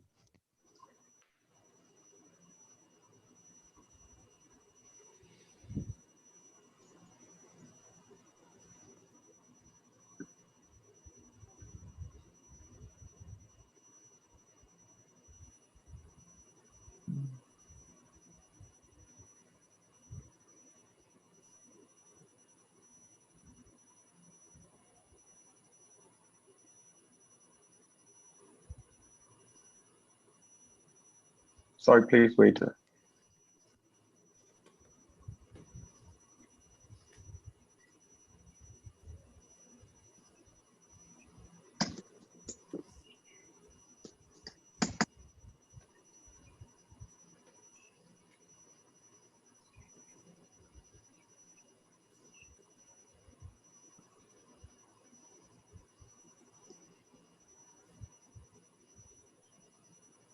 So can you can you see my screen? Yes, sir. It is visible. Okay. Okay. I will start. My name is Icrtbev, and today the title of my presentation is the importance of the facade system in construction, especially focused on the aesthetics and the energy efficiency. So that is the content for my today presentation. I will be present according to the sequence. The first one is the introduction session. The facade wall can be found on the many model buildings in the city centers, and now it is widely used as a claddings and the exterior wall on the commercial, industrial, institutional, and residential building of the. So the facade design and the engineering is linked to the other subject like the design, material technologies, design and construction process, building physics, and the climate design. So the facade also acts as a link between the inside and outside environment of the building. So the objective of this paper, this research, is the increasing numbers of the high-rise buildings are being built in our country and borders. So as well as Myanmar engineer, architects, and the specialists are eager to learn about the relevance of the facade engineering. So that is the methodology. So I reviewed the case studies and virtual observation of the local buildings and comparison with the global. So in this theory, the several instance of the videos for the trend in the evaluation of the facade material used in the border building around the world. So that is the most trend material for the facade. There's stone panel, glass panels, aluminum panels, and the aluminum composites panel. So the rules of the association is very important for the related industry development, right? So for the construction, the engineering, and the facade industry, so in Myanmar, there's too many spotted associations are there. So among of these, MEC, MES, AMAs, MCF, and the MGA are most famous. So that is the criteria for the measuring the building performance, building facade performance. These are the aesthetic appeal, structural system, durabilities and stability, safety, weather performance, acoustic performance, thermal performance, sustainability, and the final one is the cost effectiveness. So that is I put the sun photo to mention the various types of cutting walls. So this photo is the stick system. So the second one is the unit panel system, united cutting wall system. The third one is the units and mullion system, sometimes called the semi-unitide. The fourth one is the column cover and the spandrel system. The final one is the point loaded structural glazing system that is also known as the spider system. That is the case study for the Marina Basin. At the Marina Basin, a unit double glaze units cutting wall as developed and is implemented at the design for the design solution. The energy efficient double glaze modules are suspended from the slab edge in the frame. Glass beams are put perpendicular to the facade. So the outer shade follow the structural natural curve counters, and reflected glass provide a touch mirror facade. That is the photos of Marina Basin. So the second one is the capital gate building. The exterior layer is formed by the diamond-shaped prefabricated cutting wall system. So it's linked to the structural steel, the diagram of the top, or in the hollow. So there's no shading device. So the lower office level is a sheet by the sublash, meaning the message wire mesh canopy that began as a sunshade over the automobile drop area and climbed to the facades. It's terminating at the 90th floor. So that is the case study for the local buildings. The junction city buildings, most of the facade material used with the aluminum and glass. The facade is making with unitized cutting wall systems and DGU glass. So cutting wall frame is the installation floor to floors and using spandrel metal sheet cover to the floor beams. So metal perforated circles are put in according to the design pattern. So the skylight is so making for the shopping mall areas, and so neutralized can be reduced the energy consumption. So the final one is the M tower. M tower is the 27-story is a skeleton structure with 2 layers of reinforced concrete basement, and a single steel frame. The facade was made with double glaze, fully cardinal system, and used multi-glaze low E glass for the positive light effectiveness and heat regulations and efficient temperature control. So as the conclusions, the new model beading applied to the facade technologies in Myanmar, but most of the facade designers and the contractor are the foreigner. So although landmark bearings and the biggest projects in Myanmar also follow the related bearing code and using technical calculation for the facade, but some of the medium and small projects are not. So according to the Myanmar Glass and Aluminium Association, they try to synthesize the qualities of material, qualities of fabrication, the qualities of design of the facades. So they also try to compilation about the facade that's suitable with the Myanmar climates and culture. So based on the fact and getting from the interviews and studying secondary details, can be said that the Myanmar facade industry is preparing for the development. Yes, thank you. So any question?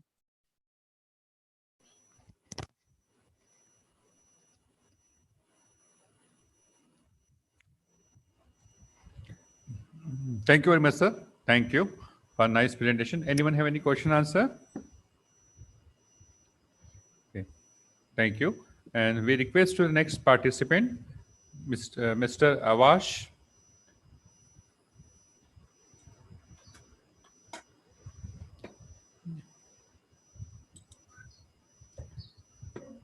Good afternoon, sir. Please start your presentation. Thank you, sir. Good afternoon, respected professors, respected chairperson, and all the respected scholars here in this particular moment. Warm greetings and namaste from Nepal. Myself, Abbas Koirala. I am PhD scholar from Lincoln University College, Malaysia. And my presentation topic for today is key success factors and challenges of talent management in service industry. So this is my outline of the presentation. And starting with the introduction, since my study is on talent management, so it can be briefly described as talent management is the science of using strategic human resource planning that improves business value and to make it possible for organizations to reach their goals. And talent can be defined has been defined in various literatures as talent is the capacity to learn plus capacity to think plus capacity to relate plus capacity to act according and the values of the organizer. So while talking about the service sector, so service sector should also recognize their core competencies along with skills of the talent and develop good talent management system to create value chain and gain sustainable competitive advantage through human capital potential in this competitive world. Talking about the literature review, so since there are a lot of literatures that I have gone through, but here are the major highlights of literature review that I am talking about. So the term talent management itself started when in the late 1990s, when McKinsey has research on this particular term and later published a book called The War for Talent in 2001. So it is found that talent management focus on performance enhancement, career development, and succession planning. And apart from that, talent management is itself a broader term that aims at attracting, retaining, developing, and transitioning talented employees in an organization. In this current competitive world, service organizations have recognized the importance of human resource and competent human capital for achieving organizational success, and gaining a strong competitive advantage is a must. It is thus imperative for service organizations to capitalize on personal capabilities and develop their special competencies, as well as to effectively manage their employees in order for them to reach high level of performance as well as positive employee results. These are major literature review highlights. And the objective of my study is to analyze the specificity of talent management, that is to explore the key success factors of talent management in service industry and to analyze the challenges of talent management practice in service industries. And my methodology is it's a desk research with various literature review conducted with major keywords like talent, talent management, war for talent, challenges of talent management, and key success factors of talent management. The findings that I found from the study are like talent management is unique concept for every organization and every sector. And when we talk about the key success factors of talent management in service sectors, like I want to go specifically in few of the service organizations, like automotive industry, and a related industry. Like key success factor of talent management has been identified and categorized into three main parts as structural factors, environmental factors, and managerial success factors. And structural factors includes human resource development indicators, organizational hierarchy, organizational structure, and performance management based on talent management process. So it is linked with talent management. And when we talk about environmental factors are related to external forces of the organization, like stability of management, lack of political intervention directly from government side, and other external pressures while hiring and appointing talents. And another success factor is managerial success factor that includes top level manager beliefs, commitment, and support, as well as succession planning and rational decision making are the key success factors in automotive and other related service areas. And apart from automotive and other related service areas, the key things that needs to be focused for key success factor of talent management are making talent management a priority at the workplace. So practicing that regularly, selecting the right talent with a proper and robust selection process, provide a career path that enables the talent to grow themselves in an organization, leverage new technologies that helps enhancing the talent management process, and visible and intensive involvement of management. So I'm just briefly explaining these particular factors due to the time limitation. And when I go into the challenges, so challenges of talent management. While implementing or practicing talent management in service organizations are, again, there are structural barriers or structural challenges, environmental challenges, behavioral challenges, and managerial challenges. So when we talk about structural challenges, there is a lack of integrated human resource management system, lack of strategic alignment between HR activities or strategies and business strategies, lack of professional and specialized managers in human resource management field. When we talk about environmental factors, so environmental factors like stability in management, population, and labor market saturation are some of the challenges, that is environmental challenges. Looking into behavioral challenges, these behavioral challenges are soft organizational elements, which are tangible organizational factors, and it includes cultural barriers, resistance to change among managers, expectation among people, sexual discrimination, among others. And when we talk about managerial challenges, it includes lack of strategic perspective of human resources, difference between talent management process and managers, staffing, and promotion decision, among others. And specifically, when we look into hospitality industry or banking sector, some of the challenges identified are hospitality industry has always found it hard to attract suitable, motivated, trained, and qualified employees who are able to deliver the service promises as per the organization need. And accordingly, hospitality industry has a poor reputation as a source of permanent employment, offering low pay, anti-social working hours, manual work, that is tedious work, and limited opportunities for career progression. When we look specifically into banking sector, despite the fact that huge population are really eager to join banking sector, even here in Nepal, there is a huge charm of joining banking sector, but there is still a vast demand-supply mismatch in that particular sector when we talk about the talent front. So getting the right talent with the requisite skill set remains to be a colossal challenge. Lack of availability of talent in terms of numbers and engaging human capital as per the talent increases the employment cost in banking sector. And this is related to other particular service areas also, which are mentioned in my full-length article. So discussion, based on the literature reviews, it is found that challenge today in service sector is not just retaining talented people, but fully engaging them, capturing their minds and hearts at each stage of their work life. Talent management success factors and challenges are found into various sections, including structural factors, behavioral factors, environmental factors, and managerial factors that we have recently discussed. Finding from the study has also indicated the rising value of talent management in service sector, but revealed that some policy areas in this sector are failed to be improvised. And approaches to talent management are organization specific, driven by internal expertise, available resources, and organizations should tailor fit their talent management approach to their own context regarding proper talent management practices. Coming to the conclusion, talent management practices mainly focus on talent attraction, talent retention, learning and development, and career management. So management concepts have gone through many factors and conditions that have led to many changes, such as shifting from a focus on physical capital to focus on intellectual capital, focus on quality of services to focus on service excellence. And for talent management to be effective, there must be a thorough understanding of organizational drivers. It should be further supported by proper identification of talent and delivery of human capital competencies to achieve organizational goals. Talent management is a long-term approach, figuring out organization required workforce and improving organization performance. So this is my study based on various literatures, and these are the references that I understudied while completing this particular article. Thank you very much, sir. Thank you very much, sir. So any question answer from any participant? Thank you very much, sir, for nice presentations. Thank you, sir. Thank you, everyone. Next question, Mr. Om Prakash, sir, is available? Yes, sir, I am here. Yes, sir, I am available. Okay, request you for presentation, sir.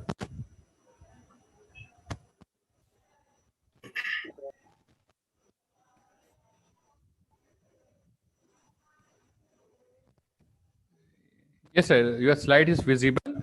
Please move to full screen, sir. Yes. I think this is full screen. No, sir, you require to go for the option. In status bar, there is an option of full screen. So if you click on this one, it will be visible.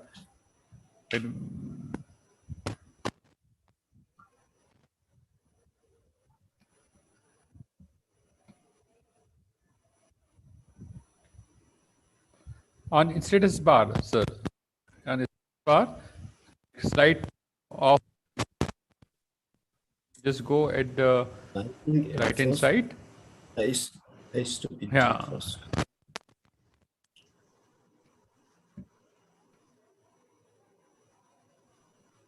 Click slideshow. Slideshow up there. Just click.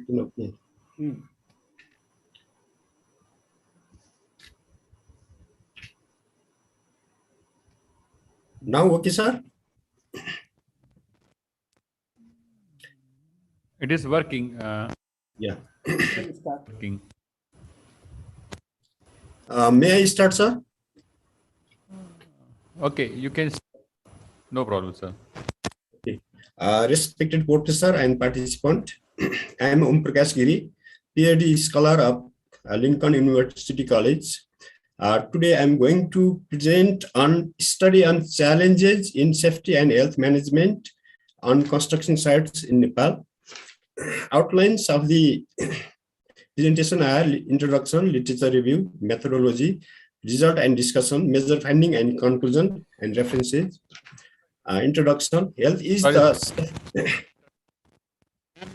the safeguard of people from illness, from materials, process, or procedure used in the workplace. Similarly, safety is the protection of people from being physical injury. Safe and healthy. Sorry for interruption. Please change your slide. Yeah, I have changed, sir. I have changed here. Okay, but you have actually only. Sorry, you have to share the full screen, then you open the slideshow. Share the full screen, not only PPT. Share the full screen, then open the PPT. Yes, now go to your slide.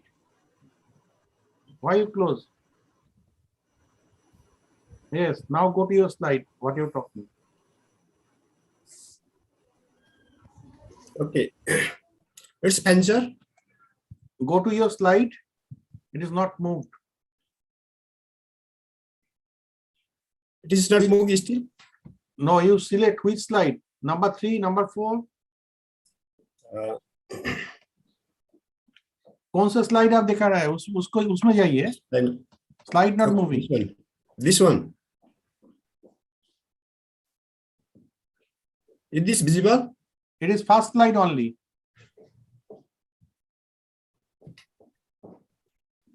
You shared full screen or only PPT you shared? Yeah, I have shared full screen here.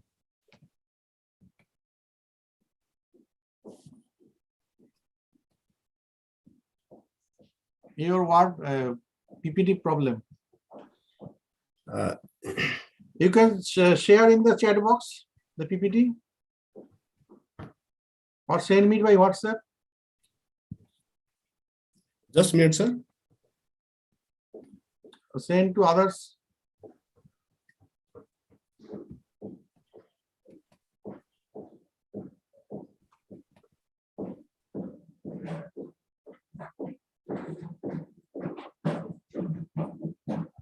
I think you get ready. We call next speaker.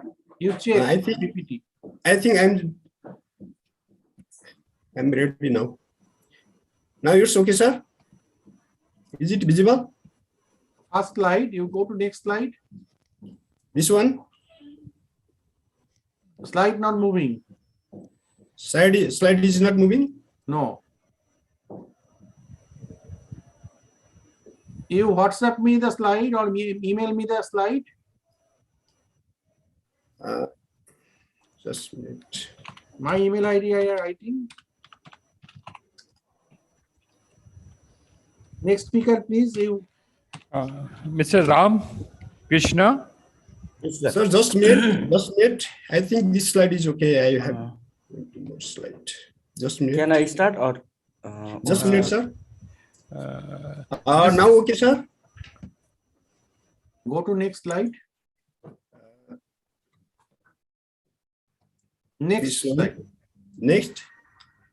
Now okay. It's No, outline. sir. No, sir. It is not. It is not. So I'll present after Ramkrishna. Okay, sir. Yes, sir. You mail Yes, me sir. the slideshow. I have given them my email ID in the chat box. Okay, okay, You sir. email me the slide. Okay, okay. Please, Mr. Ramkrishna, you start. Can I start, sir? Yes, sir. Good afternoon, everyone. My name is Ramkrishna Shrestha. I am sharing my screen first.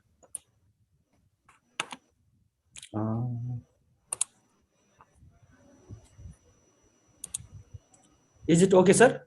Is it visible? Yes, sir. Okay. Yes, sir. It is perfectly visible. You can move now. Good afternoon, everyone. My name is Ramkrishna Shrestha. I am PhD scholar in Lincoln University College, Malaysia. My research title is Seismic Behavior of RC Frame Structure with Infill Masonry Wall.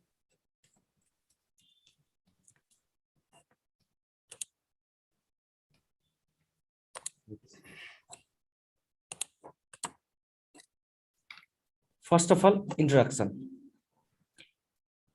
Masonry infill are typical construction practice in reinforced concrete frame structure. However, exact behavior and response of these infill RC frame is still unknown. Their design is done neglecting effect and interaction of infill in global response of structure. It is simply taken as contributor to imposed load, but this is not true. Several studies done in past have confirmed that infill panels have significant role in behavior of structure. It may be in positive or negative sense.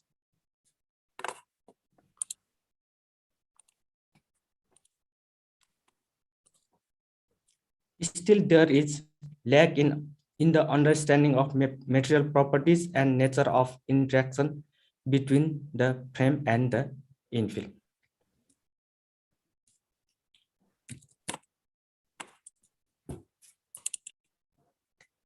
Slide is not moving.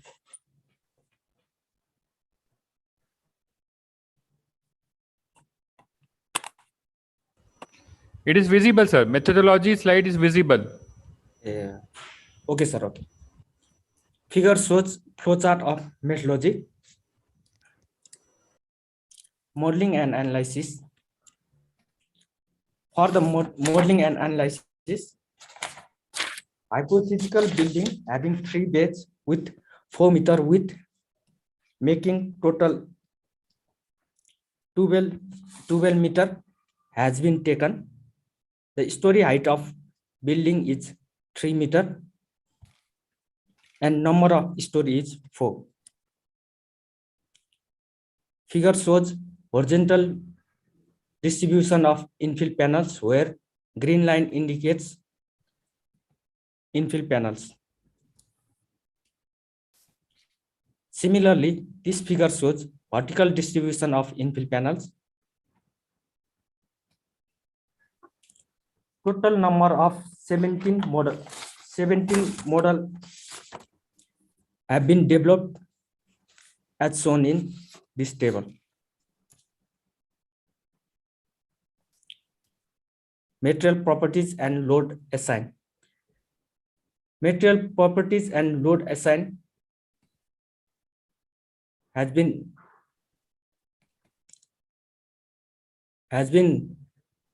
assigned as shown in this table. Equivalent strut width has been calculated as per suggested by Paule and Pestil.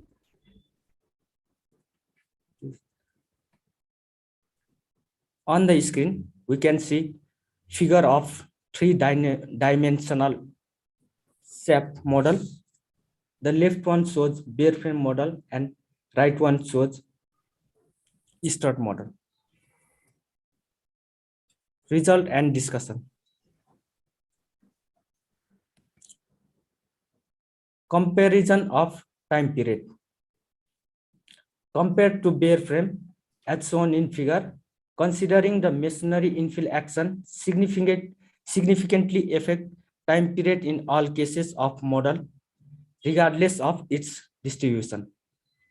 Time period of structure with soft story in different level is bit higher than the fully infill frame model in every case. Contrarily, the approximate method proposed by design codes provide constant natural periods for all considered models.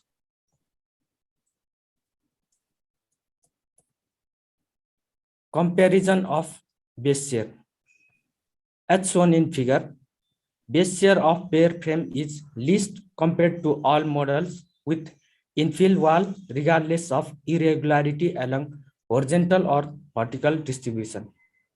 It is observed that with increase in infill panels in number of bays, there is slight increase of base shear.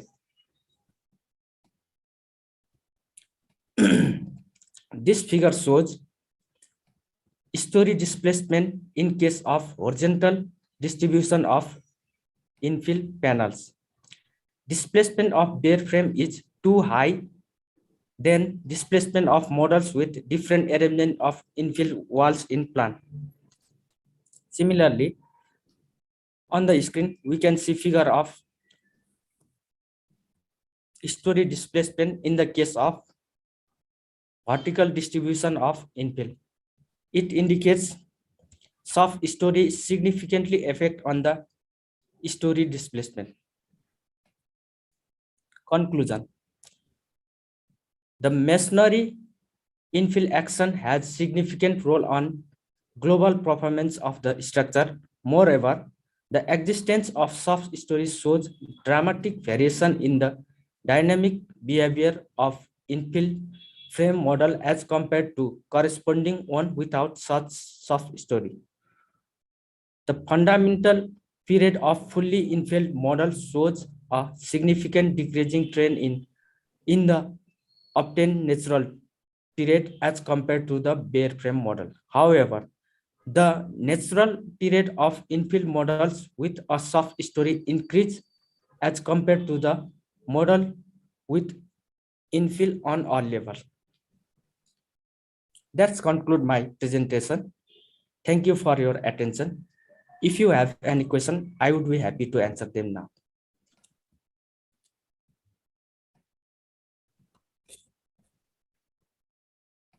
Any questions, sir?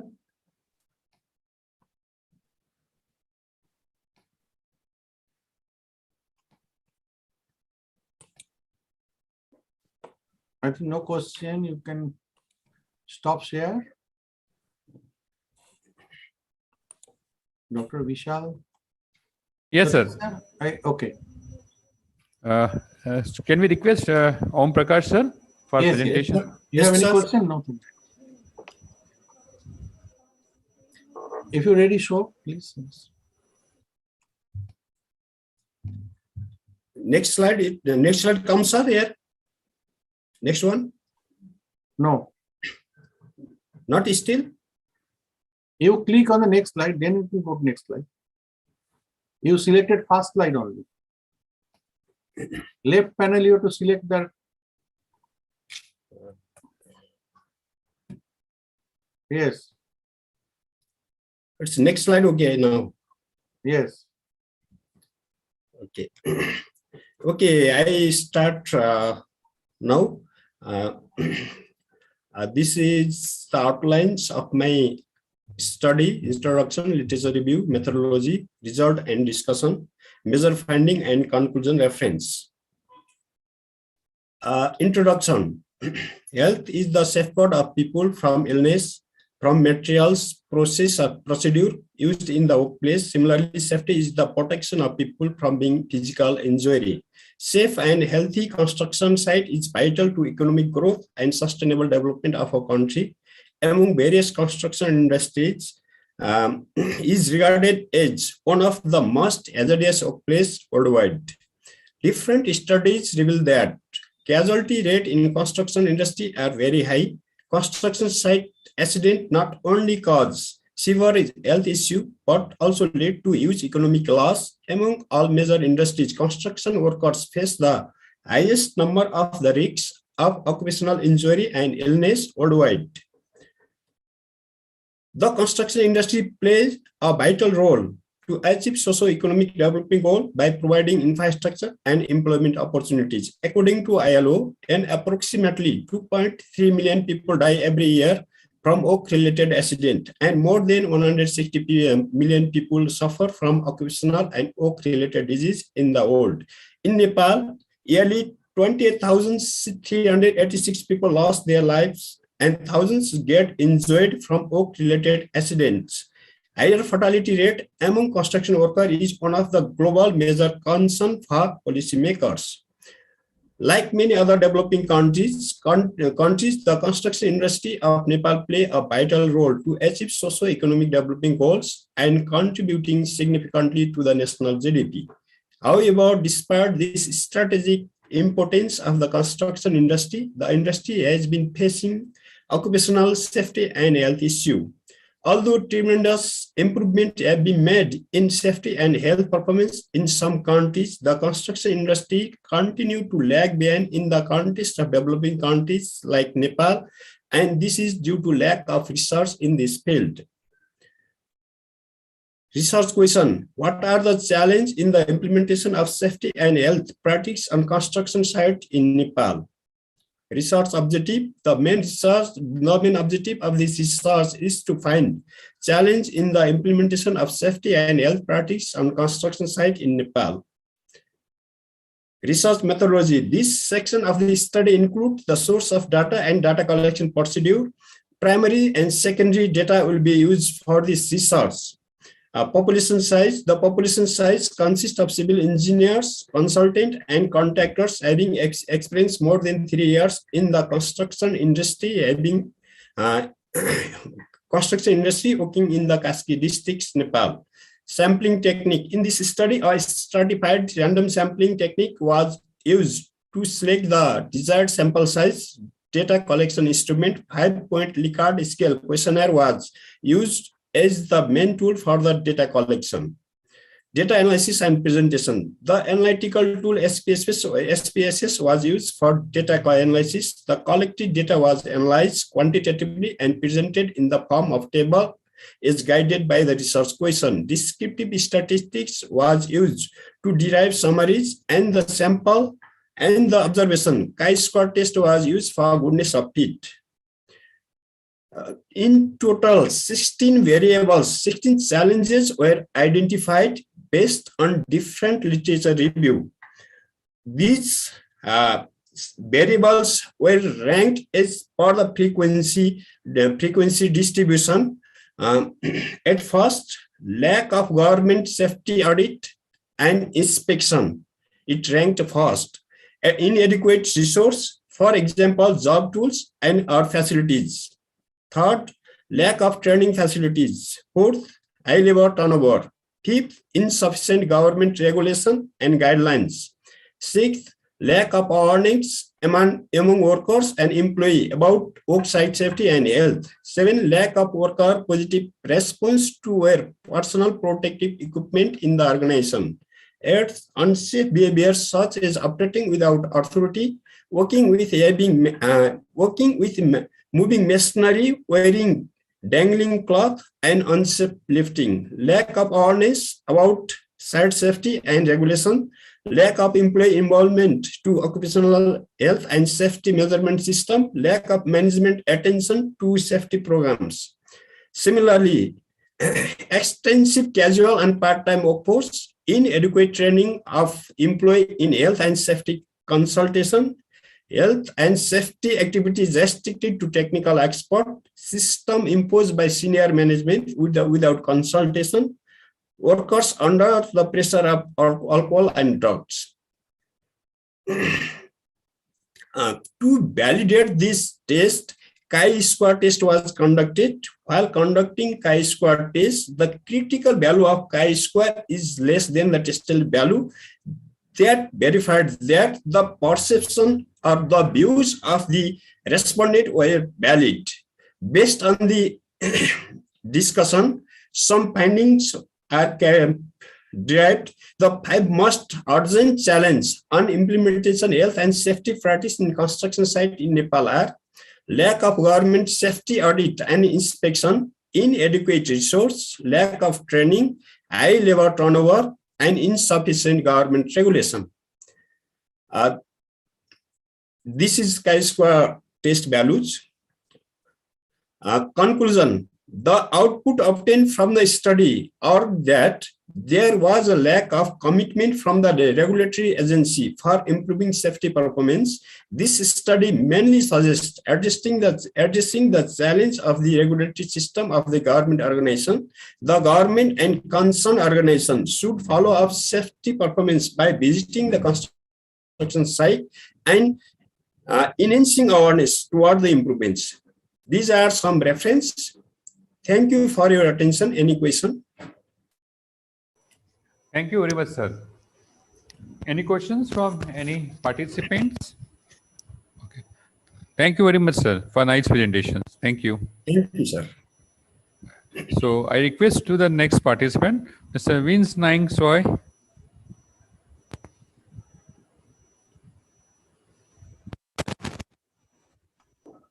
I think he's not there. Next one. Okay. No, I'm here. Okay, I will okay. be presenting. Thank you. Sorry.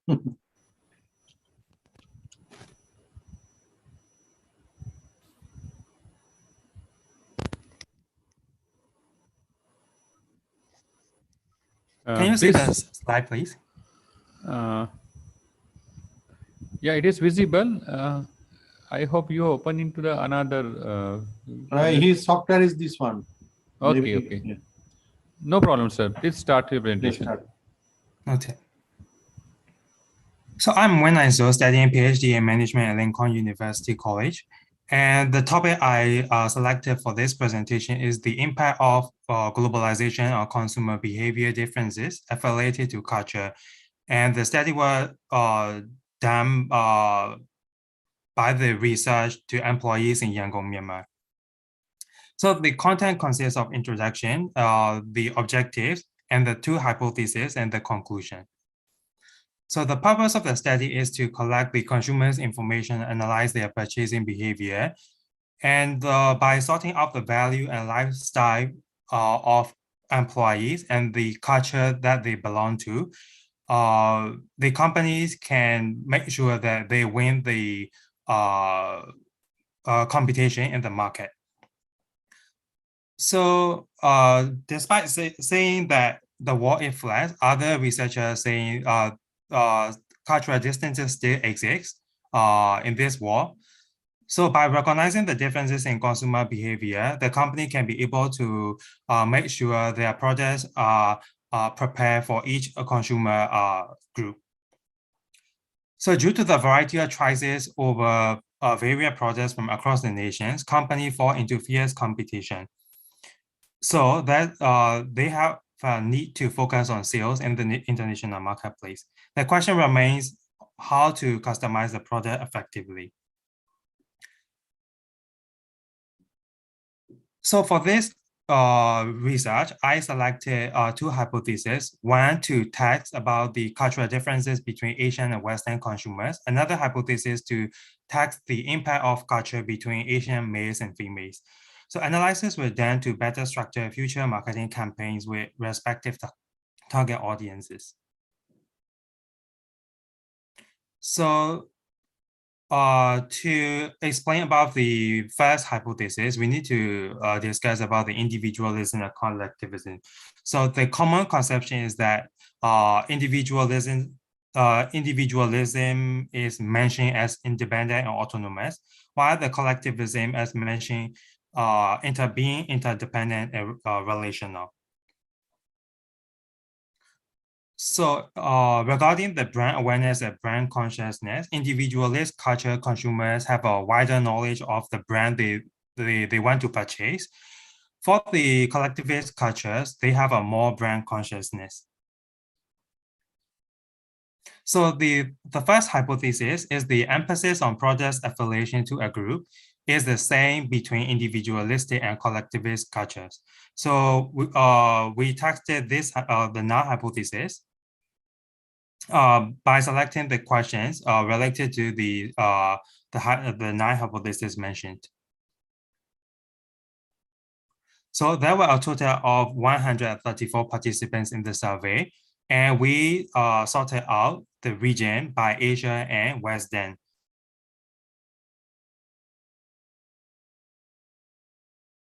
So out of the 11 survey questionnaires, 9 questions show the significant value less than 0.05, which means that we could reject the null hypothesis and accept the alternative hypothesis.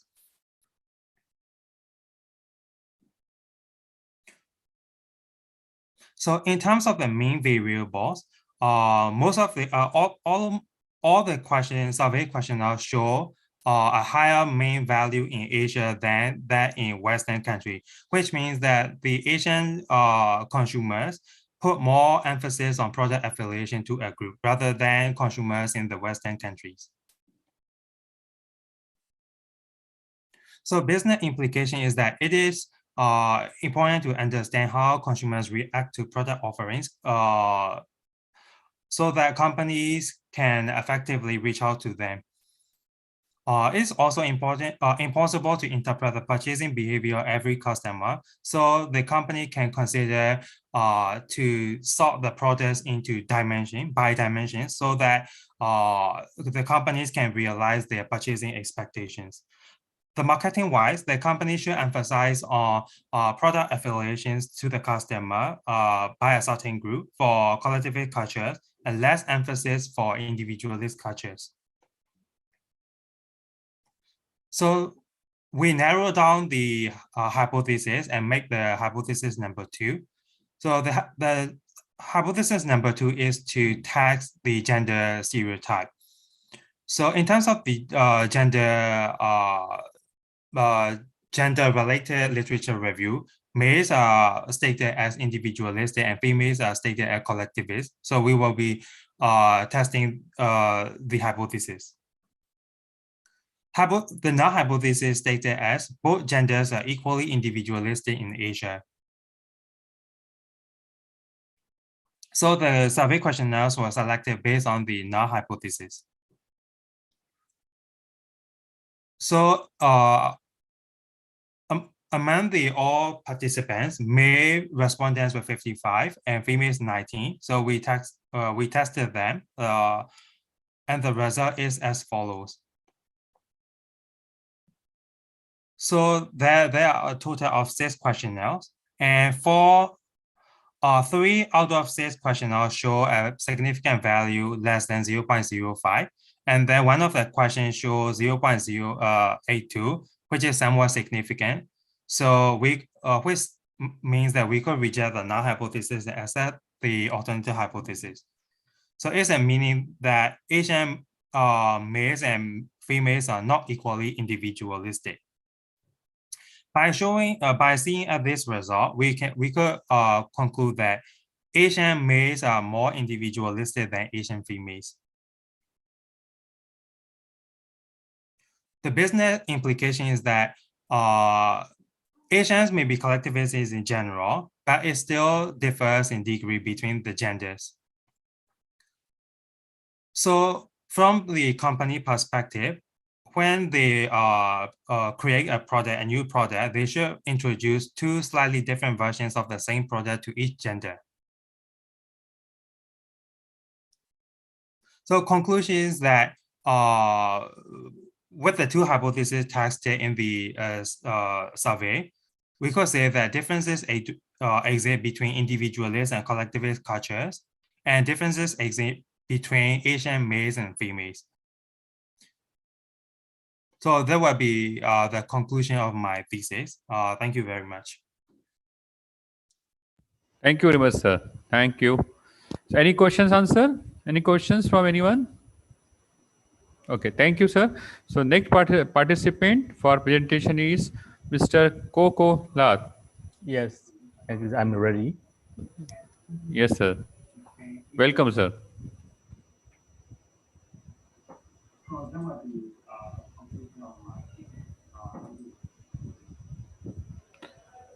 Thank you very much, sir. Thank you. Any questions, answer? Any questions from anyone? Hello, sir. Can you hear my screen clearly?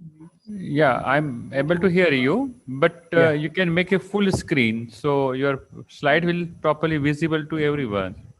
Yes, I'm now already full screen in my computer. Okay. Can you just see? Will it be possible to move in the next slide? Yeah. Just do it, because currently we are able to see your first slide. Yes, I can move my screen. But, no, the slide not moving. Slide is not moving. Not moving. What happens, sir? First, you can do the full screen. Then, when you go for the full slide show, then it is easy for you. Yes, I will move the slide. Stop.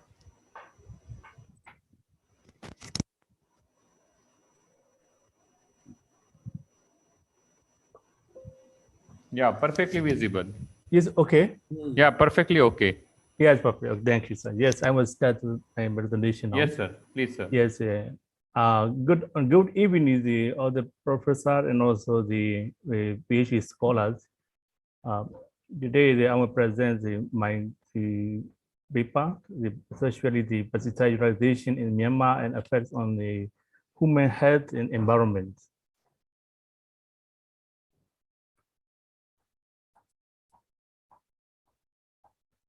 Yes, this is content, and so the next slide I will show in details. Let's see the introductions. As you know, the Myanmar is the backbone of economy of agriculture. Agriculture sector contributes the GDP and also the total export any, and also the employing of the labor forces with the versatility in the data from the 2018-19 for the agriculture. Pesticides are the essential in agriculture productivity. Pesticide contamination spread, as you know, the human health and also the environment. Also, the pesticide utilization increased year by years, and also the utilization of pesticide directly or indirectly pollute the air, water, soil, and then overall the environment. Concerned to the potentially significant the human health and also to living beings. In methodology, the review of the relevant literature or the pesticide utilization effect on public health and environment papers, and also the primary data from the plant production divisions, the Department of Agriculture, the pesticide registration board, because this is my department, and also the so many research report, and also I use the Google Scholar and also the Google search engine to finish this paper. Let's see the pesticide utilization in global and Asia. Worldwide, the use of the pesticide is about 2 million tons per year. Europe 45%, and also USA 25%, and also 25% the rest of the world. Among them, the India also the just 3.7%. I will show the in next slide in detail the global utilization and dosage. Yes, the total sale of the pesticide and agriculture products in Malaysia increased to 1.11 billion to the 1.47 billion 2010 to 2018. Over the past few years, Malaysia has become a net exporter of agrochemicals. Myanmar pesticide utilization also increased year by year. This also occurs the impacts of the environment and human health. Myanmar, the global range of the utilization is 86, and although the quantity of the pesticide utilization dosage is 1.4 kilogram per hectare, this is not too much dosage. If you see this slide, you will know that each country the dosage and utilization. In China, the dosage per hectare is too much, that 13.1 kg per hectare, and also the New Zealand also high 7.9. Malaysia also the height the dosage 8.1. Myanmar is a 4.1. Another ASEAN country is not too much. Although the Myanmar dosage is not too much high, but the pesticide problem has so many, and also the more than other countries. This has the special issues to solve this problem. Let's see the importation of pesticide in Myanmar. You see this slide, pesticide importation also increased year by year. 2010, 2011, you know, the 10,000, the over 10,000 metric tons. Up to now, the 2021 to the nearly the 50,000. Too much importation increase. Yes, this also the seriously problems of pesticide utilization in Myanmar.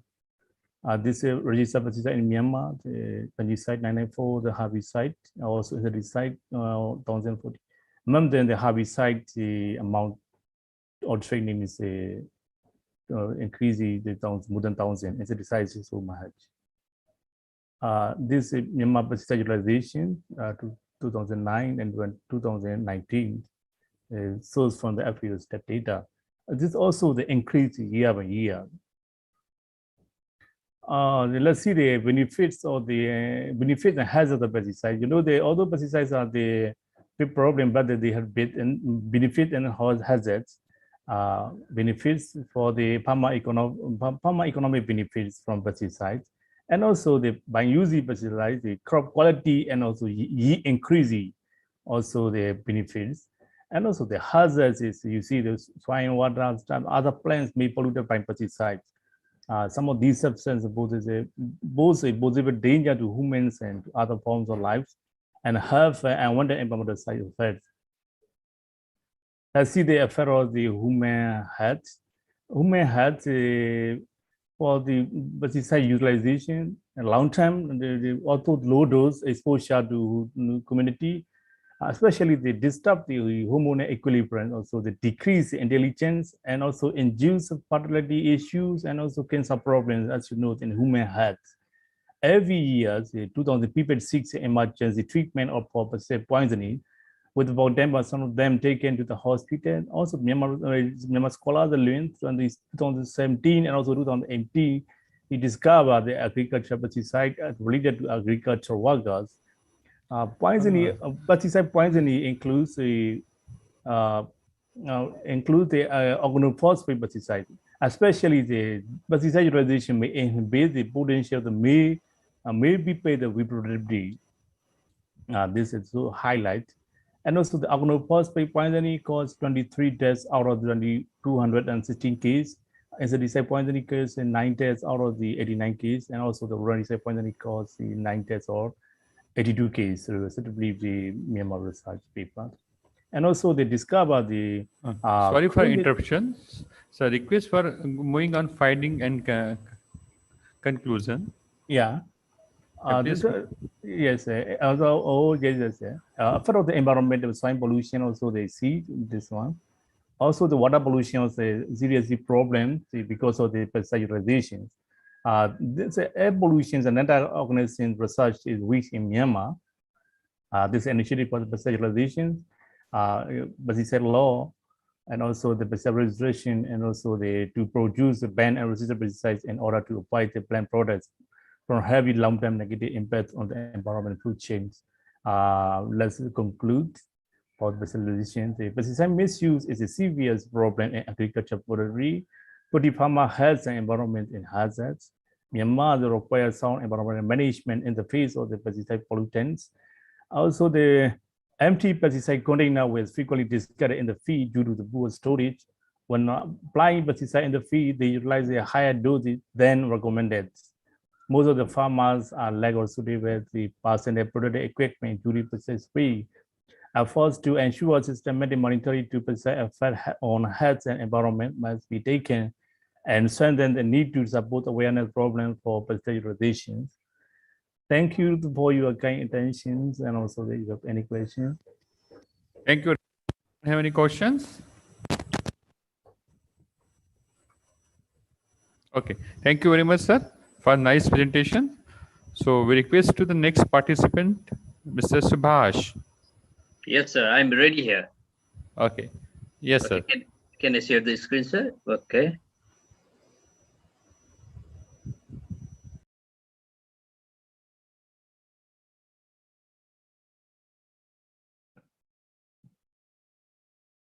Just a minute, sir. Just I'm sharing the screen.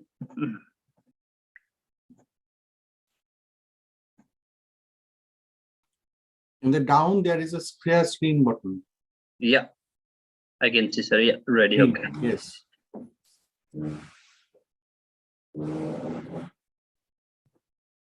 Share your entire screen. Yes, sir. Yeah. Is it visible, sir? Now yes, I can full screen. Yeah. Yes. Done, sir. May I start now? Full screen not done. You press Control F5, CTRL F5. Okay. I did, sir. It's like full here. Have you shared full screen? Yes, sir. So let me do again. I can do stop and again let me do again, sir. Share. Okay.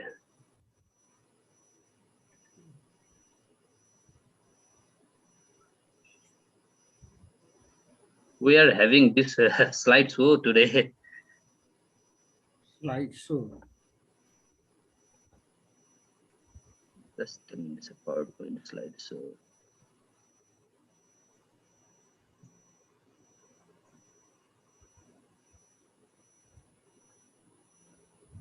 Like I have done here, but it's just a second, sir. You share your full screen computer. When share screen, you click green button. There is an option, first option you select. Entire screen. Don't select only PowerPoint. Select entire screen. Yes, sir. Yes. I have done here. Okay. But not shared yet.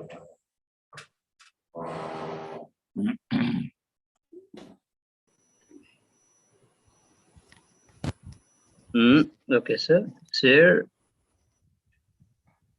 Is it visible, sir, now? It is visible, not full. Yes, yeah. Now make, yes. I've done, sir, again.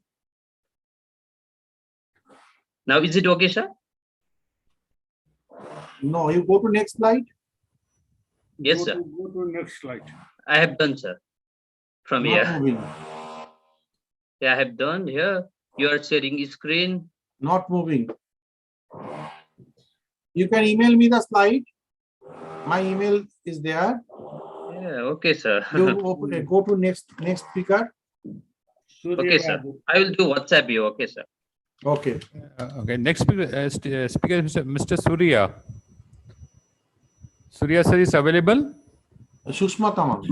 Yeah, I am available here, sir. Surya sir. Okay. Is available. Oh, Surya. Okay. Surya is available. Sushma is coming on the way. She is about to reach there. She telephoned me. Then after there is Basu also on the way. That's why. Basu is waiting.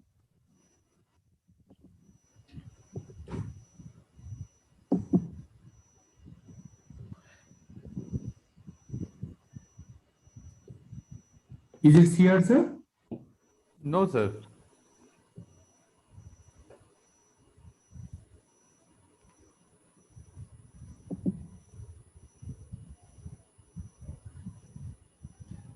Is it? Full screen. Very good. Thank you very much. Namaste. I am Surya Bahadur Gimre, PhD scholar from Lincoln University. And today I'm going to present you on the topic of an empirical study on mountain tourism, opportunity and challenges in Nepal. And I am guided by Mr. Professor Dr. Satish Kumar Oza to prepare this paper. So without any delay, I would like to go directly to my topic. So let me talk about the introduction section. As mountain tourism is a type of tourism activities which takes place in defined and limited geographical space, such as hills or mountains with distinctive characteristics and attributes that are inherent to a specific landscape, topography, climate, biodiversity, flora, fauna, and local community. So different scholars or different researchers have defined mountain tourism in different way. That I have like a World Travel Organization, WTO, has also defined tourism that tourists are those who just leave the house for one night, but not less than 1 year away from the home. So different adjectives and axioms and fantastic words are placed in front of tourism to describe it. It's different forms and or to make it different. Like when we talk about mountain tourism, this is the fastest growing industry, green industry, smokeless industry globally. It encompasses a broad range of outdoor leisure and sports activities. So Trekking Agencies Association of Nepal is an umbrella organization of trekking agencies in Nepal. In 2008 has performed one research, and they have noted that there are 1,792 mountain peaks existed in Nepal, and 1,310 peaks are above 6,000 meters, and only 322 peaks have been open for climbing. So tourism is one of the largest industry in the country, which creates multi-structural and multi-layered opportunity for elevations of poverty. Even Issuance has also performed a study on it, and they have found this one. A rise in temperature has resulted in melting of snow from the mountains. If the course is not corrected, it shall further complicate in lives of mountain and will disturb the mountain ecotourism. So even there are many researchers like Casey and Thapa Parajuli in 2015, they have stated tourism, the sector generates employment and income for youths who can work as mountain guide or porter, and creates opportunity for enterprises generation through the optional operation of gift shops, groceries, tea house, and lodges along the trails. That means the 1/4 of the total land surface area is gray in great variety of shapes, climatic conditions, ecosystems, and diversity of cultures. For example, so when we talk about the product of mountain tourism, trekking, hiking, camping, mountain expedition, rock cliff climbing, bungee jumping, mountain biking, wildlife observations, as well as rafting and skins are the key products of mountain tourism. So tourism is considered as a vehicle of socio-economic development because of its potential to earn foreign exchange, create employment, reduce income and employment, strengthen linkage among economic sectors. The tourism sector, there are so many resources, like Morka has also reviewed some literature review in Morka and GDPA MOF 2019 as well. So when I have to talk about the statement of problem, so many countries have made mountains as an attractive destination for tourists. Can Nepal be able to make its mountain a touristic destination place? Several studies are performed to address the problem of the statement in related topic in different countries beyond Nepal. However, it is very hard to get scholars, articles, journals, or other resources to the current time that adds input, especially very less resources are done, especially when we talk about the tourism in Nepal.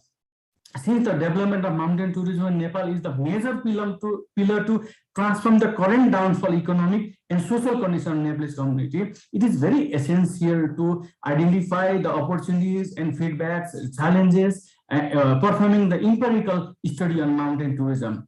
The issue failed to analyze were identified during the study that is needed to be addressed while analyzing the topic.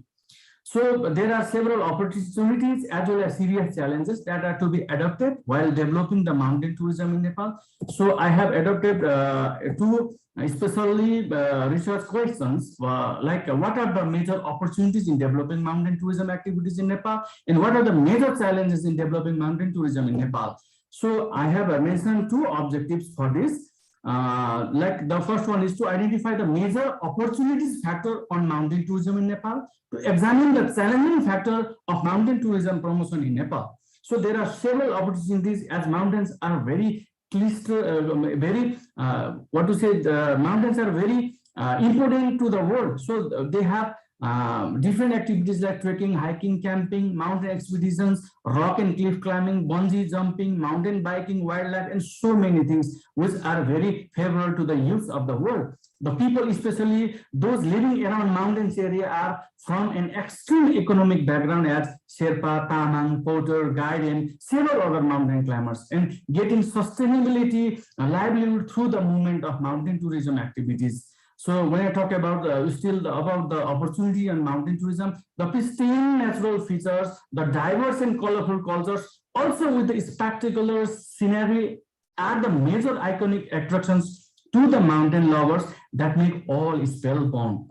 So there are lots of jobs created through mountain tourism movement in Nepal. Mountain tourism promotion globally stimulate the vibrant flow of international tourists from one corner of the world that will support branding Nepal as one of the unique destinations for mountain lovers. This will support new Nepal to transform socially, culturally, and economically into peace and prosperity. So though there are several opportunities lying while operating mountain tourism, there are several challenges as well. Since the mountains are always fragile in nature, global warming and climate changes are the unwanted reality of the modern world.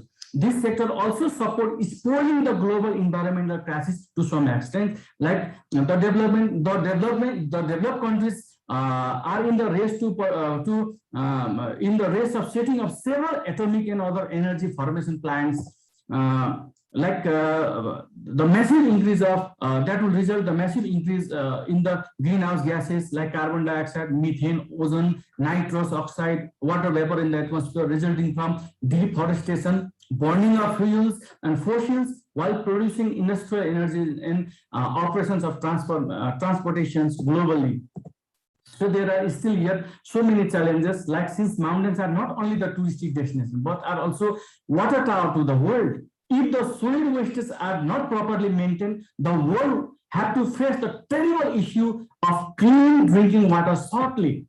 So the proliferation of mass tourism creates a direct negative impact to the local mountain communities, from direct noise and visual pollution, solid waste management issues, overcrowding, disturbance in carrying capacity issues, extractions of valuable resources randomly, for example, consumptions of firewood, fossils, stamping of rare medicinal herbs, grazing, pack stocks, fire hazards, sewage outflow issues, as well as several threats in wildlife too. So there are several scopes and limitations that I have stated here. The major scope of this research is to identify the major opportunities in promoting mountain tourism in Nepal, along with its possible challenges, and suggest the best practice to the upcoming researchers to analyze the problem, creating issues in promoting and branding mountain tourism in Nepal. The unavailability of specific data made the research bit complicated. The study is largely based on secondary information. Therefore, it has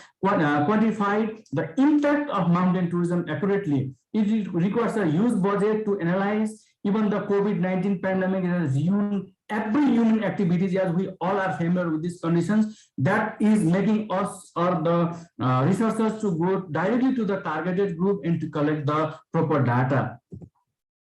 So when I talk about the methodology, it is a descriptive study. So the researchers has followed quantitative qualitative techniques. The study is based on a review of literature available, consultations with experienced people working in the area more than around 5 years in the same sectors. Researchers' own experience in the field also is used as complement to the literature review. So when I talk about the results, there are several issues found that are to be seriously considered into action by both government and non-government authorities to make Nepal sustainable through mountain tourism. The following recommendations are the major findings of the researches that I have stated here, like the several opportunities are there. Opportunities should be grabbed with proper maintenance, like so many opportunities are lying vacant in this sector, like mountain tourism in Nepal, especially in the sector of trekking, expedition, rock climbing, and bungee jumping globally. While exploring the fragile phenomena, there needed to be maintained specific consideration, otherwise there may occur challenges, issues like the destruction of nature as well as natural hazards. And when we plan any sort of policies, the government should be aware about the welfare of the local communities, and the investors, operators, services provided, they should all be recognized and respected well in the policies as well. So in discussion part, reviewing the literature review part, it is very clear that Nepal, no doubt, is a mountainous country, carrying abundant opportunities for catering mountain tourism activities globally. So there is no doubt about catering these services like mountain tourism in Nepal. There are no such depth studies and resources. Neither the government nor the concerned authorities have shown any serious concentrations to formulate the specific rules and regulations for the empirical study on mountain tourism as well. So there is a lacking, there is a gap. So there are no such tools in application that can draw the attention of the thirsty youths globally who are in search of adventurous activities.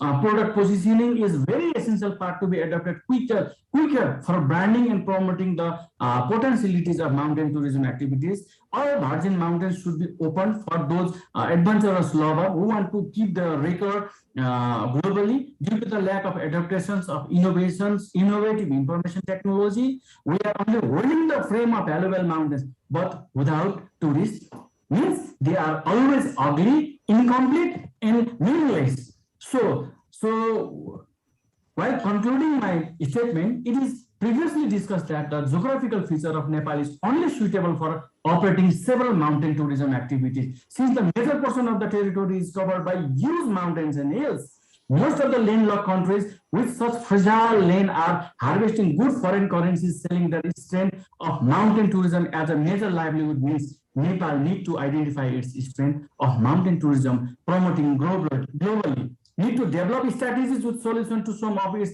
potential adverse impacts. It is only the way to uplift downfalling status of a nation economically and socially by generating foreign currencies. It is one of the best way to engage the skilled and unskilled manpower, stopping the draining of youth manpower out of the country. So it is only one of the best that doesn't require huge investment to operate and sustain livelihood. The concept of developing mountain tourism in international standards is the major concern of the research. The country should not always hold the negative tag of poverty in our chest. We should identify the strength and challenges of our natural resources and transform ourselves in the independent list in the globe as prosperous and wise Nepalese citizen by promoting and branding mountain tourism activities globally. With this, I would like to conclude my presentation. Thank you very much, and I welcome your questions. Thank you very much. Thank you very much, sir.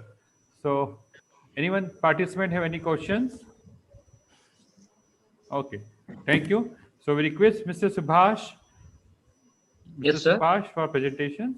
Yes, sir. I'm ready. So, shall I try again to share the screen by myself, or you are doing, sir?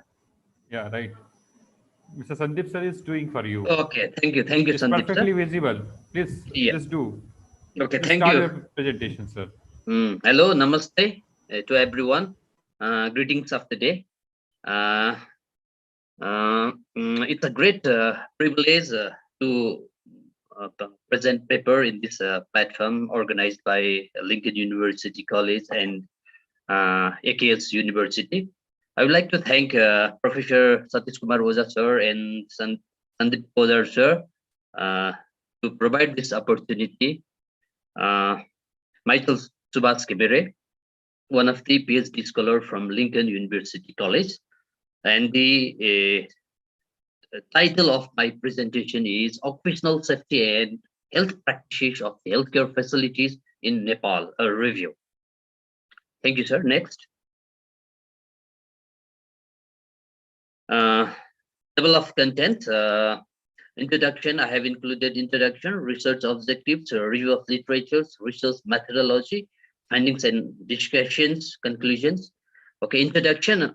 Occupational health and safety issues are very common among the developing countries like Nepal. Both employers and employees in the most of the organization are unaware of the occupational rights and safety provisions that are guided by Nepal Labor Act 2017, International Labor Organization, and World Health Organization. Employees are working in the unsafe working condition, causing lots of accident and injuries. Employees' wellness and safety condition is unsatisfactory due to lack of OHS practice in the most of the industries, such as health industry. Next. Thank you, sir. Hospital is among the highly important and sensitive work environment, since the performance of the staff in its workplace is associated with lives of thousands of people. Employees in hospitals are exposed to the different risks associated to biological, chemical, physical, musculoskeletal, and psychological, which has led to absenteeism, high turnover, low job satisfaction, and low employees' performance. The unsafe setup and working condition in the hospitals are not only affecting employees' performance, but also affect the delivery of quality care to the patients and visitors.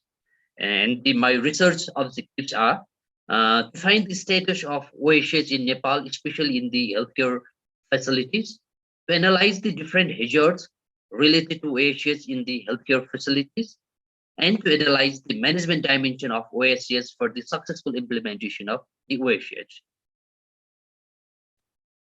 Next, please. And the review of the literature, I have done lots of literature review, and some of our okay, Geller et al. 2000 assert that senior management commitment. Okay, let's go to research methodology path.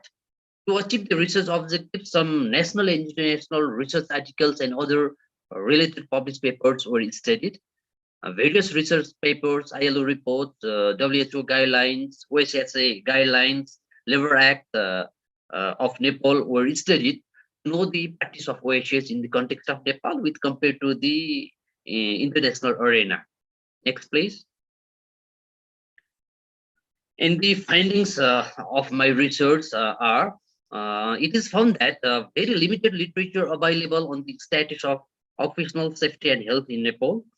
OHS in Nepal is not satisfactory, as most of the workplaces do not possess proper safety and preventive measures, so the workers are exposed to the hazards. In context of Nepal, OHS management practice in Nepal is in its infant stage. Healthcare workers, next finding is healthcare workers have faced numerous occupational health and safety hazards, causing musculoskeletal injuries, infectious disease, chemical-induced disorders, and mental stress, among other work-related illness and injuries. Health workers also have faced many more mental health issues.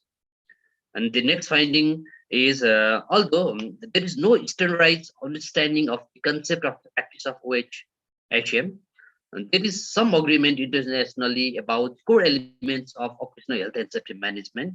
In context of the situation of Nepal and with reference to prominent literature from different scholars, commitment and management commitment and leadership, employees empowerment and engagement, OHS training, consultation, and communication of OHS and the risk management are the major determinants of management dimension for the successful implementation of occupational health and safety management. Discussion part, OHS management has been missing in action in leading human resource management and other management academic journals. Opportunity exists for management scholars to take up the challenge of researching OHS in developing approaches that are better able to explain OHS in organizations and their changing business environments. Many researches are conducted globally in the field of occupational health and safety management. Although there are very few studies conducted in the context of hospitals, most of the studies conducted are related to safety status and safety culture in the hospital.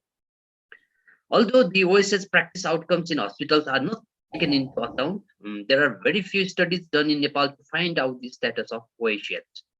So, however, of my best knowledge and information, there is no extensive research related to the practice of OHS management in the context of healthcare facilities or hospital. Next, please.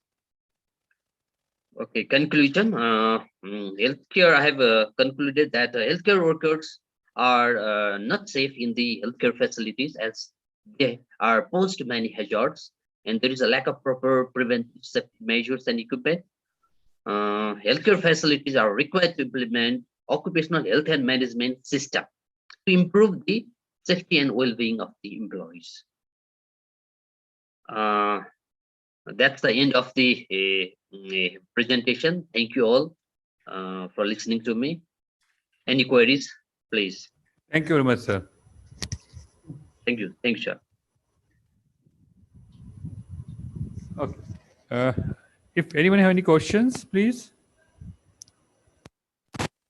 Thank you. So request to Sushma Madam for presentations. Okay, sir.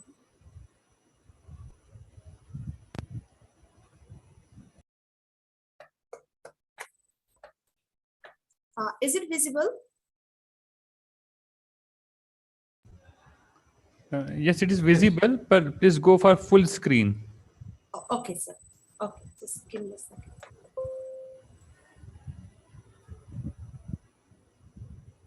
And am I audible? Yes, yeah. Okay now, please. Thank you so much. Good afternoon, all the dignitaries. I'm Sushma Tamang from Nepal. First of all, I would like to extend my sincere gratitude and thank you to all the organizing team and Satish sir for providing this opportunity, as this is my first experience of presenting the paper. And today I'm going to present on the topic factors affecting professional development of teachers. As a teacher, I have been teaching in a secondary school of Nepal since a long time.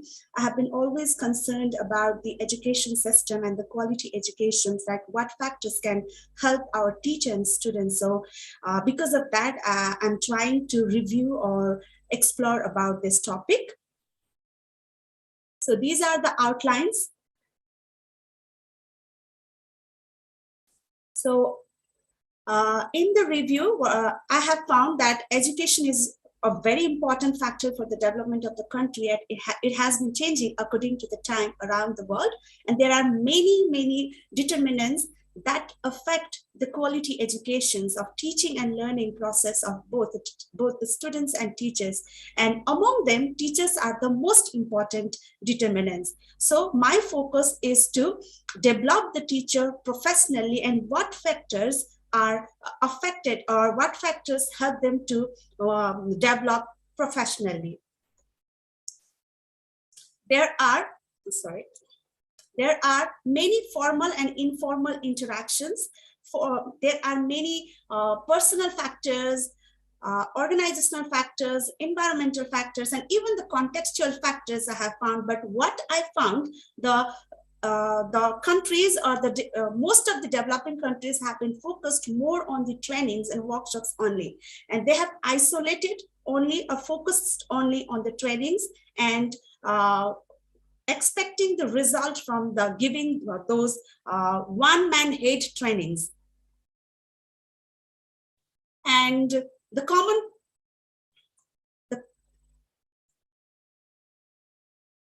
common points about the professional development of teachers are it is a long-term process and it can be done individually or in the groups. And it should be considered within the field of teaching.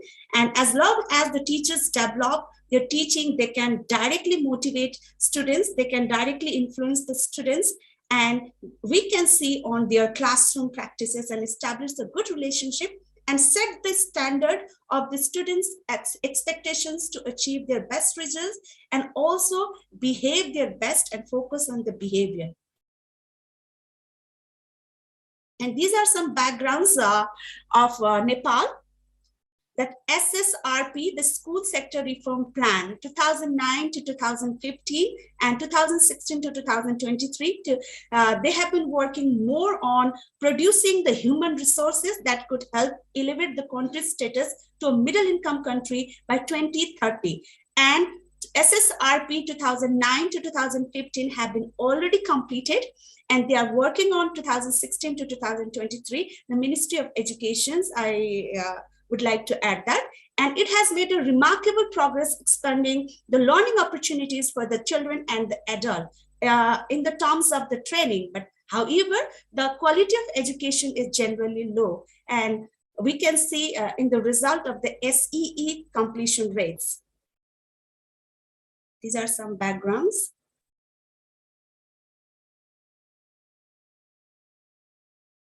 And the professional development and the different factors for help the teachers' overall development are supported by this literature review.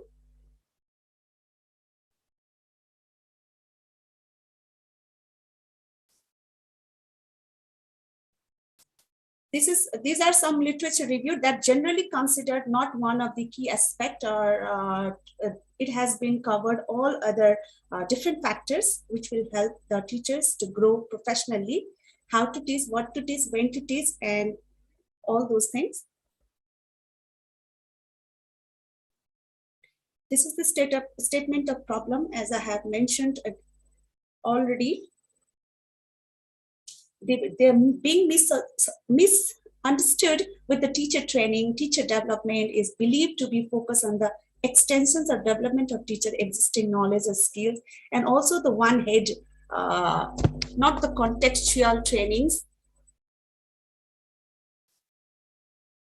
So research questions, I want to know the following research questions in this study: the major successful factors that affect the professional development of teachers, and the major challenges of the professional development of teachers.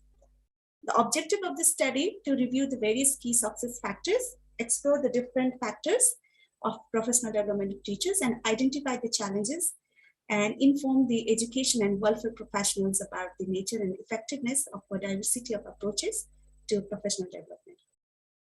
So successful factors are, I have mentioned here, courses, workshops, not only that, but the education conference or seminars, and the continuing professional development, qualifications programs, observations, visits to other schools, participations in a network of teachers formed specifically for the professional development of teachers, individual or collaborative research, and mentoring and peer observations as well.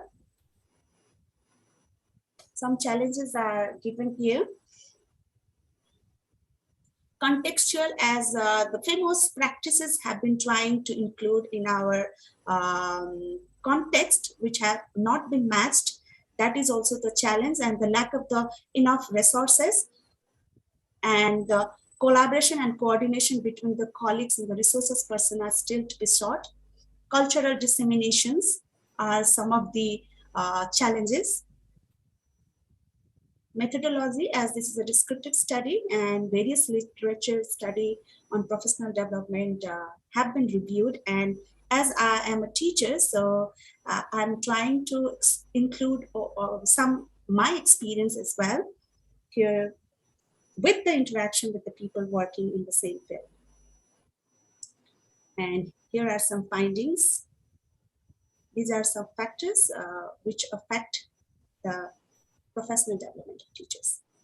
The personal factor of the teacher, tasks or duty, environmental factor, the contextual factor. In the environmental factor, we can go with the leadership of the principal, supervisors, support, and also the trainings provided by the organization.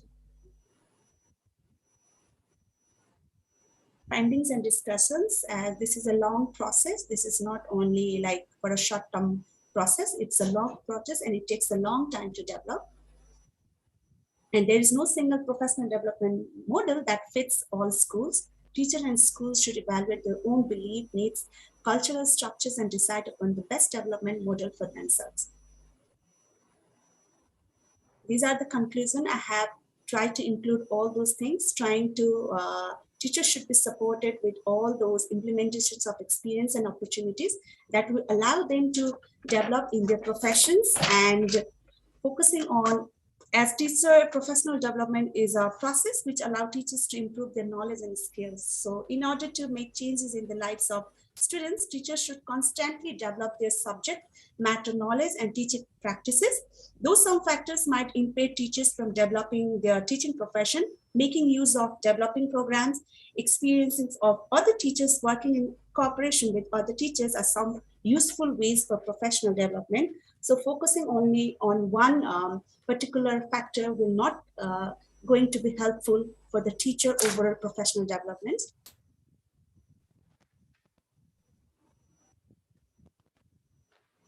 And it has to be according to the curriculum. These are some references. So thank you so much. Thank you very much, ma'am. So those are absent as a participant in the presentations. If anyone are present right now, so if they want to give presentations. Yes, sir. I am here, sir. What's a good name, sir? Me, Basu. Yes, I am here. Okay, Mr. Basu. Okay, okay. Please, sir. Okay, thank you, sir.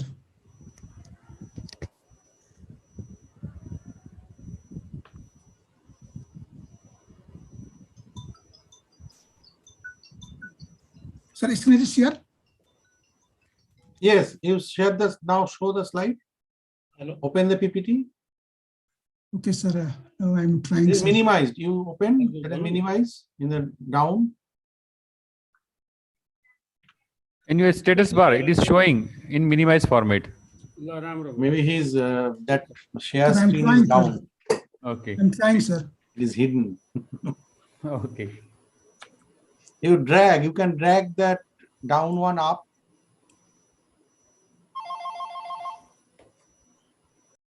I'm trying, sir, here.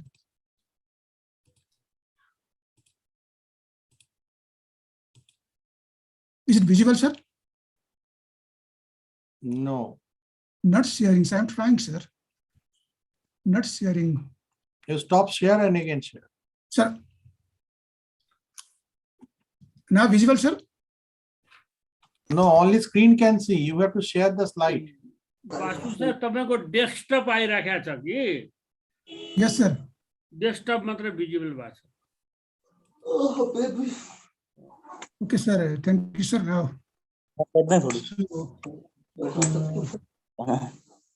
I'm trying, sir, but what even I don't know. But I'm trying. Next, sir, I'm trying, sir.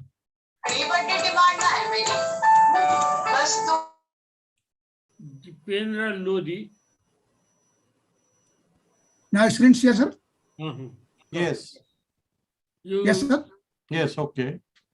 Thank you, sir. Thank you, sir. Go to first slide. Yes. Thank you, sir.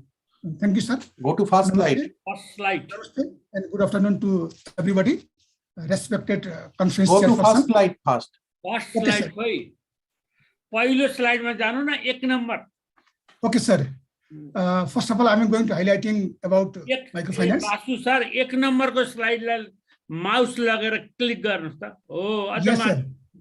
Yes, sir. This is first slide, sir. भयो Thank full you. Screen Thank भएको छैन try गर्नु Okay, sir. Thank you, sir. Respected conference chairperson, respected chief guest, respected guest, respected session chair, and all the scholars.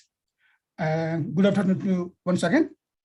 Myself, me, Vasudev Lamisane, PhD scholar, Lincoln University College, Malaysia. Now I'm going to share my presentation titled The Impact of Governance and Sustainability of Microfinance Institutions in South Asian Countries. Next, I'm talking about outline of presentation. First, about microfinance. Second, about governance in microfinance. Thirdly, literature related to governance practices in South Asian countries. Research gap, objective of the study, research methodology, finding of the study, and finally, discussion and conclusion. So I'm going to share about brief concept about microfinance. Microfinance is a financial system and tool that enables the poor to pull themselves out of poverty. So this is the provision of financial and non-financial services to the poor who are excluded from formal financial services. So microfinance program helped to the poor and lower income people to get funds for their business activities and improve lives. So loans given are very small for short-term period without collateral and with monthly repayment system. Next, I'm talking about brief concept of governance in microfinance institutions. Generally, governance in MFIS is needed to build environment of trust, transparency, accountability, financial stability, and to maintain business integrity. So governance in MFIs is focused on internal control, internal and external audit, role of board members and their composition, and building trust and managing conflict of interest. Likewise, governance on MFIs is needed for financial transparency, systematic business operation, business culture, and long-term sustainability. Next, I'm talking about literature related to governance practices in Southeast countries. We have reviewed more than 25 articles, journals, papers related with governance practices in microfinance institutions. Some of them are presenting here. So, Tarikawala, yes, Lokye, yes, and Reddy 2013 stated governance provides a guidance for a way out of good governance dimension of microfinance institutions, board diversity, that is gender, profession, and ethnicity, board size, independent board, differentiating power of CEO and chairman, internal and external audit, internal control mechanism, corporate mission, and regulatory environment, which influence both the financial performance and outreach of microfinance institutions. Likewise, CNU's NK, Mohammed A, and BTSK 2014 stated corporate governance practicing plays a significant role in the operation of microfinance institutions for enhanced financial sustainability and also need to considerable number of women, moderate board size, diverse expertise and skills, operational power and authority, board chairman and CEO position, and good governance structure positively influence the financial sustainability of microfinance institutions. Likewise, Halwani Yan and Bunjugane Y 2015 examined the relationship between external governance and dual mission in the African microfinance institutions between 2002 and 2009 through econometrics. Sorry for interruption, sir. Sorry for interruption. I request you to move from objective findings and conclusions, sir. Okay, thank you, sir. Thank you, sir. Okay, sir. So these are some objectives of my study. In order to fulfill above mention of challenges and gap, this study explored the dimension of corporate governance in microfinance institutions. Some specific objectives are to outline microfinance governance and to stimulate a broader search for mechanisms that actually control and direct microfinance institutions. Second is to analyze cross-country mechanism of governance in microfinance institutions. Next one is to identify the relationship between governance and sustainability of microfinance institutions. Research methodology. The researcher has collected secondary information through various academic journals, corporate journals, papers, periodicals, articles. In addition, this study is focused on exploring the dimension of governance, compare it with international best practices as well. This is a review article. The researcher has reviewed governance practices in Nepalese and Bangladeshi microfinance institutions through related paper, article, and one experience.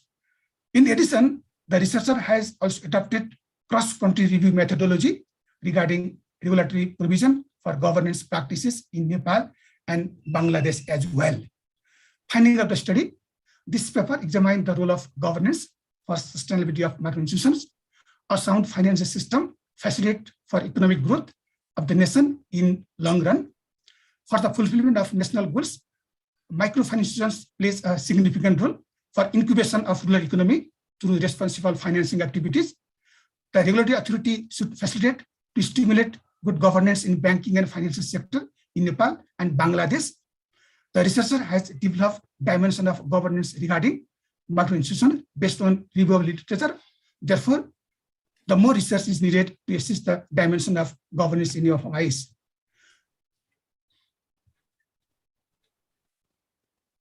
So these are some important dimensions of governance in macro institutions. So conclusion, governance is needed to help build an environment of trust, transparency, and accountability. Corporate governance build credibility, ensuring transparency, public trust, and liability, as well as keeping an effective channel of communication to stakeholders. Internal control mechanism, timely internal audit, proper rules and regulation, institutional culture, full compliance of rules and regulation, review of budget and plan, financial literacy, and transparency are the main dimension of corporate governance, which broadly influence microinsurance for its sustainability. Thank you very much. Thank you very much, sir. Thank you. Thank you, sir. So, anyone more is pending? Okay. Thank you. I hope, Sandeep, sir, it is completed now. Yes, sir. No more pending, I think, Shruti sir. Yes, no more pending. Okay. I have sent you the evaluation form also. Oh, okay. Thank you, sir. Check your messenger. Thank you. And I should share my screen now. Thank you, Professor Shruti sir. Yes, yes. You are our respected teacher here. You send it for spending your time. Okay, thank you very much. And advice. Send this in your messenger. Yes, I'll send, sir. Thank you. Okay. And of course,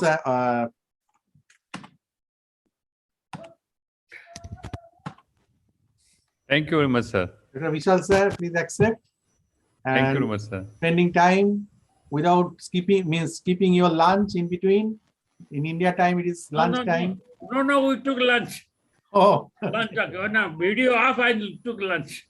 Okay. Now I think participant will take group photograph. Participant, please come with the camera with the chairpersons.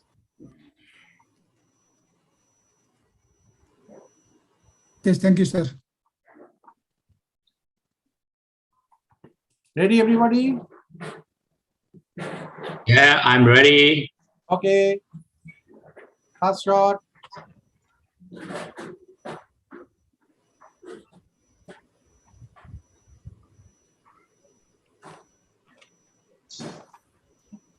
Okay, next screen. Here all off. Okay, 1, 2. Thank you.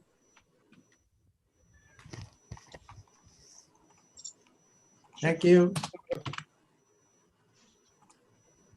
Thank you all of you for presentation. Nice presentation today we have seen.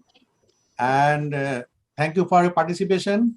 There is something we have to discuss about the PPT presentation and etc. That you have focused like introduction, materials method, the divisions. No need to show that slides. You have to point out on objective, materials method, and result and discussion mainly. So what is your result, what you get, and what is the outcome for the society? What is the benefit of the society of your work?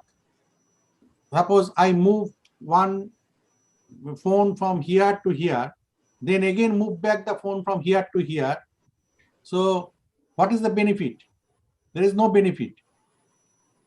Suppose here water coming, so I move this building, means flood coming, so I move this building from here to there.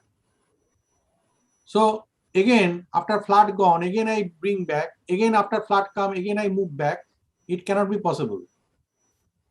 So there should be a logic that why I am doing this work and what is the outcome. So that is only you have to focus, and what is the implementation on the society, how the society will get benefited. As all of us are here to share our views, you have seen Dr. Vishal have presented, Dr. Pranam has presented, Dr. Andrew presented from UK, the recorded video. So you can understand, then we can interlink each other.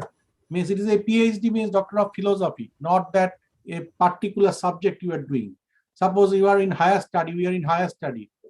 So in PhD, even if we have not studied mathematics in lower level, we have to do research methodology, mathematics, statistics, all. In PhD, we have to think that how we can interrelate with each of the faculty, like the business with the algorithms, then with how we can move forward with IT application, all is interlinked. Big data analysis. Without big data analysis, now you cannot do business. Your shop cannot run. Many small shop open, close down. But a McDonald's or a KFC shop not closing down. So there is a business strategy and planning. So everything have a cause and its implementation. So we have to work on that. We will discuss further tomorrow. So please be online tomorrow. Tomorrow's session, you know already. I just share again with you. It is in website also. Just share. Tomorrow is starting time is 10:30 Kuala Lumpur time, 9 a.m. Malaysia, 8 a.m. India, and 8:15 Nepal. So just attend before 15 minutes. And there is a open paper session. There will be a very nice presentation of plenary. Then again, there will be open paper session. So please be on time and stay safe all. Wash your hands, wear mask. Okay, sir. Thank you, Vishal sir. Thank you. And thank you, Satish sir. Thank you.